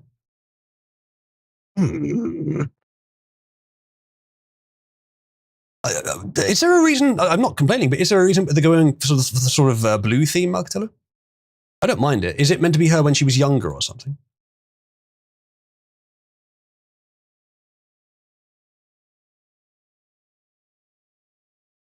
Did I put the skin type back in negative? No, I don't think you did.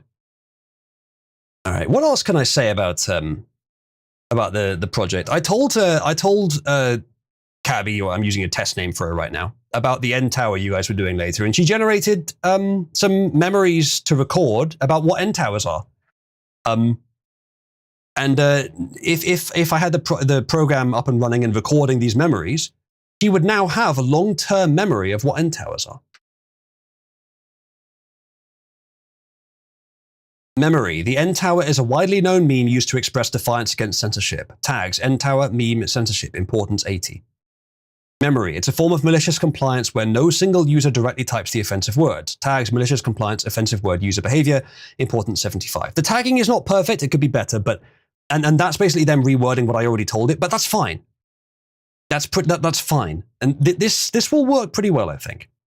Now, what I will need to do is, before I generate the text response, I'll need to have it tell me if it needs me to recall any memories for it, which means it might be slower to respond. But the request for it to recall memories can be a very short output. Just, hey, give me the tags of any memories, any topics, any tags for memories you might want to recall for this, and then give it a full list of all the tags available. And it just gives me a little list. That should be a fairly quick thing to generate. And then we go back to the actual conversation where I have then given it that information as part of its prompt, and it can use that information. So if someone mentions, like say, for example, some drama from the past, like let's say Eliza of Ancient History of Cabal, isn't in the prompt, because why would it be? It's a waste to put all the information in there. But then someone says, hey, Cabby, what do you know about Eliza? And then my system says, hey, read this conversation. Is there any interesting topic in here that you should pick? And it says, yes, Eliza seems to be a topic of interest. Do we have any memories on that? Maybe I will then have coded in, hey, here's the information, here's the reference material on Eliza. You can reference this if you like. Oozlu says it's legit. You don't have to trust it if you don't want to, but it is legit. And then it'll then get that, put it in the prompt that it shows her to when she's actually replying to the message, all the information about Eliza, and then she'll be able to say, yes, I know this much about Eliza. And it'll be a very slightly slower response. It'd be maybe a second slower. But she'll have access to up to tens of thousands, hundreds of thousands of words of information that she wouldn't have done anyway, because it can just dynamically insert it when it's needed. So I know I already mentioned the idea of doing a wiki like this, but for those of you that missed it, that's definitely on the cards. Very, very close to being NSFW, Mark Low. Yeah, I think we're going to have to give the prize to Wolf, given that this one was also very nice. But this one's my favorite, and this was by Wolf. So, Wolf, we're going to give you the prize. I did say that it would be the coins. I maybe should have specified that it would be spending them on something, but I did say it would be the coins. So I'm going to whip out my... don't get any exciting ideas, right? I'm going to whip out my text editor. And I'm going to hard code you some coins. So what is your ID? Okay.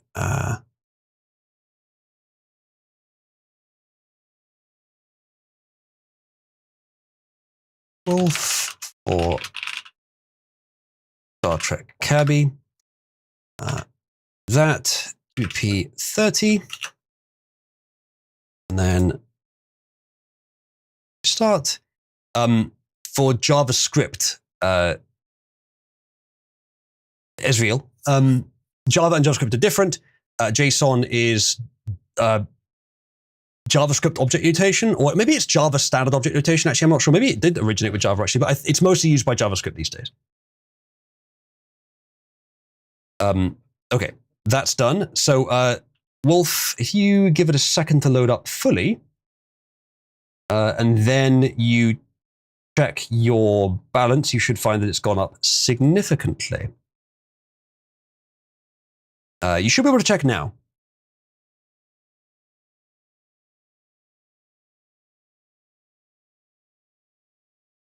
No, Wolf, it's just tier 0. This is the old system, remember? The new one will be up soon. Yeah, as Eric says, it's JavaScript orientation. So it was never Java, it was always JavaScript. Ghost says, can you pull the same trick with my bank account? Wouldn't that be nice? Hard code you some wealth. Well, I think I've figured out what my biggest bottleneck in terms of speed is. Mm. The actual initial generation itself, they take basically no time at all. It's the fucking decoding. Yeah. That is often quite slow. And that's what's hogging all of the time. That might be AMD specific. You might be able to accelerate that. You could look that up, actually. You could look up Comfy UI AMD decode slow. I don't know, it's normally kind of slow, but I've switched over to a dedicated old decoder. I've gotten some speed improvements from that, but wondering how To a push it dedicated what further. decoder? Tiled decoder. Tiled decoder's all right. It will be slower, but it'll be more stable if you don't have a lot of VRAM, which you do. So you should use the full So I was decoder. getting out of memory errors when I was using a regular one. Okay. Yes, tiled decoding will be slower. Yeah, it will just always be slower. If you were getting out of memory errors, are you using an SDXL model? Because that should fit neatly onto 16 gig. I am using one based off of that, so it's kind of strange. That is odd. How big are the images? Only 1024? So even when I was generating at 1024, I was getting that problem. That's odd. But I'm now upscaling to 1440. Should still be right. I've done that much.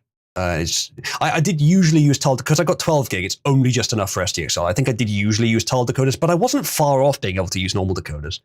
Ezreal, JSON is such a common format that Java using it isn't surprising. I'm using Rust and I'm using it, though that's because the LLM uses it. To be fair, I would be using something else if not for that. But it's very commonly used. It's used all over the place. It's the common object notation format for the internet overall. So it's not surprising Java using it, but it's originally JavaScript. Good night, Ghost. Enough, though. Time for bed night. Good night, the Took. We'll be ending very soon anyway.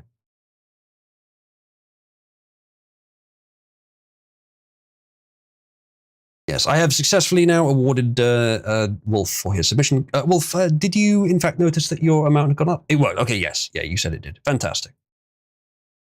Good. Thank you for making this. Right. In that case, chat, I reckon I'll wrap up here. I'm not sure what I'll do next between joining you guys for a chat and then going to bed. Trying to con Quattro into watching more Fairy Tail with me, or just going and working on Cabby. I'm not sure which one I'll do. I guess I'll hop into Pit 1 for a bit and I'll decide. Yes, JDev, it is pronounced the same as Jason. Almost the same. Emphasis on the O, but otherwise, yeah. Right. In that case, chat, thank you for joining me. I will see you soon when I stream next. I should be streaming more often. I've been very distracted with Cabby, but I'm going to continue working on Cabby. Thank you for joining me, and I'll see you shortly. Hopefully, a lot of you will join me in Pit 1, where we'll chat for a bit. But I might scamper off and either go to sleep or work on something. Right. Thank you, Quattro, for joining me, and good night, everyone. Anytime.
Oops.